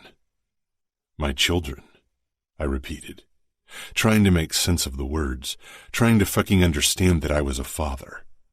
"Greta and Navio." "Fuck," I breathed. "It's like looking at a baby version of you," Nino said with a disbelieving look. Make sure they have everything they need. No matter what Serafina says she needs, you get it for her. Nino nodded. She's here to protect her children, because the outfit didn't accept them. Not because of you. I narrowed my eyes at him. I don't care why she's here. All that matters is that she is. I told you before, I don't have a fucking heart that can be broken. Or have you forgotten? Nino touched my shoulder lightly. I know you better than anyone else, Remo. Or have you forgotten? That's why you're so good at pissing me off. Do you want me to get her? I nodded. I didn't think I'd ever wanted anything more. I would have gone through days of torture, through weeks of it, to see Serafina. That she saved me? Fuck. I'd never considered it an option. After she told me she wouldn't give me her forgiveness, I'd resigned myself to the fact that she wanted me dead, that she wanted to see me suffer. I deserved it. There was no fucking question about it. I knew what I was. There wasn't anything white about me. Very little gray and a ton of black. And yet she was here. She was here with our children. I tried to imagine them, but I couldn't. I'd never wanted kids, because I was certain I'd never find a woman who wouldn't prove to be the same fucking failure my mother had been. I'd been certain that I'd break any woman, but Serafina was strong. She'd proven me wrong, had twisted my game until I felt like the loser, like the one who'd been checkmated. Serafina. Nino walked into the living room where Chiara and I were sitting on a blanket with Navio and Greta. Chiara was a natural with kids, and it was obvious how much she loved them. She held Navio in her lap as she showed him a picture book. Greta sat in my lap, her tiny hand wrapped around my thumb and looking down at the book in my free hand. I looked up at Nino, but his eyes were on Chiara, who was smiling down at my son, practically glowing with happiness. Slowly he dragged his gaze up. Remo just woke up. Without thinking, I got up with Greta clinging to me. I didn't want my kids there when I first talked to Remo after he'd woken. I felt like we needed a moment before I could allow that. I untangled Greta gently and laid her down on the blanket, then hesitated. Chiara looked up with a smile. Nino and I can watch them while you talk to Remo. Nino moved closer, but I stayed where I was. I couldn't help it. This would be the first time I let them out of sight since our arrival. Each of us would lay our life down for these kids, Nino said. You brought them here. They are Falcone's. They are Remo's kids. He burned for us. We will burn for them. I gave a small nod and took a step back. Greta's eyes followed me. Chiara, can you take Greta? She's very shy around people she doesn't know, especially men. Nino lowered himself beside Chiara and took Navio from her. I tensed when Chiara reached for my daughter, expecting a crying fit, but Greta's face scrunched up only briefly, then smoothed when Chiara sang softly. I took another step back. Chiara beamed at Nino as he put Navio down on his lap and pointed at the picture book. Nino oozed calmness, which was perfect for my kids. Navio ignored the picture book that Nino held up and stared at the colorful tattoos on Nino's arm, touching them with his small hands as if he thought they'd come alive under his fingertips. My heart swelled once more, and I turned quickly before I got too emotional. I took a deep breath before I slipped into Remo's bedroom. He was sitting back against the headboard, elevated by pillows. His upper body was naked, except for the many bandages covering his skin, the cuts my family had inflicted to avenge me. He looked up from his iPad, and I took a hesitant step closer as I let the door shut. His face pulled into a strange smile.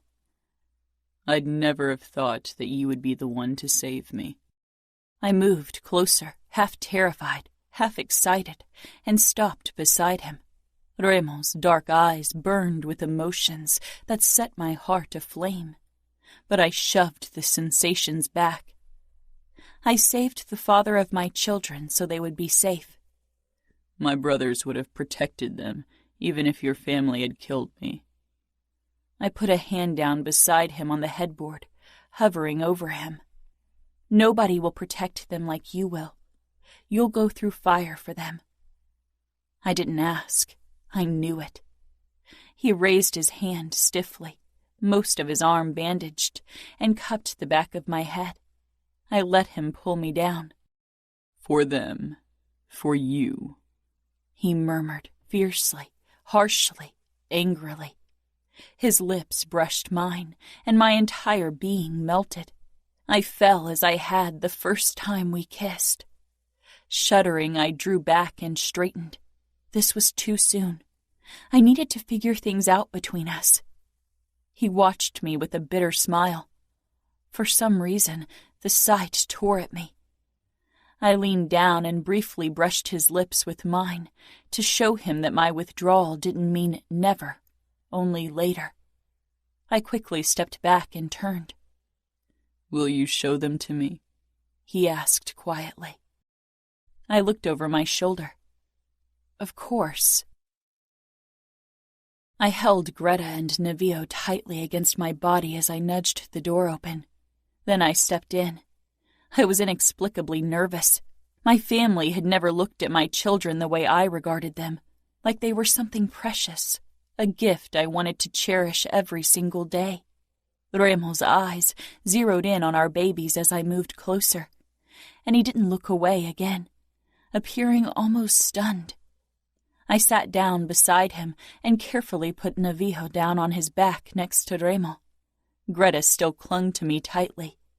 Remo's expression held wonder, and when he raised his eyes to mine, they were softer than I'd ever seen them. He stretched out his bandaged arm and stroked his fingertip over Navio's chest reverently. Navio, being Navio, snatched up Remo's finger and brought it to his mouth to chew on it with a toothless grin. Remo's lips twitched. Then he raised his gaze to Greta, who turned her head to watch him curiously. She's shy around most people, I said. She'd always been like that, even when she was a tiny newborn. I took his hand so she saw me doing it, then brought it toward her. When she didn't protest, I released Remo's hand, and he caressed her back with his fingertips. He was so gentle and careful with her, I could feel a mix of happiness and wistfulness rise up in my throat. Greta watched him silently. Did she know he was her dad? Tears ran down my cheeks. Remo, stroking Greta's back and having his finger chewed off by Navio, was the most beautiful sight I could imagine. I don't think I've ever been this happy, I admitted, not caring that I was being emotional in front of Remo. This was no longer a battle of wills, a twisted game of chess. These stakes were too high. Remo locked his gaze with mine. I know I've never been happier. Chapter 29. Serafina. As far as patience went, Remo was a nightmare.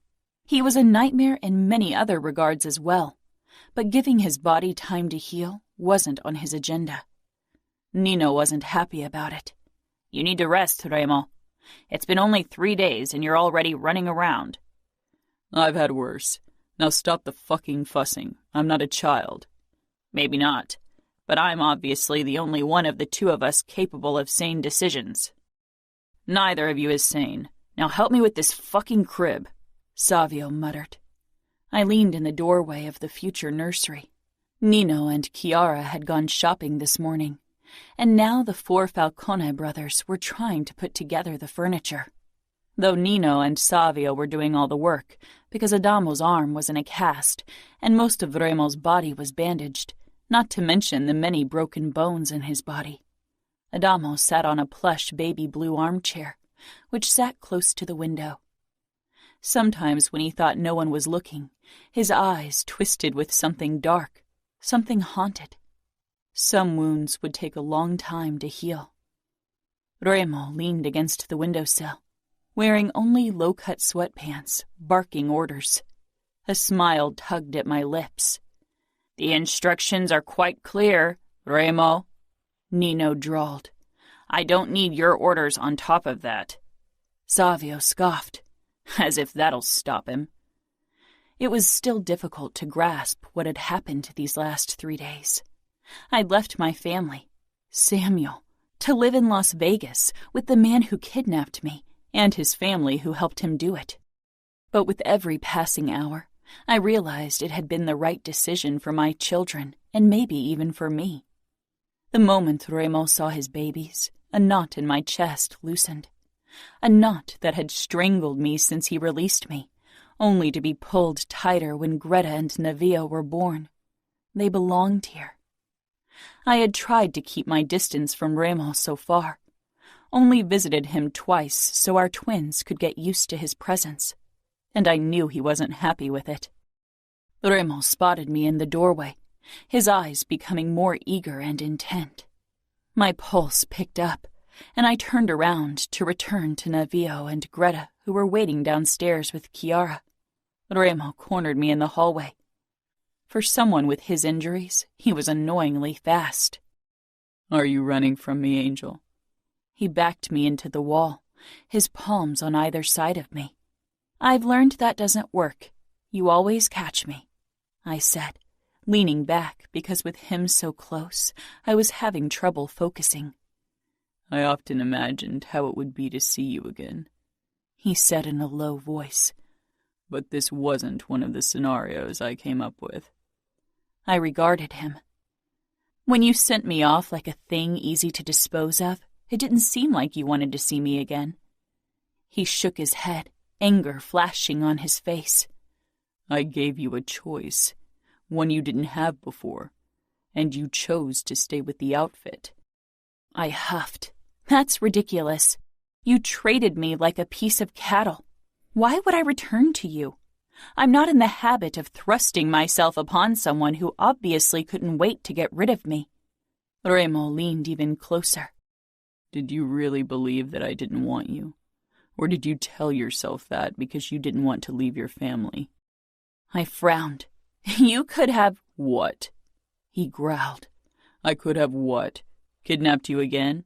Asked Dante to send you back?" He had a point, and it annoyed me. "When were you planning on telling me about our babies? Would you have told me at all if Adamo hadn't gotten himself captured?"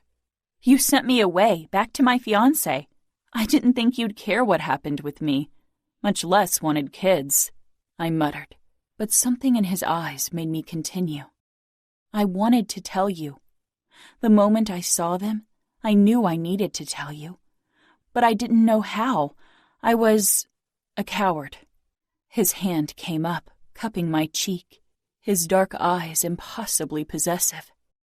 "I was sure you'd return to me." His lips brushed mine. "You aren't a coward. You saved me. You went against your family to protect our children. You gave up everything for them. And for me." I deepened the kiss. Couldn't keep the distance I so desperately wanted to keep. Remo's lips, his tongue, the feel of his rough palm against my cheek awakened a deep longing, a desperate need I'd kept buried since he'd set me free. My core tightened as his familiar manly scent flooded my nose, and memories of how Remo's hands, his mouth, his cock had felt came to the surface. I drew back, coming to my senses, and slipped out from under Remo's arm. He gave me a knowing smile before I hurried away. But I had seen the proof of his body's reaction to me in the bulge of his sweatpants. Only 1 week until Christmas. The mansion was decorated beautifully with red baubles, golden tinsel, and sprigs of mistletoe. Luckily, Greta and Navio weren't mobile yet, or the greenery would have had to go. I'd sent Samuel a few messages, telling him I was safe and asking if he was okay. He hadn't replied yet, but I knew he'd read the messages. Maybe his hurt was still too fresh. 5 days weren't enough to come to terms with the fact that your sister betrayed you for a man you hated more than anything in the world. My messages to Mom and Sophia hadn't even been received. I suspected Dad had gotten new phones for them so I couldn't contact them. I approached Chiara as she stirred a new batch of baby food, a sweet potato puree. "Do you get Christmas presents for each other?" Nino had given me a credit card from one of the Falcone bank accounts yesterday, and while I'd wanted to decline at first, I took the card. Remo seemed determined to make sure I had everything I needed. Still, it felt a bit odd to use their own money to buy them presents, but it wasn't as if I could access my family's accounts anymore.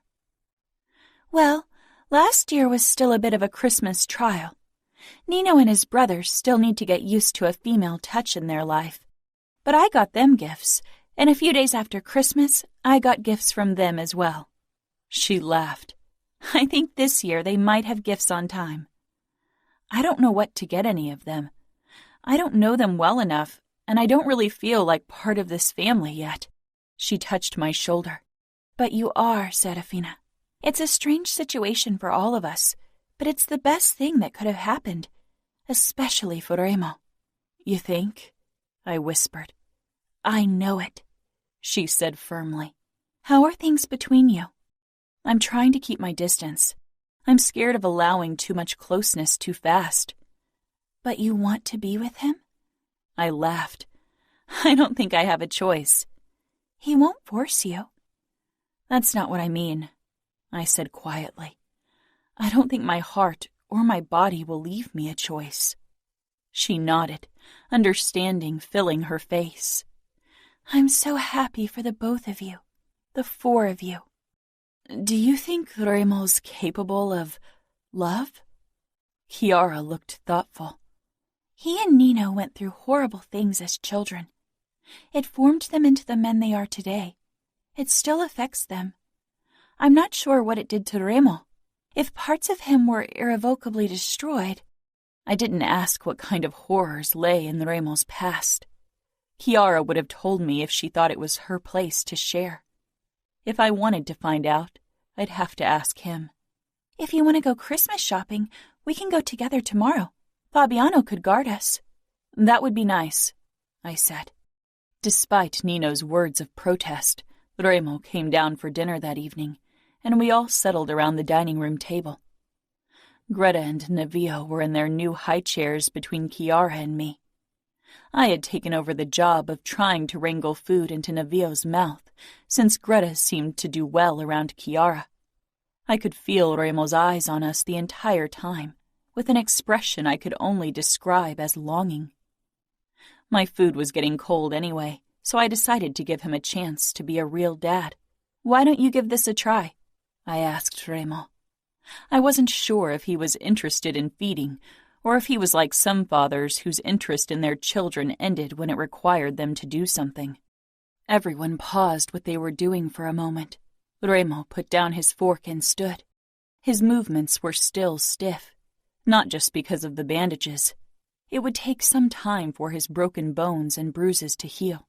I gave him my chair, took my plate, and settled into the place he'd vacated.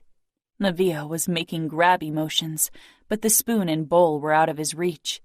I could tell that he was getting frustrated with the situation, and a hissy fit was fast approaching. Remo took the spoon and lifted it toward Nevio's face, but he didn't restrain his arms. Before I could warn him, Nevio snatched at the spoon and catapulted sweet potato puree through the room. Most of it landed square on Remo's shirt, the rest in Nino's face. I bit the inside of my cheek to stop laughter. Chiara didn't show the same restraint. She burst out laughing. Nino wiped his face with a napkin, his eyes on his laughing wife, and softer than I'd ever seen them. Nevio rocked excitedly in his chair, a toothless grin on his face. Remo glanced down at himself, then at his son, and his lips twitched. This time he took Nevio's hands in his big one before he brought the spoon toward his mouth. Nevio pressed his lips together, obviously unhappy about the situation. "This reminds me of you, Adamo," Remo said. Adamo grimaced. Nino nodded. You always made a mess during feeding as well. If we start exchanging baby stories, I'm out, Savio muttered. Remo turned back to Navio and nudged his lips with the spoon. Come on, Navio. I stood and got on my haunches beside Navio's high chair. Come on, Navio. Show your dad how well you can eat. Remo looked down at me, his expression stilling when I called him Dad. After a moment of hesitation, Navio finally allowed Remo to put the spoon in his mouth. I smiled, straightened to my feet, and pressed a kiss on Navio's head. Then I leaned over Greta and did the same. She smiled at me with the spoon in her mouth, and my heart just exploded with gratefulness. I caught Remo's eyes, but quickly glanced away because the look in his threatened to crush my resolve to keep my distance. After bringing the twins to bed, I grabbed my phone and headed for Remo's bedroom. Nino had practically dragged him there so he could lie down and rest. I knocked. Come in, Angel. Frowning, I entered. How did you know? He regarded me with an expression that sent a little shiver down my spine. Because my brothers don't knock, they barge in, and Chiara usually stays away from my bedroom. I nodded, my hand still on the door, debating if I should leave it open just to be safe. Remo smiled knowingly. I'm practically bedridden. No reason to be worried. I won't attack you. Bedridden, as if. That man couldn't be broken easily. I closed the door. I wasn't worried about Remo making a move. I was worried I'd throw caution in the wind and do what I'd been dreaming of forever. As if that would stop you. Remo didn't say anything. I held up my phone. I thought you'd like to see photos of Navio and Greta. I'd like that, Remo said, moving to the side so there was room beside him on the bed. I eyed the spot, then Remo leaning against the headrest with his naked upper body. Even the bandages didn't make Remo any less attractive.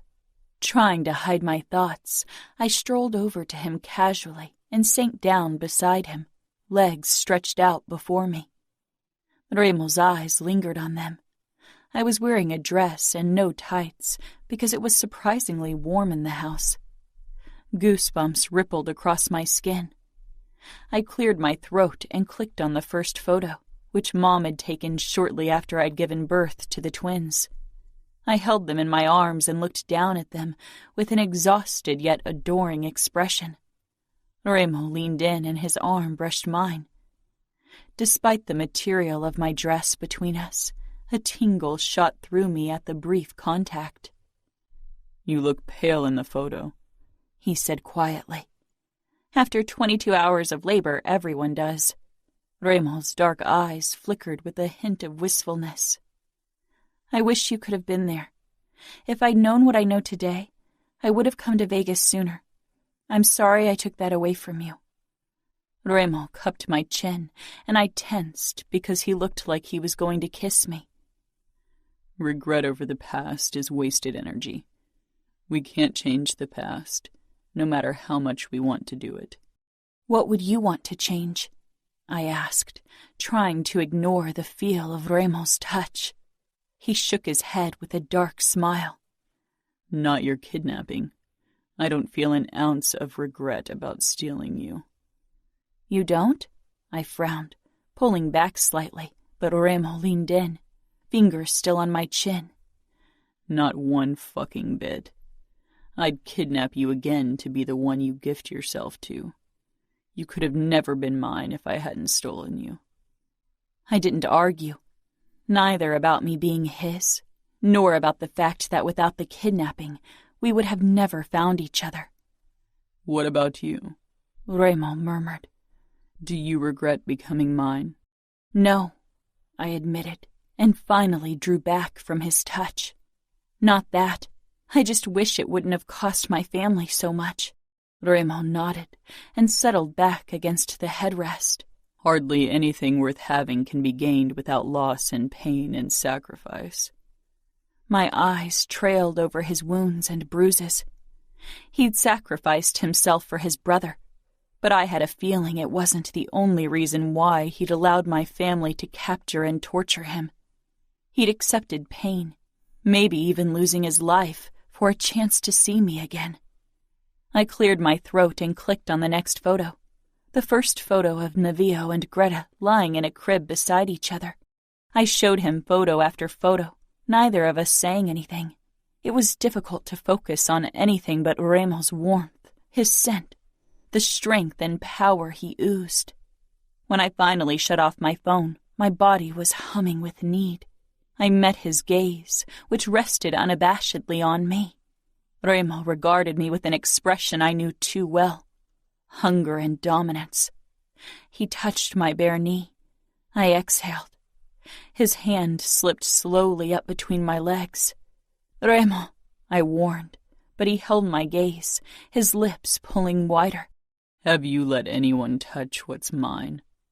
I glared, but my body screamed for more. For Remo's touch, for his lips. He knew the answer, could see it on my face. "No," he said quietly. "All of you is only mine." You set me free, remember? I belonged to myself. We both knew it was a lie. I'd never been free of his hold on me. But he, too, had lost his freedom. His hand slipped higher until finally he brushed over the fabric of my panties. They were drenched, just from being in his presence. Remo groaned, low and dark, and my resolve crumpled. His thumb drew small circles on my crotch, and I could feel myself growing even more aroused. Remo's dark eyes held mine, and as usual I couldn't look away. His thumb pushed under my panties and between my folds, spreading my wetness. I whimpered from the contact, skin on skin. So good, so desperately needed. He drew small circles on my clit, round and round and round. I parted my legs a bit more and gripped the sheets, needing something to hold on to as I stared at Remo. His gaze possessed me like it always did. "Are you going to come, Angel?" I gave a small nod. It had been too long. I was falling apart so quickly. He didn't speed up the pace as his other hand pushed up my dress so he could see his finger working me, round and round. "Part your legs more," he growled, and I did. He slipped between my folds again, spreading my wetness some more. "I want to fuck you so badly." "You're still healing," I rasped.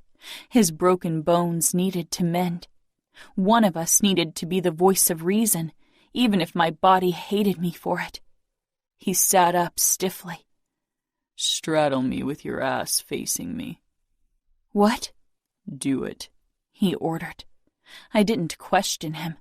Could barely think straight from the throbbing between my legs. I pushed up and climbed over Remo, careful not to ram my knees into his ribs. My palms rested beside his knees as I knelt over him, my ass pushing out. Remo lifted up my dress until I was exposed, and my core tightened in anticipation. "Fuck," Remo murmured, causing me to shiver again. I gasped when he pushed 2 fingers into me, my back arching at the delicious sensation of my walls gripping him. Remo let out a low groan, and I almost came hearing it. I could see the proof of his own need straining against his sweatpants. "The sight of your pussy taking my fingers is the fucking best."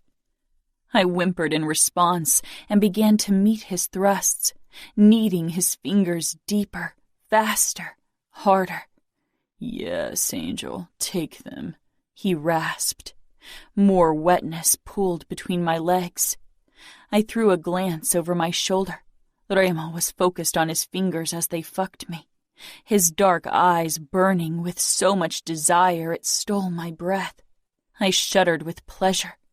He glanced up, his lips curling in a pleased smile. "Come on, Angel. Fuck my fingers." Remo added a third finger, and my eyes rolled back in my head at the sensation. I ground myself against Remo's hand, driving his fingers deeper into me. He watched me intently, and his other hand began massaging my butt. I wanted to grasp his erection, but I could hardly support myself with 2 arms, already spinning out of control. He gathered my wetness with the fingers of his other hand, and then I felt one finger against my back entrance. I tensed but didn't stop riding Remo's fingers. "Relax," Remo ordered, his eyes compelling. "It'll be good." Anxious and excited, I gave a small nod. Slowly, he pushed a finger into me. "Oh, God," I gasped as I felt his fingers in both my openings. There was a slight discomfort, but it didn't stand a chance against the pleasure Remo's fingers in my center caused. Remo established a gentle rhythm with his finger, while I kept grinding myself against his other hand. He didn't take his eyes off me as he worked my body, and I could feel the first traitorous spasm of my orgasm. My pussy clenched around his fingers. I moaned, the sensations overwhelming me. I felt a second finger at my back entrance and tensed again.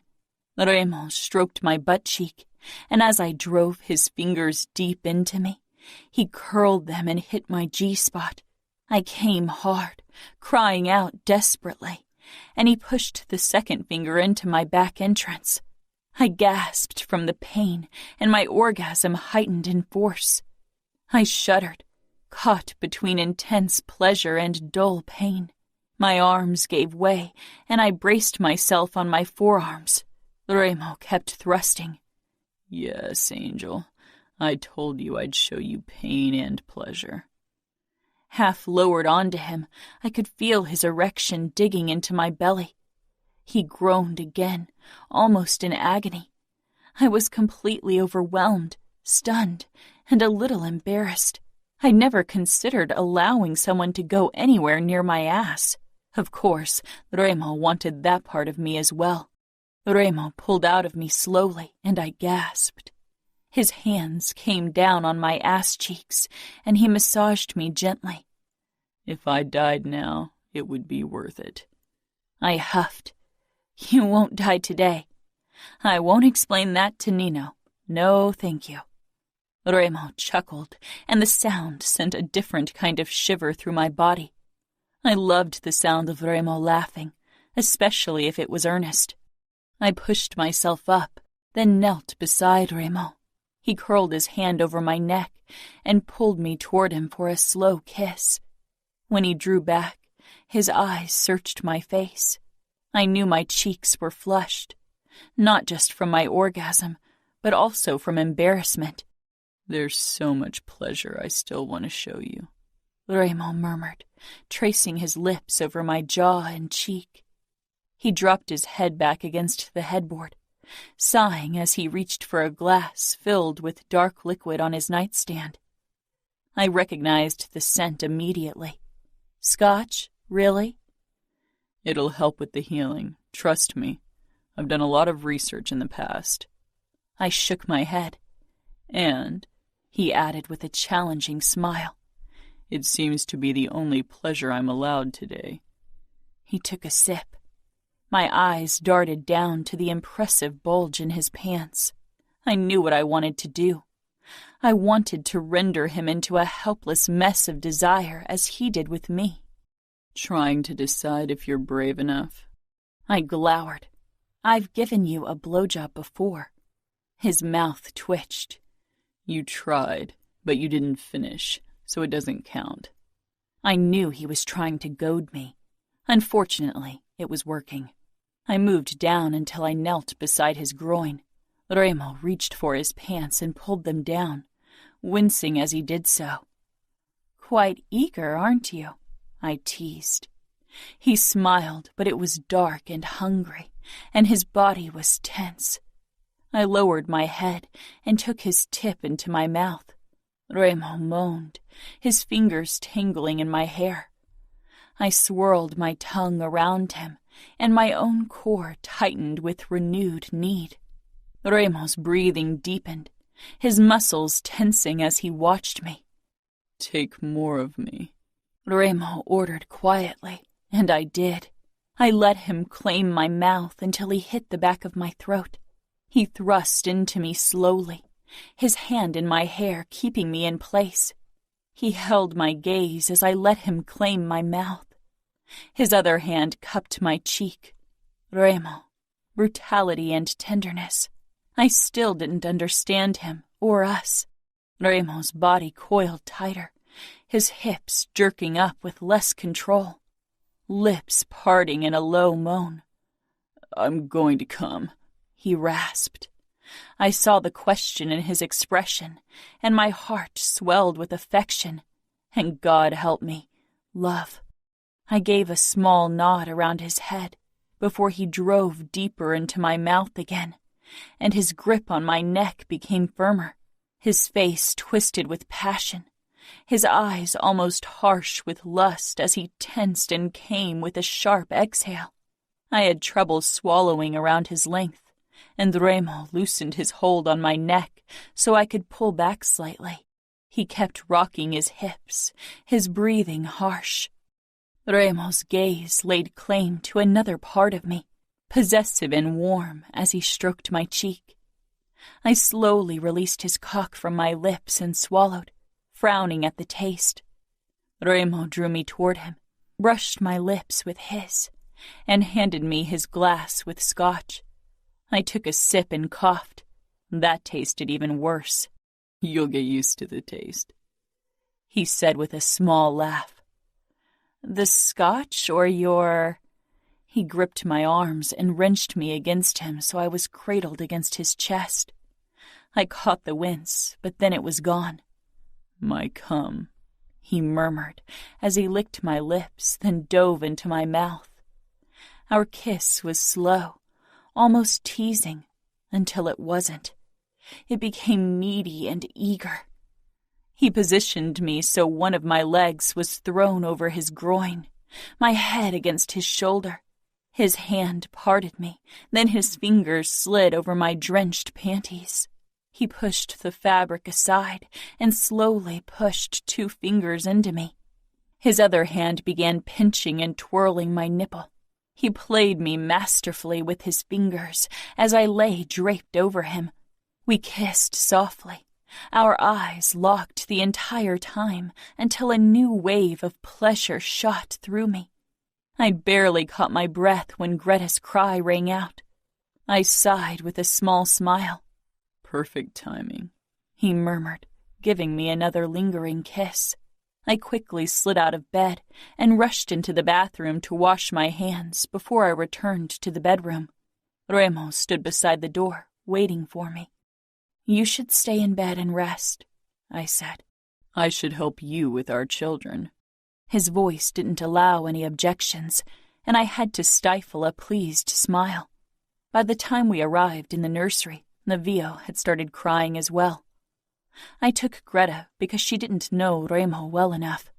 Remo lifted Navio out of the crib without hesitation and pressed him to his chest. It was obvious that he'd held a baby before, that he knew how to handle them. I took a whiff.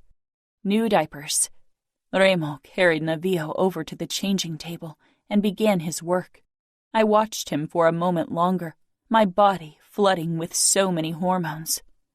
I could feel the waterworks beginning. I blinked and looked away. "I'll go into the kitchen and prepare their bottles." Remo glanced up, his gaze lingering on my eyes, then nodded.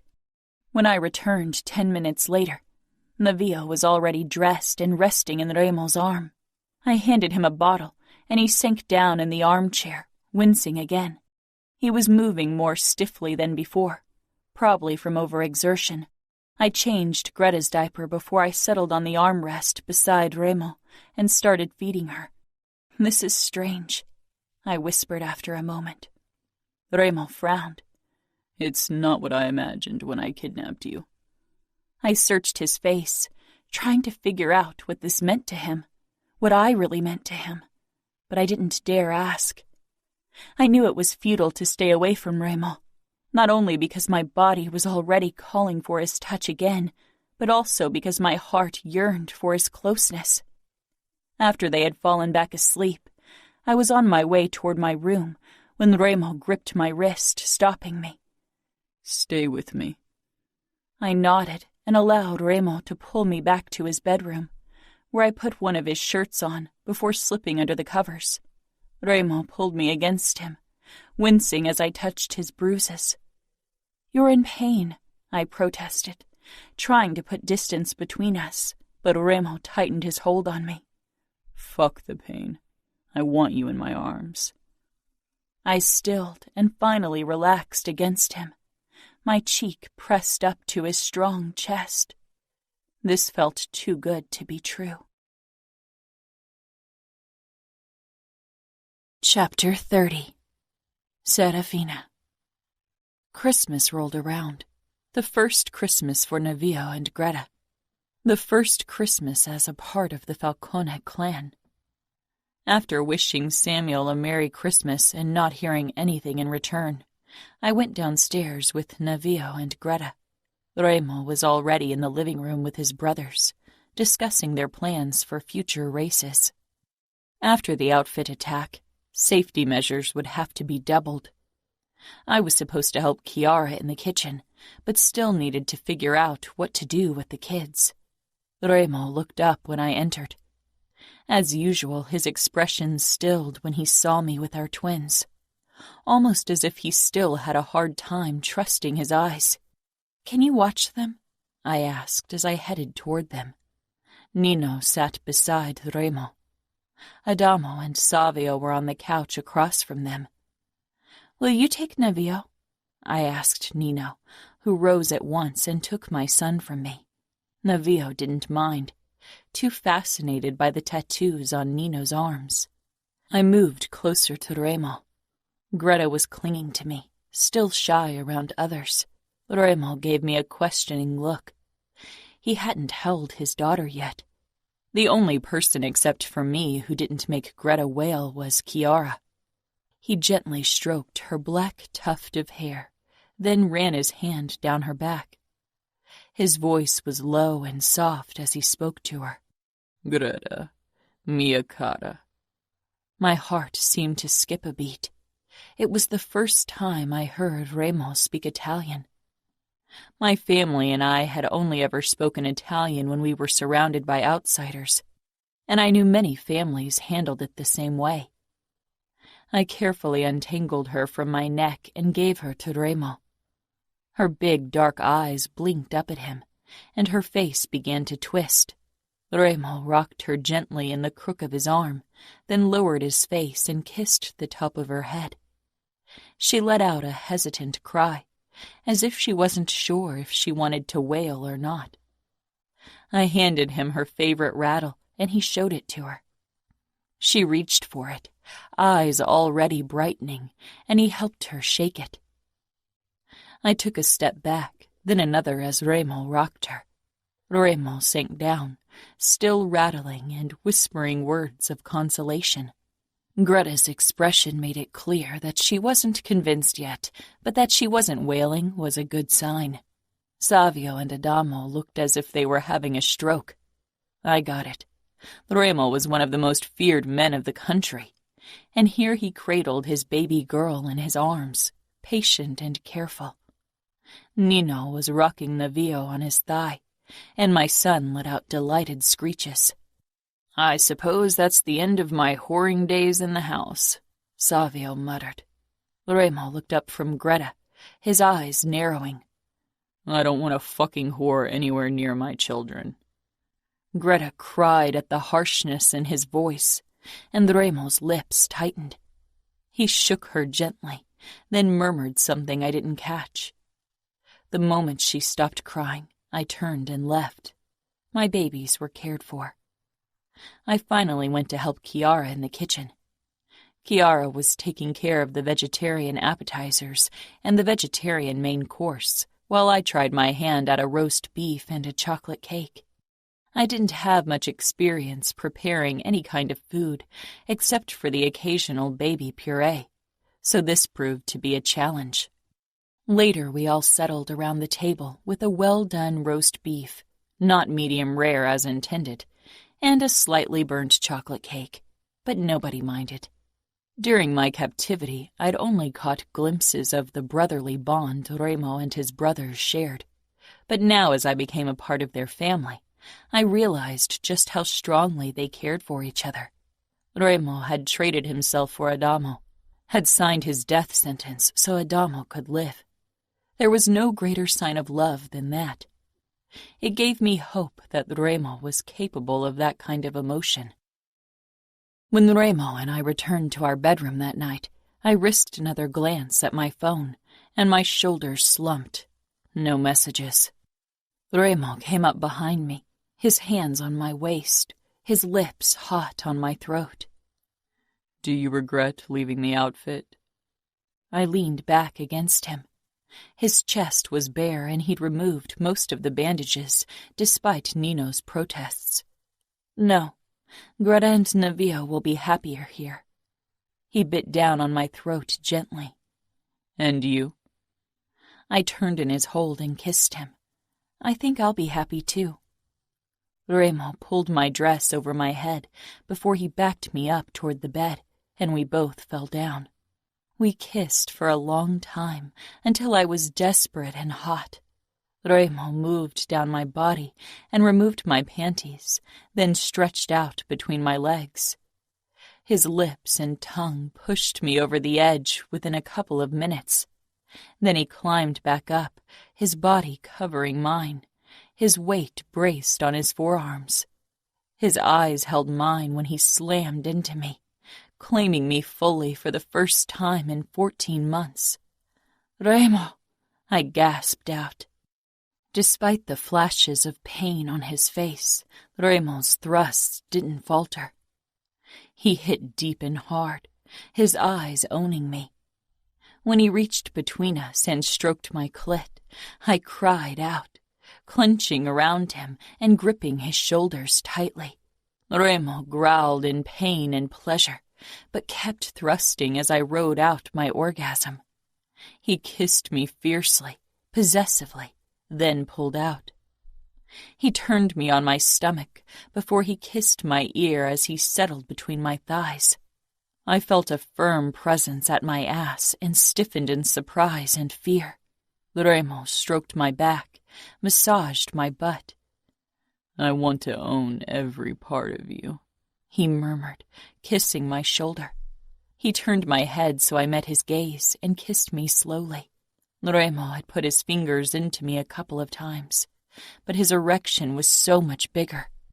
"Say something," he urged. I swallowed, nervous. "I'm yours, all of me." Remo's eyes softened. "Relax, Angel. I'll be careful." For a moment his weight lifted, and I heard him take something from the drawer. Over my shoulder I saw him covering his cock with lube. Then he was back over me. He bit down on my shoulder blade lightly as he pushed forward, and I arched up when the stretching got too bad. Remo stopped, kissed my shoulder, my cheek. His hands slid under my body, found my nipple and my clit. He tugged at my nipple while his fingers stroked my clit and opening. Soon I loosened around him as pain and pleasure mixed. He pushed 2 fingers into me and groaned roughly. The sound so primal and erotic, my core clenched with arousal. "I feel my cock inside you. It's perfect."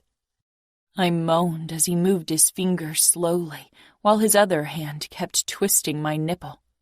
Despite the pain, I felt a release approaching. My lips parted, and my muscles tightened as pleasure overcame me. Remo pushed his cock into me all the way, and I moaned and whimpered, caught up between pain and pleasure.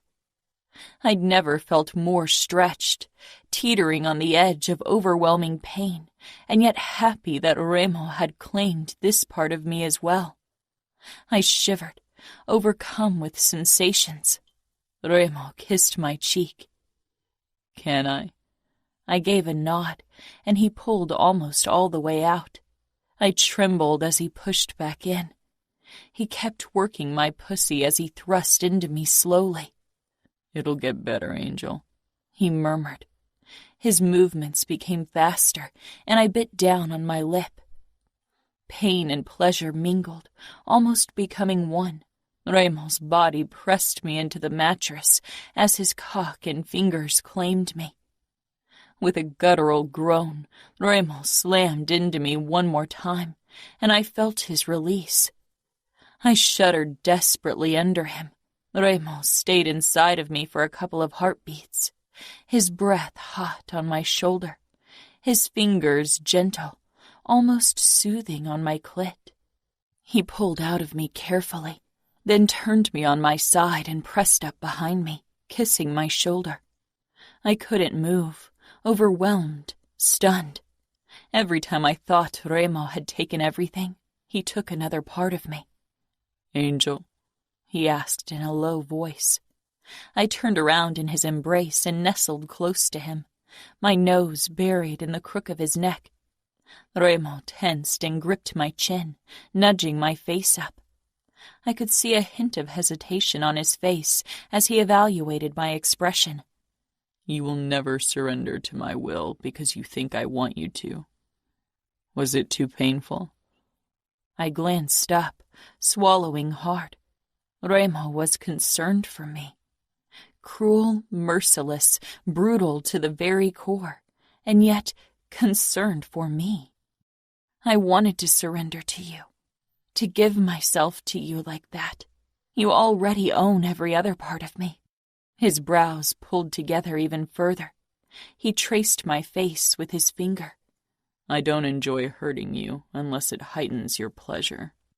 I tilted my head. You sound surprised. I enjoy hurting people, but not you. Never you. I fell silent, wondering what it meant. Remo pushed up and reached over me and into the drawer of his nightstand.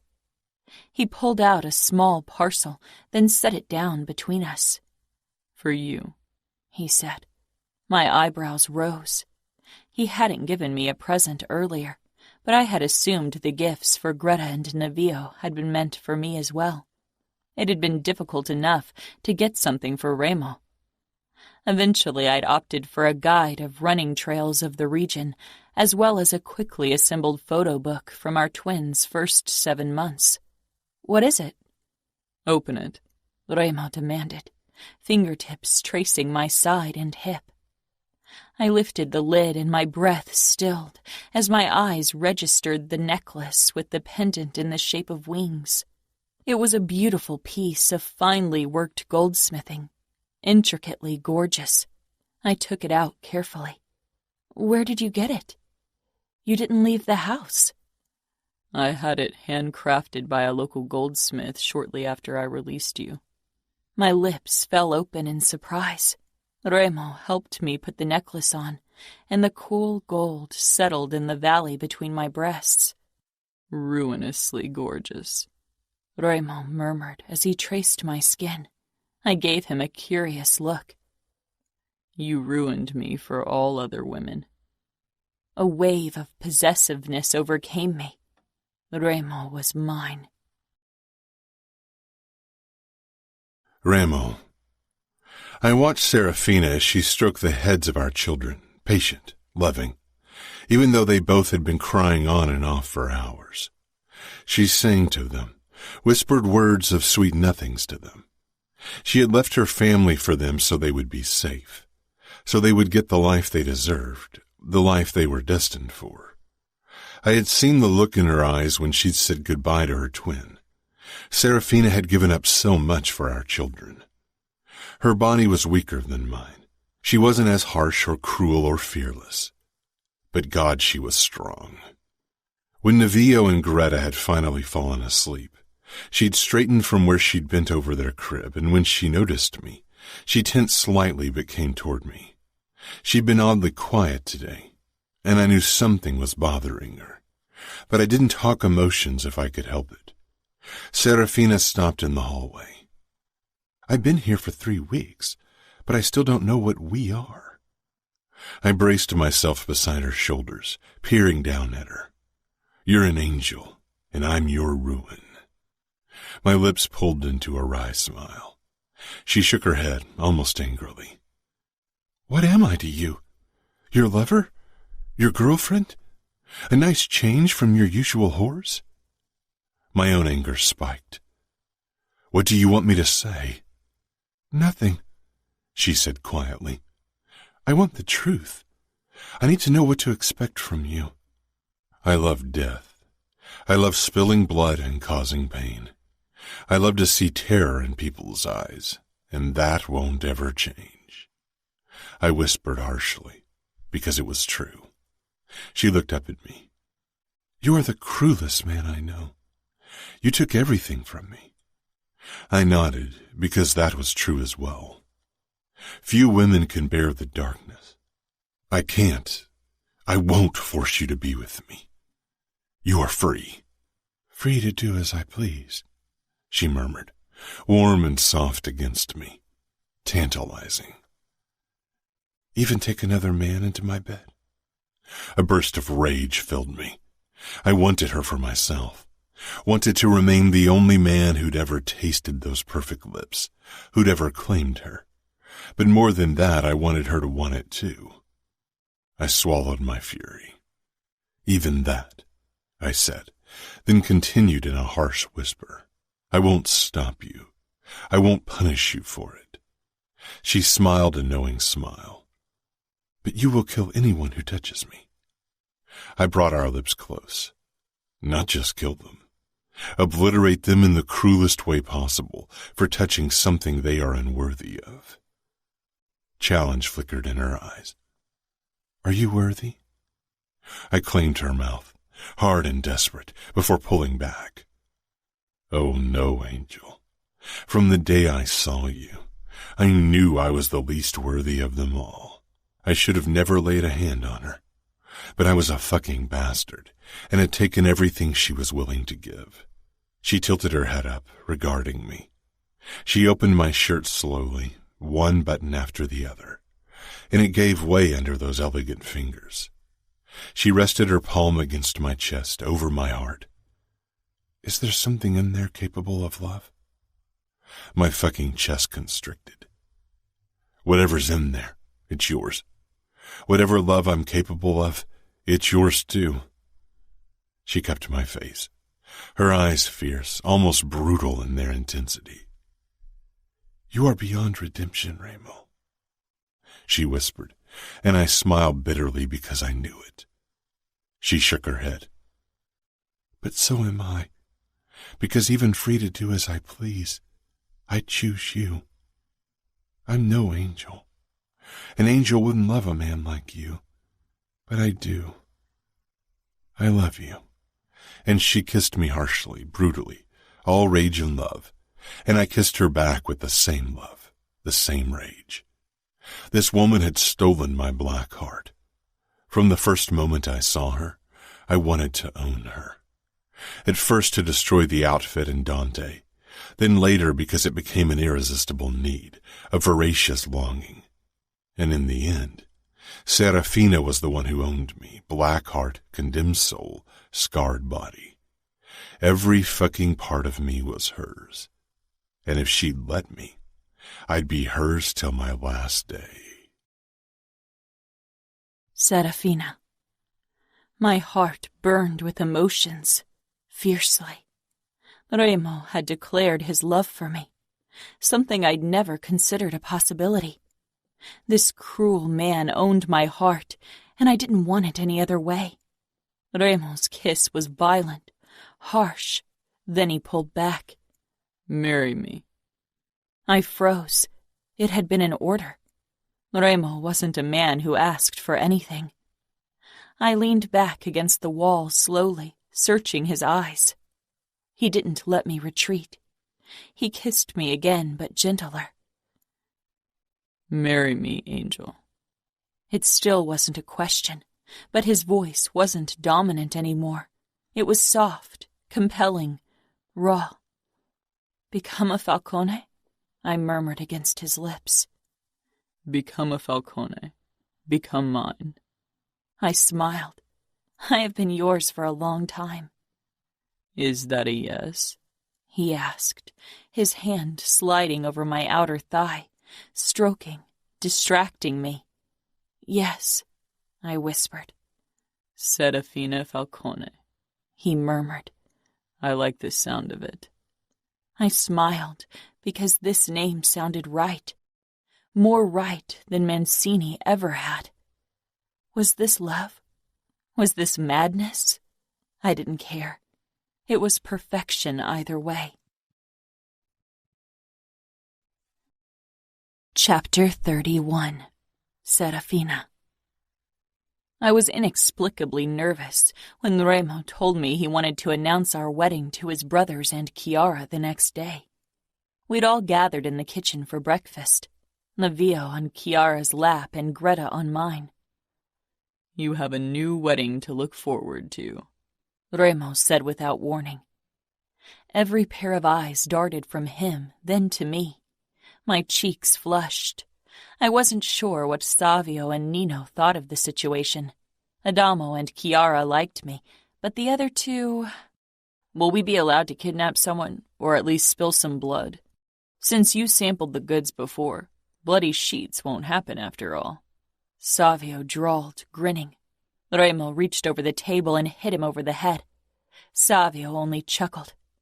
Be careful I don't spill your blood. Adamo smiled at me, then rolled his eyes at Savio. Chiara got up, handing Livio to Remo so she could hug me. I'm so happy. Savio and Nino definitely didn't look unhappy, but their reaction wasn't as enthusiastic as Chiara's or Adamo's.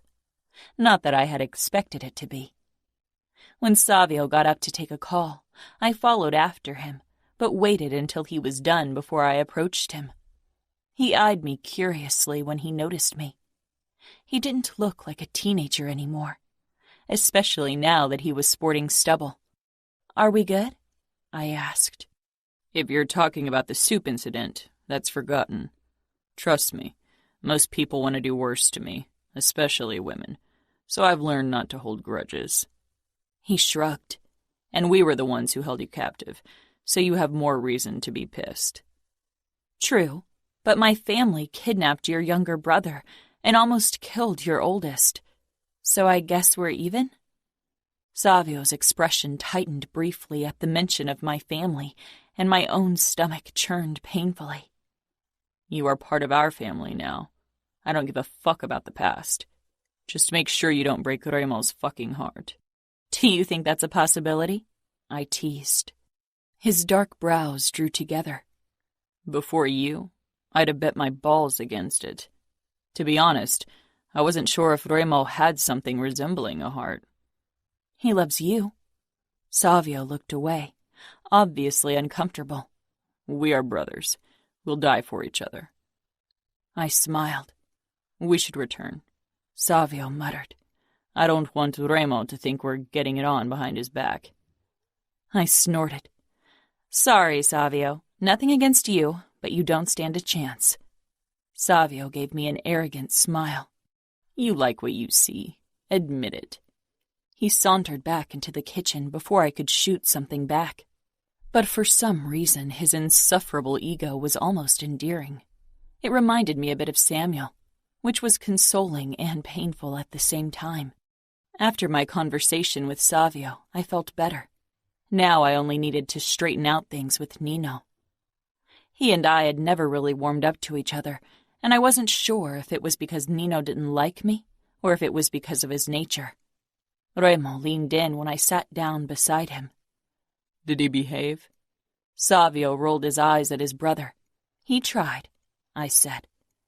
That's all I can hope for. Maybe they'll try your patience as they do mine. Raising twins will teach you the patience of a saint. I doubt your brothers can test me. We'll see, Savio said with a chuckle. And don't hold your breath. Remo won't reach sainthood anytime soon. I don't want him to be a saint, I said, looking at Livio and Remo, both watching me with those impossibly dark eyes. After breakfast, I asked Nino if we could talk. We headed into the garden despite Remo's suspicious expression. "Do you disapprove of our wedding?" Nino assessed me without a flicker of emotion.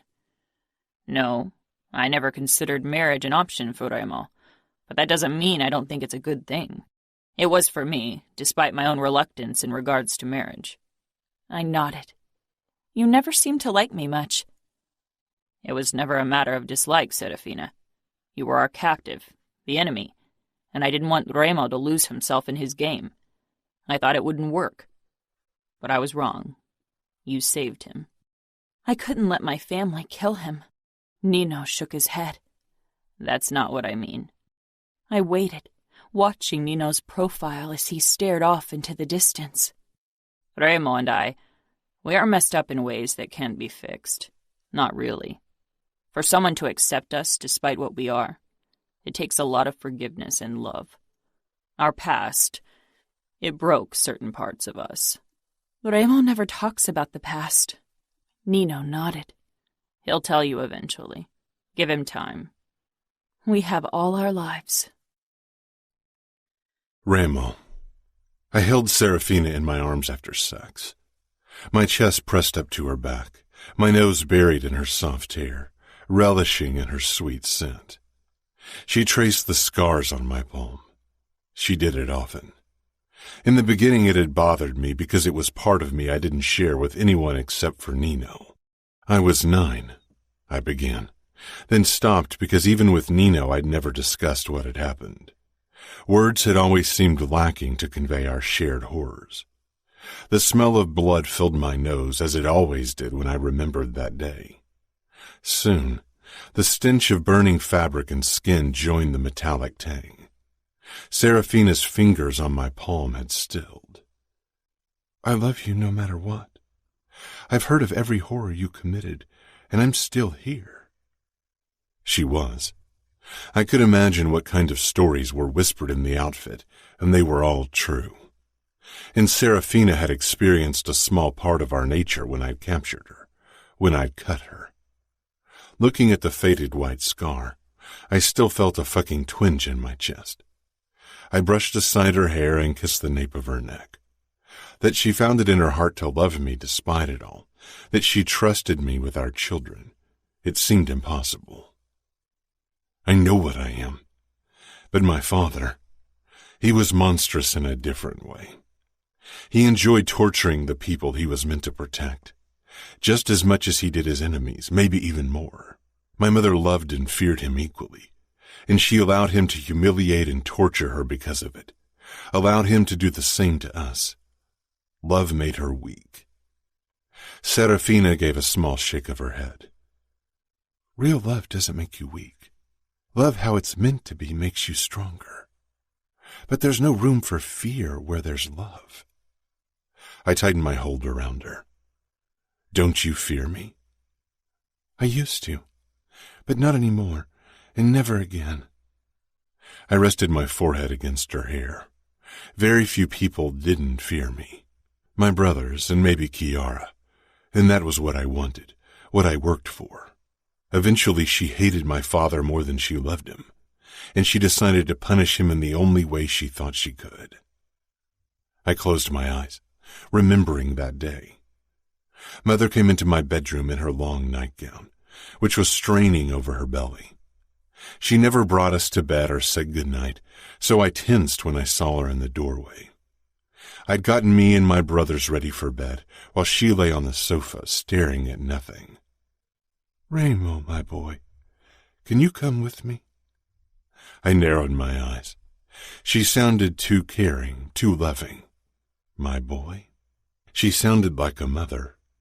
She smiled and I took a hesitant step forward, more hopeful than suspicious. "Nino and Savio are already in my room." That convinced me. I followed her toward her bedroom. For a second I considered slipping my hand in hers. But she had never held my hand like that, and I was too old now. The moment I stepped inside the bedroom, she threw the door shut and closed us in. My eyes registered Nino kneeling on the floor, cradling his arm. Everything was red. Rivulets of red trailed down his arms, his wrists gaping open, his eyes locked on mine. He wasn't making a sound, only crying as he bled. Blood everywhere. It clogged my nose. I frantically looked for Savio and found him motionless on the bed. A cry wedged itself into my throat until I noticed the rise and fall of his chest. Not gone. Mother stepped in front of me and grabbed my arm. Silver flashed before my eyes and I jerked. My hands and face burned as the blade cut me. I hit and clawed and roared, fighting her off. And then she stopped and the smell of smoke filled the room. The curtains were burning. We'd burn. We'd all burn. Nino began to hum, rocking back and forth, pale and sweaty. I rushed toward the window. Outside I heard the shouts of my father's men. I ripped at the curtains and flames licked at my palms and neck and arms, snatching hungrily at my skin. I screamed as I broke the window. I helped Nino out, then grabbed Savio, and jumped out of the window with him in my arms. Bones broke and I burned all over. Agony, pure and overwhelming.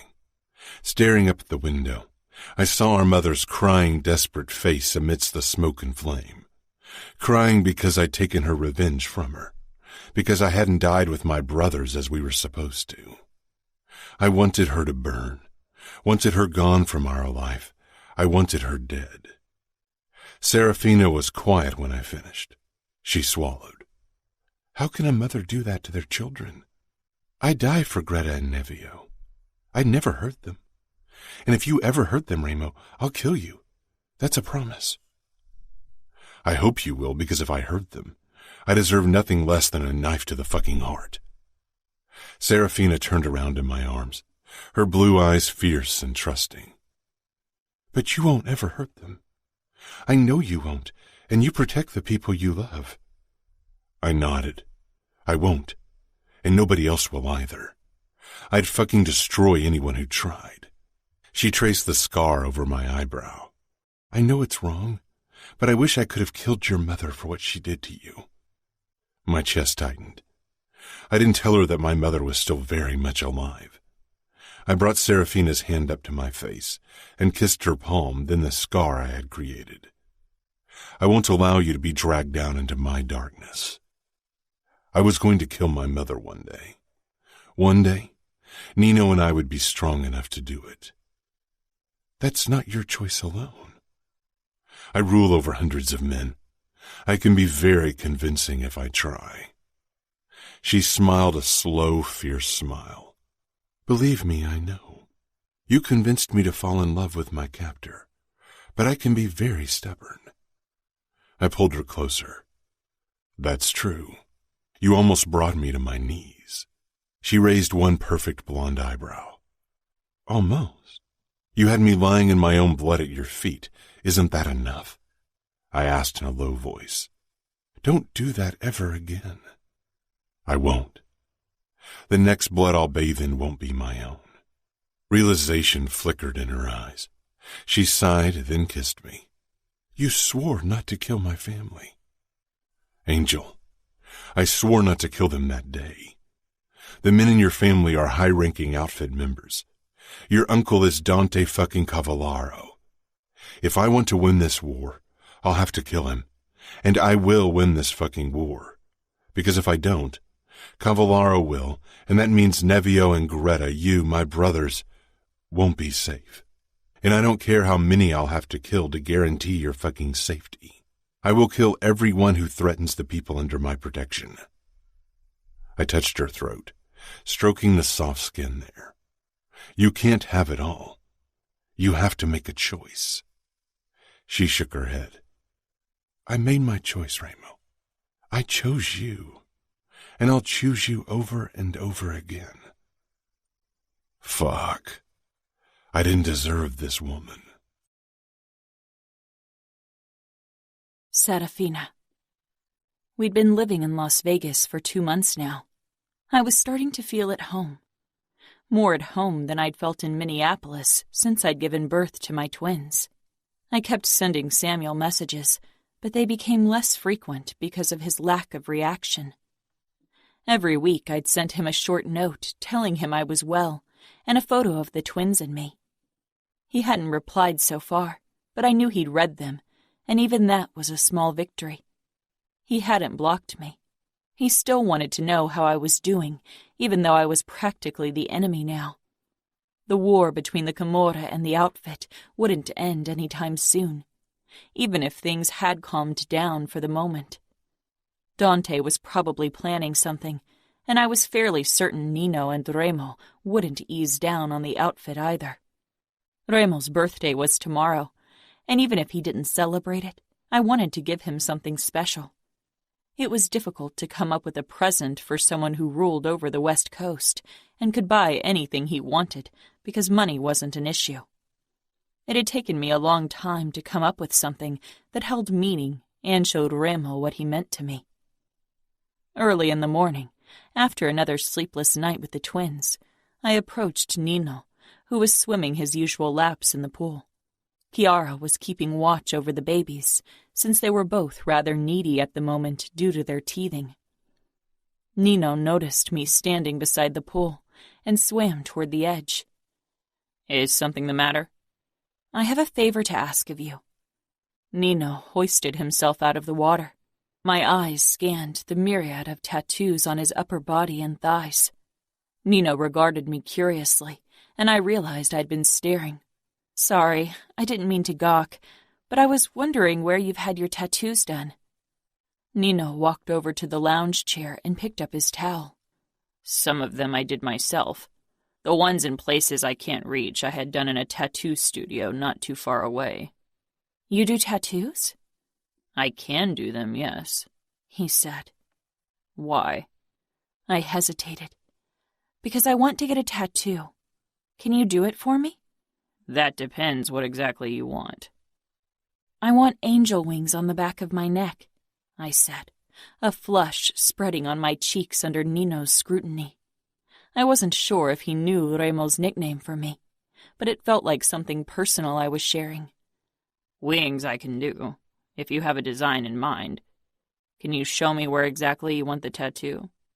He came up to me and I pushed my hair to the side, baring the nape of my neck and touching the spot. "Here." "It will be painful," Nino warned. I sent him a look. "I gave birth to twins. I think I can handle a needle." Nino inclined his head. "That is true. While I can't assess the force of labor pain since I've never experienced it, I assume it's excruciating." "It is," I said. "So you will do it?" "If it's your wish, then yes. When?" "As soon as possible. The tattoo is Remo's birthday present." Again, Nino gave me a mildly curious look. "We can do it later in the afternoon. I can set up everything in one of the guest rooms." "Thank you," I said.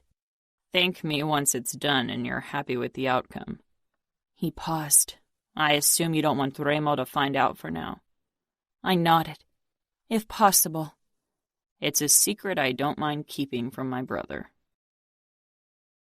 As promised, Nino had set up everything in a guest bedroom in his wing. I was nervous, despite my best intentions not to be. Nino oozed calm as I stretched out on my stomach on the bed. He disinfected my neck before he touched the tattoo needle to the skin, and I winced at the first sting. I soon got used to the burning sensation.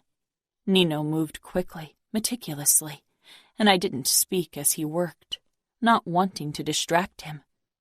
When he was finally done, I sat up and accepted the mirror Nino held out to me. He held a second mirror behind my neck. The outcome was more stunning than I could have ever imagined. I didn't know it was possible to paint such intricate artwork with a needle. The feathers of the wings looked so real, I expected them to flutter in the wind. "It's beautiful," I admitted. Nino nodded. "Remo will appreciate the message." "You know that he calls me Angel?" "I overheard him saying it, yes. And you are the counterpart to his fallen angel on his back." "Did you tattoo it as well?" "I did," Nino murmured. "Why the broken, singed wings?" The fallen angel is kneeling, and the tips of the feathers are crooked and burning. Nino regarded me closely. What did Remo tell you about our past? He told me your mother tried to kill you, and that you almost burned to death. Nino's face tightened and he nodded. Remo burned to save us. I never asked Remo about the details, why he wanted to get the tattoo, but I think it has something to do with that day. Thank you, Nino. Nino gave a small shake of his head. No, thank you. Hiding my tattoo from Remo proved difficult. I had it covered with my hair, but when I moved my head, I often had to stop myself from wincing. That evening, after bringing the twins to bed, Remo pulled me against him in our bedroom, his hands squeezing my butt before they moved higher. He kissed me and touched my neck. I drew back with a wince before I could stop myself. His eyes narrowed. What's wrong? I considered making up something, but Remo was too good at detecting lies, and his birthday was only 2 more hours away. This was supposed to be your birthday present, I said softly, as I lifted my hair and turned so he could see my neck. Remo was quiet, and I risked a look at him over my shoulder. Slowly he raised his eyes from my wings with a strange smile. Wings? I smiled. Because you gave me wings. He shook his head, his dark eyes softening. Angel, he said quietly, brushing his fingers over my tender skin. You had wings all along. You only needed a little push to spread them and fly. I turned back to face him. Maybe, but I wouldn't have done it on my own. We kissed slowly at first, but Remo quickly deepened our kiss, and suddenly we were on the bed, tugging at our clothes and stroking every inch of naked skin we could reach. I pushed Remo onto his back, smiling, and his answering smile, all desire and dominance, sent a stab of arousal through me. Leaning forward to claim his mouth for a kiss, I lowered myself on his erection, groaning at the feeling of fullness. Remo pushed up into a sitting position, bringing us chest to chest, racing heartbeat to racing heartbeat. I gasped at the shift of him inside of me, at the feel of his strength as his arms slung around my back. I rolled my hips, driving him deeply into me as we kissed. We held each other's gaze as we always did, and those dark eyes captivated me as they'd done from the very start, so often cruel and merciless, but passionate and reverent when they rested on me, tender and caring when they regarded our twins. When we'd both found our release, we stayed wrapped up in each other like that, our breathing ragged, bodies slick with sweat. I ran my fingertips over Remo's back, tracing the spot where the wings of his fallen angel spread out. He trailed his own fingertips upwards, along my spine until he reached my new tattoo. I winced slightly, and Remo's touch turned even softer. My heart was ready to burst out of my ribcage from the look in his eyes. Remo scanned my expression, his brows drawing together. I sighed. Sorry. Since my pregnancy, I'm more emotional. I hope it'll go away soon. I cleared my throat, then rested my palm over his shoulder blade. What's the meaning of your tattoo? You know why I got mine, but I wonder why you got yours. A hint of wariness flashed in Remo's eyes, the walls he was used to keeping up, wanting to lock back in place. Nino did it, about 7 years ago. I nodded to show him I was listening. It's a fallen angel, like you said. It represents the fall Nino and I took on the day our mother tried to kill us. My brows snapped together. Fall? You saved your brothers. How's that falling? Remo's expression was dark and twisted, his eyes far away, haunted, angry. Until that day, Nino and I were innocent. After that, we weren't. We'd already experienced our fair share of violence from our father, but it never affected us like that day did. The flames of that day, They singed our wings, and our fall into darkness began. We became who we are today. That's why the fallen angel is kneeling in pools of blood. I noticed that the fallen angel knelt in pools of some kind of liquid, that a few of its singed feathers dipped into it, but I hadn't realized it was blood. For a moment I wasn't sure what to say, how to console Remo. Could words ever be enough to make the horrors of his past better? "I'm sorry," I said quietly. Remo's gaze focused on me, tore away from the images of the past. You aren't the one who should be sorry, and I won't forgive her, no matter how often she'd apologize. Not that she ever did. I froze. Your mother didn't die that day? No. Even though I wanted her dead, I'm glad she survived that day, or Adamo wouldn't be here. She was heavily pregnant with him. I shook my head, completely at a loss over what Remo's mother had done. Where is she? In a mental facility. Remo's voice dipped and turned vicious. We are paying for it so she can live and breathe and exist, when she shouldn't be doing either. Why haven't you killed her? With anyone else, I would have never asked something like that. But this was Remo. Killing was in his nature, and his words made it clear that he hated his mother. Remo pressed his mouth to the crook of my neck. Because, he growled, for some fucking messed up reason, Nino and I are too weak to kill her. We haven't seen her in over 5 years. Do Savio and Adamo know what happened? Savio is known for a while, and we talked to Adamo a few months after he got initiated. I stroked Remo's neck. Have you thought about visiting her again to try and find closure? Remo looked up, his expression harsh. There won't be any closure until she's dead. I don't want to waste another second of my life on her. She's already fucking dead to me. You and Greta and Navio are what matters now. My brothers are what matters. That's it. I kissed him to show him I understood. I didn't think it was as easy as that. Their mother still dominated part of their existence, but I respected that Remo wasn't ready to seek a solution now. It wasn't my place to meddle. He and his brothers would have to face their mother one day, and maybe then they could move past their demons. All I could do was show Remo a better future, a future with a family that loved him. He'd always only had his brothers, but now he had us as well. Chapter 32. Remo. Serafina, Leona, and Chiara were busy in the kitchen, baking birthday cakes for the twins whose first birthday was today. It was already close to noon. I doubted they'd get the cake ready in time for the afternoon, but I didn't say anything.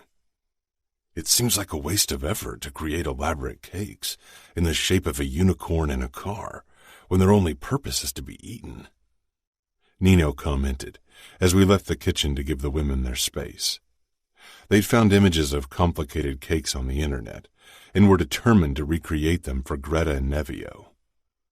I don't give a fuck, but Serafina is so damn excited about the cakes, so I guess it's worth the work. I doubt the kids will care much. They'll only smash their hands into the cake and stuff their faces, I said, peering down at Greta, whom I cradled in the crook of my arm. She felt completely comfortable in my presence now, and it felt like one of the biggest triumphs in my life to have her big dark eyes look up at me with trust. And by my fucking honor and everything else that mattered, I'd never do anything to betray that trust. When she'd been wary of me in the beginning, it had felt like a knife to the heart. I'd always relished the fear in the eyes of others, with the exception of my brothers. But with my children and Serafina, I never wanted to see it again. I never considered marriage an option for the two of us, Nino said thoughtfully as we stopped beside the pool. I never thought I'd find a woman I wouldn't want to kill after a few hours. Greta gave me a toothy grin, and I stroked her hair back. It had grown quite long and curled slightly, like Adamo's hair did. Mia cara. Ready for your first swim? Nevillo was settled in Nino's arm, and as usual making grabby hands at the colorful tattoos. I could already guess what he wanted to get once he was older. Fabiano was already lounging on the pink flamingo float Savio had used before I'd banned any kind of whoring in the mansion. I rolled my eyes at him. That's a disturbing sight. Fabiano shrugged. It's comfortable. Savio and Adama were playing water ball close to the waterfall in the pool and bickering as usual. It was the first swim for the babies, since we didn't have a heated pool before, and only had it installed now that the babies were part of our household. Nino slowly stepped into the pool with Nevillo. Nevillo let out a screech, smiling at me.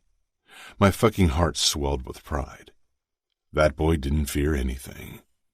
Sometimes it almost worried me how similar to me he was. He'd get himself in trouble as soon as he could walk better. Nino moved over to Fabiano on the float, and Nevillo made his grabby hands, wanting to ride on the flamingo with Fabiano. Fabiano raised his eyes to mine, asking for permission. I nodded, twisting my forearm with the tattoo. Between us, it meant more than just an oath to the Camorra, more than being a made man. The day Fabiano had sworn himself to me, to the Camorra, he'd become family, and I trusted him with my kids. I'd never told him, but I got why he'd acted the way he did when I tried to drive a wedge between Leona and him. He wanted to protect her, wanted to protect someone who could see past the fucking darkness, who loved him despite it all. Serafina had changed my view on things, and if it was in my nature, I might have apologized to Fabiano for how I'd acted. Fabiano held out his arms, and Nino handed him Nevillo, who kicked happily with his legs until he sat in the front of the float, holding on to the neck of the flamingo. I hope you gave that thing a good scrub. I called over to Savio, who gave me the finger. I went down the steps into the pool. The moment Greta's feet touched the water, her face twisted, but I made a low, soothing sound and she relaxed. Shifting her so her head was level with mine, I lowered us further into the warm water. Greta held on to me, eyeing the water critically. After a while, she smiled and hit the water with her palm. I went over to the flamingo float, but Greta tightened her hold on me when I tried to put her on it. Nevillo babbled, his tiny legs wiggling as Fabiano held him by the waist. Both Greta and Nevillo were big on the babbling, but they both hadn't said any word except for Mom. And while Nevillo was already making his first steps, Greta only crawled. She was a cautious kid and reminded me a lot of Nino. Nevillo grinned at me, squeezing the neck of the flamingo before he extended his arms with his grabby hands. Dad! Dad! For a moment I froze, my expression stilling. Fabiano grinned, and Nino squeezed my shoulder. I wrapped my arm around Nevillo and pressed him to my chest. Greta pressed her wet palm against Nevillo's cheek, giggling. I waded through the water with the two, dipping lower, causing them to scream with joy. Serafina headed toward us in a heart-stoppingly sexy white bikini, Chiara and Leona close behind her. She lowered herself to the edge of the pool. "Mom!" Greta called, and I handed our daughter over to Serafina. I stayed close and touched Serafina's thigh. She raised her eyebrows. "Something the matter? You have a strange expression." Nevillo said Dad. I told her. She leaned down and kissed me, her expression so full of happiness it filled even my cruel heart with warmth. "Dad," Nevillo confirmed, hitting the surface with his palm again and sending water everywhere. Serafina shook her head with a soft smile as she slid into the water with Greta pressed to her chest. "This is close to perfection," I said, indicating the people gathered around us. "Everyone who matters is here, and I'd fucking protect them all with my life." A shadow passed over Serafina's face, and she averted her gaze, blinking. I curled my hand over her neck, bringing our faces closer together. She locked gazes with mine. "I know you miss them, especially your brother." She nodded. "I do. And I wish you could meet Sophia and my mom. I wish they could see you as I see you. Serafina saw me in a way most people never would, because I'd never allow them to do so. I can't promise you peace. It's not only my call to make, and there's a lot of bad blood between the Camorra and the outfit. I won't back down, not when Cavallaro was the first to breach my territory. I still wanted to bathe in Cavallaro's blood, and I knew he shared the sentiment. Peace would never happen. I know, and I can deal with it. This is my new family now, and I'm happy that the babies and I are here where we belong. She paused, sighing. I can't help missing my family, especially Samuel. We've always been so close, and now I haven't heard from him in so long. It's hard. I was used to handling things, used to things going my way, but this was one thing I couldn't change for her. I wasn't going to make a peace offering toward Cavallaro, even when the attack on Rogers Arena was orchestrated by Scuderi. But the attack on our race in Kansas definitely wasn't. He tortured my brother. That was another thing I couldn't easily forget. I wanted them to bleed. At least Dante fucking Cavallaro. Greta giggled again, and Nevillo fell in. Serafina's expression brightened, and she smiled at me. Fuck. That smile got me every time. Serafina. Nevillo was a small whirlwind, and it had only gotten worse since he started to walk. It was the day before our wedding, and only 4 days since the twins' birthday, and Chiara was busy with last-minute preparation, even though it was going to be a small affair. Adamo had babysitter duty for Nevillo, which mainly consisted in running after him and making sure he didn't break his neck or got his hands on anything breakable. Every time Adamo lifted Nevillo into his arms, he began wailing in protest. I gave Adamo an understanding smile when he let out a sigh. I can take over if you want. Adamo smiled sheepishly. I need a break. Chuckling, I took Nevillo from him and hoisted him up on my hip, despite his loud protest. Mom, no! No, no, no! I was so looking forward to them speaking, Remo said, from his spot on a blanket where he played with Greta while trying to get work done on his iPad simultaneously. But Nevillo enjoys the word no a bit too much for my taste. No, Mom, and Dad were the only words that Nevillo had mastered so far. No! Nevillo bellowed. I laughed. Remo shook his head. Nevillo, that's enough. Nevillo frowned, his lips turning into a pout. No? Remo's mouth twitched. If you're being quiet, I'll set you back down, I said. Nevillo regarded me, then Remo, obviously unsure if our offer was worth it. Greta crawled closer to Remo, and he looked back down to her. She pressed her hands to his legs and slowly pushed up, her butt raised. Then she stumbled to her feet. Remo reached out, and she curled her tiny hand around his index finger, and Remo's other fingers covered hers, steadying her, and my eyes began to water.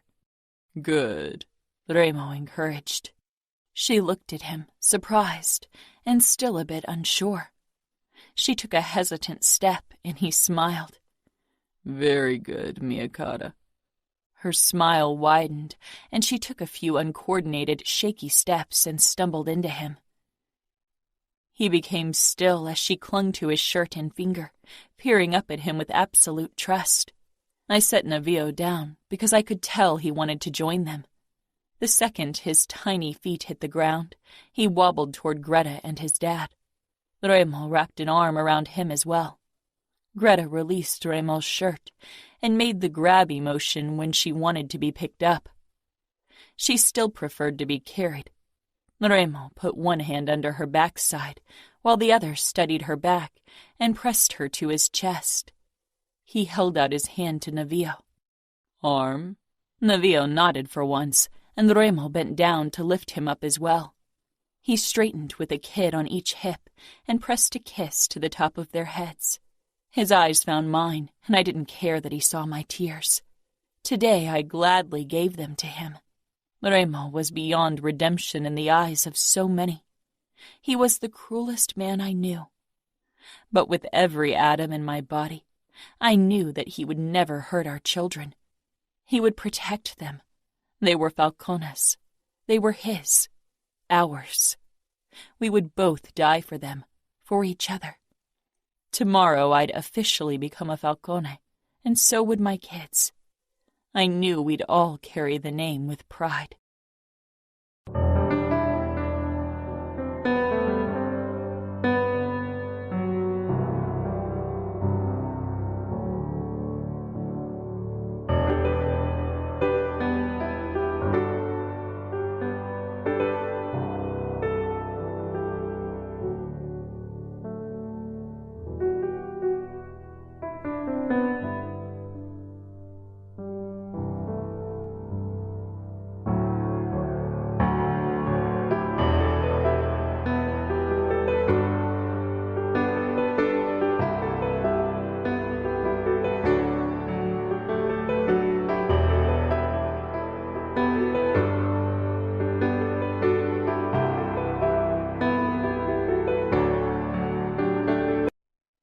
Chapter 33. Serafina. The wedding was scheduled for late afternoon. I chose a boho-style dress without pearls or a bodice. The top was knitted with a V-line, and the skirt flowed freely around my body, touching the ground in soft waves. My hair was down and fell in untamed curls around my shoulders. I allowed myself another moment to regard my reflection. This day felt so very different to my last wedding day. Back then I'd been scared of the unknown, but determined to do what was expected of me, content to marry a man I hardly knew and definitely wasn't in love with. Today I was absolutely certain of my love for my future husband. Remo held my heart in an iron grip, and I wouldn't have wanted it any other way. Love can bloom in the darkest place, and ours did wildly, freely, untamable. I hadn't thought it possible to feel that way for someone. Occasionally I dreamed of it, or foolishly hoped for it, but I knew it to be a rare gift in our circles. I left our bedroom and walked through the silent hallways of the mansion, a place that had become my home and a safe haven for Greta and Navio. Falcone. A name we all would carry with pride. A name that our kids would always be able to speak with their heads held high. Adamo waited for me in the game room and smiled when he spotted me. The French windows were open, and a gentle breeze carried in, warm and soothing. Adamo was dressed in slacks and a white shirt, and had gotten a haircut to tame his wild curls for the occasion. Tears sprang into my eyes, and my chest constricted painfully. This was supposed to be Samuel. I wanted him at my side in one of the most important moments of my life. He was meant to walk me down the aisle. It had always been meant to be him, but he wasn't here. Adamo extended his hand, and I put mine in it. He squeezed. "One day your family will understand. One day there will be peace." I peered up at him, at his kind smile and warm eyes, then lowered my gaze to the burn mark on his forearm, on the healed cuts. Occasionally I still saw the haunted look in his eyes, and I wondered if he hid the worst of his struggle from us. He was barely home anymore. So much pain and suffering in the name of revenge and honor. "You want peace after what my family did to you?" "You're going to marry the man who kidnapped you." I laughed. He had me there. If someone had told me on the day of my almost wedding to Danilo that I'd ever consider becoming a Falcone, I would have laughed in their face. So much had changed since then. I hardly knew the girl from back then anymore. She had been replaced by someone stronger. Adamo lightly tugged at my hand and indicated toward the gardens. "Come, they're all waiting, and you know how Remo is. Patience isn't his strength." No, it wasn't, but he'd waited for me more than once. Adamo led me out of the mansion and past the pool toward the small congregation down the lawn. My bare feet touched the warm grass, and then I spotted Remo at the end of the aisle, below a white wood ark, and a sense of rightness filled me. Blood-red roses trailed around the ark, contrasting beautifully with the white. Cora had arranged everything with Leona's help. It wasn't a big feast with hundreds of guests, most of whom neither of us would have cared about. It was just us, Remo's brothers, Fabiano, Cora, Leona, and the twins, and it felt perfect that way. By not inviting every underboss of the Camorra, Remo had risked insulting a lot of people. But knowing him, he didn't give a damn, and his soldiers probably knew better than to voice their displeasure should they feel it. In his dark slacks, black dress shirt, and blood-red vest, Remo was a sight to behold. Tall and dark and brutally handsome, his eyes scorched me even from afar, and one corner of his mouth pulled up in that twisted smile, always on the verge of darkness, that I'd come to love. "Ready?" Adamo asked when we arrived at the starting point of the long aisle of white petals. I didn't even want to know how long Cora and Leona had spent arranging them neatly in a pathway, but they had insisted on doing it. Yes, I could say it without doubt, without hesitation. Everyone had gathered to both sides of the ark. Cora held Greta in her arms, and Nino held Navio. I couldn't wait for them to be parents as well. And then I caught sight of a blonde head off to the side, away from the rest, at the very fringes, and my throat tightened up. My gaze locked with Samuel's. He stood with his hands shoved inside his pockets, his expression unreadable. For a moment I was completely immobilized by my emotions. Pure joy and a flicker of worry, because there definitely wasn't peace between the Camorra and the outfit. I pushed the last sentiment aside, focusing on the fact that my twin, my Samuel, was here on one of the most important days of my life. Adamo and I started walking down the aisle. I still wished Sam was the one walking beside me, but I understood why he couldn't, why his pride didn't allow him to hand me over to Remo. My gaze drew away from Samuel toward the man who had captured my heart with wild abandon. Remo's dark eyes held mine as I headed toward him. When we arrived in the front, Greta spotted me and gave me a huge grin. A single petal stuck to the corner of her mouth. That was why Cora had only bought edible flowers. She was just perfect with kids. My heart overflowed with love for all of them. Navio stood beside Nino, or rather held onto his leg, but I could tell that he was growing tired of standing still. He'd soon roam the gardens on unsteady legs. I let go of Adamo and took Remo's outstretched hand.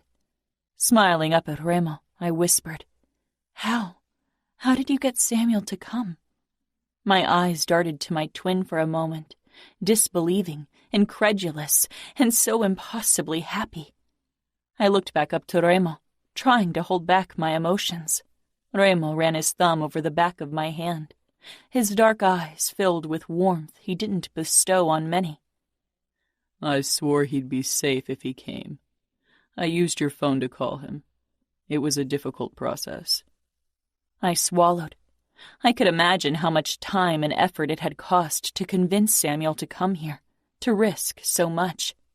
And I knew that Remo would have to let go of some of his pride to make a step toward my brother, the enemy. He'd done it for me. He tortured you, almost killed you. Remo squeezed my hand. "I did worse. I took you from him. If I was him, I wouldn't forgive me either." "Thank you for bringing him here, Remo." I touched his chest, hoping he could see just how fiercely I loved him. "Whatever's in there, it's yours," he said with a dark smile. "And I love every part of it, of you, the good, the bad, the light, the dark, even your blackest corners." Remo's eyes flashed with fierce affection. Nino did the ceremony since we didn't want any outsiders around for our special day. He'd gotten the license to do so only recently, which didn't pose a big problem in Las Vegas. We kept the ceremony short, foregoing a long-winded traditional speech before we spoke our vows. We each had chosen rings for the other that we hadn't seen yet. I took Remo's hand and slipped the ring on. It was a black tungsten carbide ring with an ebony wood inlay. Remo raised his eyebrows in surprise. "Carbide is twice as strong as steel," I whispered, "because you are the strongest man I know." I smiled at the flicker of adoration in his eyes. "And ebony, because wood is enduring, and because you gave not only me roots, but also our children and your brothers." The look on Remo's face made it clear that I had made the right choice, and relief filled me. He took my hand and slipped on a ring in the shape of 2 entwining wings, one dotted with white diamonds, the other with black gemstones. "The white wing represents you," Remo said in a low voice, leaning closer so only I could hear him. "because you are pure perfection, my angel. And the black wing with the black sapphires represents me, my darkness, that you managed to accept." Remo kissed me, his fingers touching the tattoo on my neck. "You set me free," I said, my voice thick with emotion. He shook his head and our lips brushed, his eyes dark and intent. "I was the one who needed to be freed." I kissed him fiercely, free of the shackles of his past. When we pulled away, I realized everyone had taken a few steps back to give us privacy. My eyes were drawn to Samuel, whose expression was like stone. I needed to talk to him, to embrace him. Remo squeezed my hand to show me it was okay.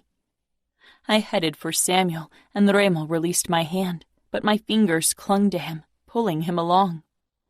"Angel, you had one ruined wedding. Do you want to add a bloody one to your list?" I glanced at him. "You won't attack my brother." His eyes went past me. "I won't." "And Samuel won't attack you either," I said firmly. Samuel stood tall, expression harsh as it settled on Remo. I finally let go of Remo's hand, and he stayed a few steps back as I bridged the remaining distance between Sam and me. I stopped right in front of my twin. I peered up at Samuel, and he lowered his gaze to mine, and despite everything I had done, everything he knew, his expression softened with love and tenderness. I started crying because I hadn't realized how much I'd missed him, how much I longed for his forgiveness. "You came." I wrapped my arms around his middle, and he hugged me back. "I'd do anything for you, Fina. Even stare into the eyes of the man I want to kill more than anything in this world." We stayed in each other's embrace for a few moments, trying to make every second last a lifetime, because we knew there would be few chances like this in the future. I pulled back, searching his blue eyes. "They don't know you're here." "Nobody knows. If they did, it would be considered betrayal. We're at war." "You're risking too much for me," I whispered. "I didn't risk enough. That's why we're standing here today." He sighed. "I got all of your messages. I read them, and I considered replying so often, but I was an idiot. I was angry and hurt." I touched his cheek. "Forgive me." "Fina, I'd forgive you of anything. But him," Samuel indicated Remo, "him I won't ever forgive for taking you from us. From me.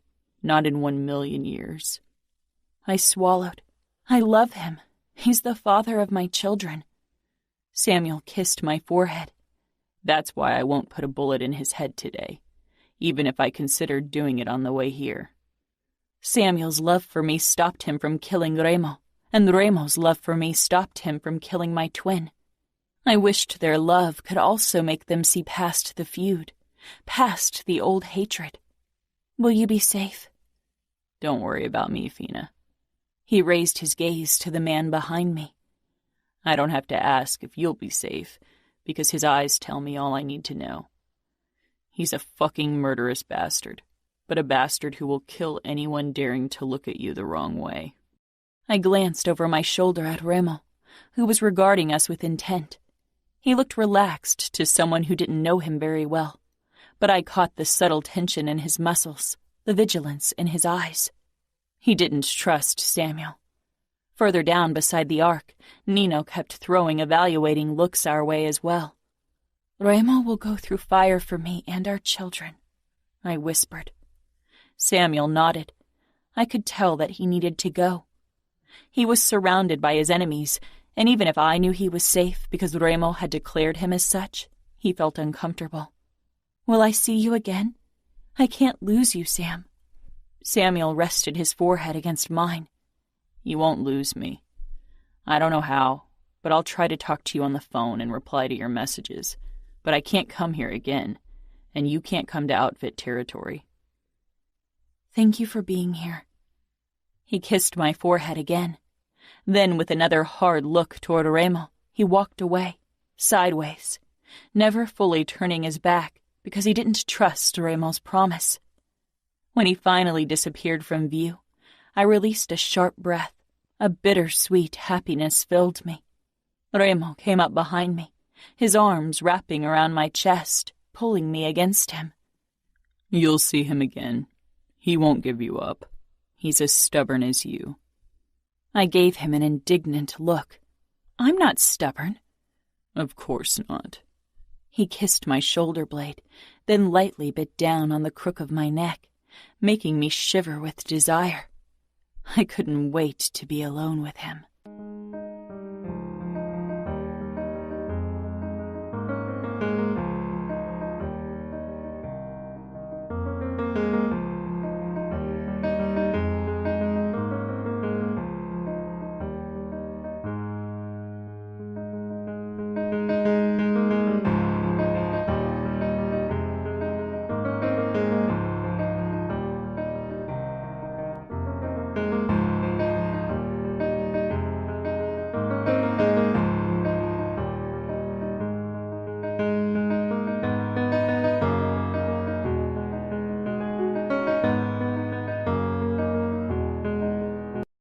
Remo.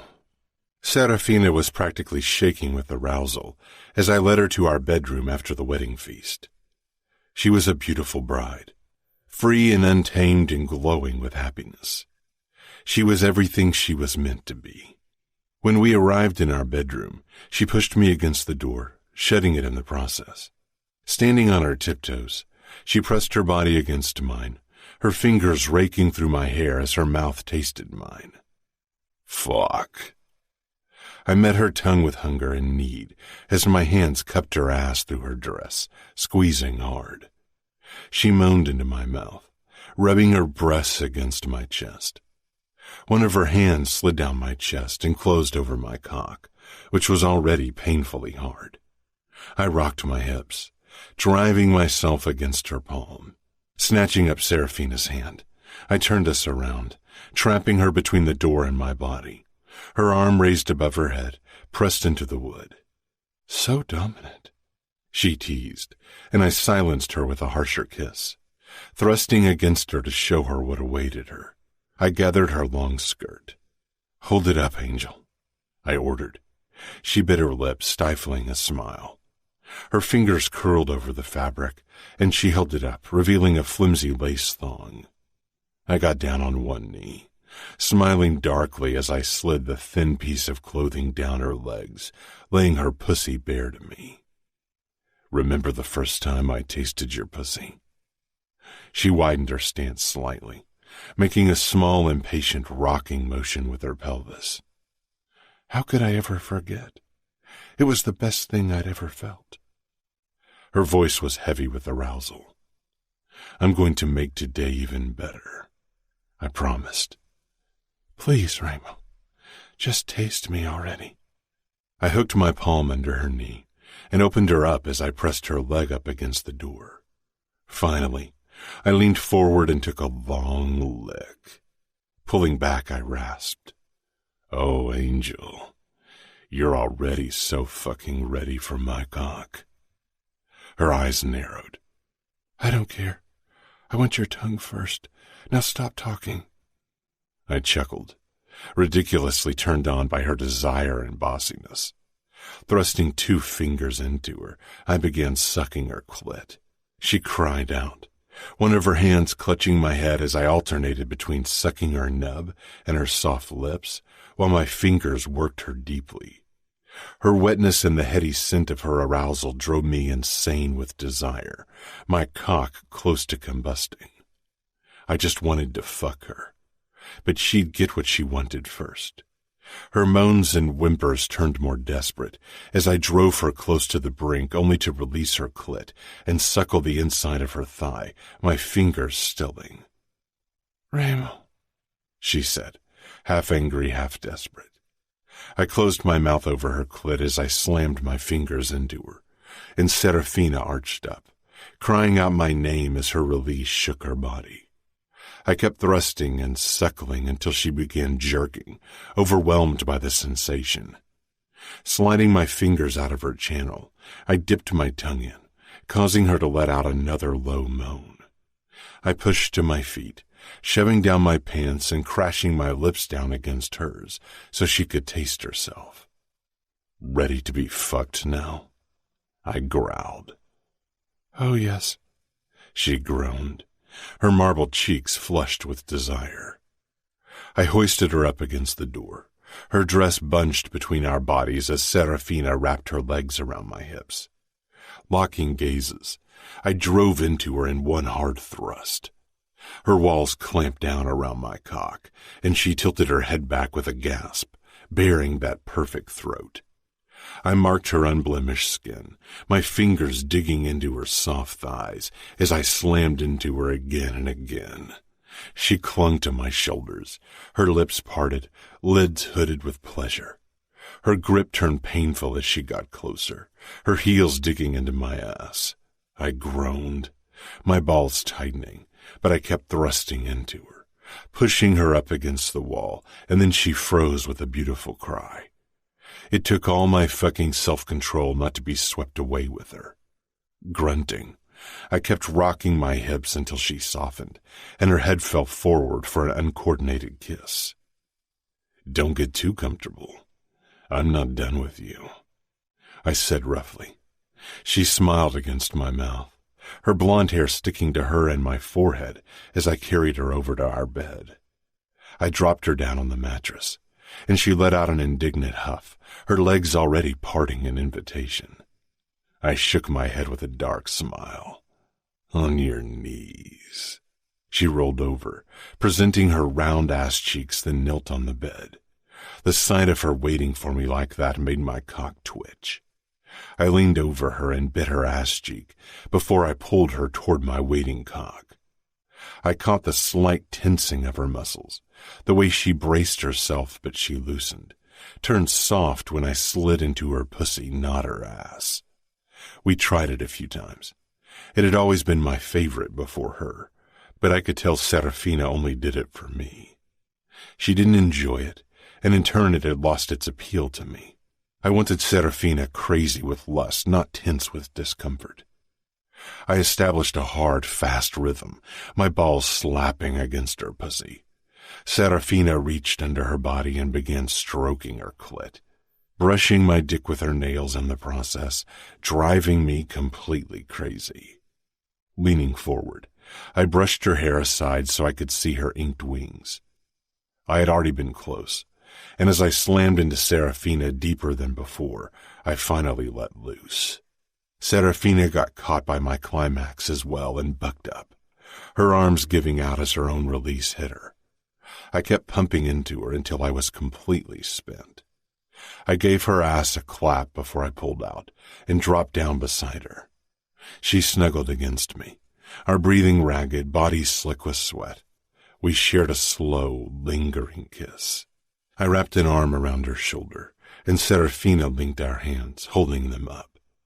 The winged ring with the diamonds and black sapphires looked perfect on her long finger. I had it made for her, and it had taken the jeweler several tries to get it exactly how I wanted it. His forehead was always slick with perspiration the moment I'd paid him a visit. Serafina had caught me by surprise with her choice for me, but she couldn't have chosen better. The black carbide with the ebony center didn't feel foreign on my hand like I'd feared it would.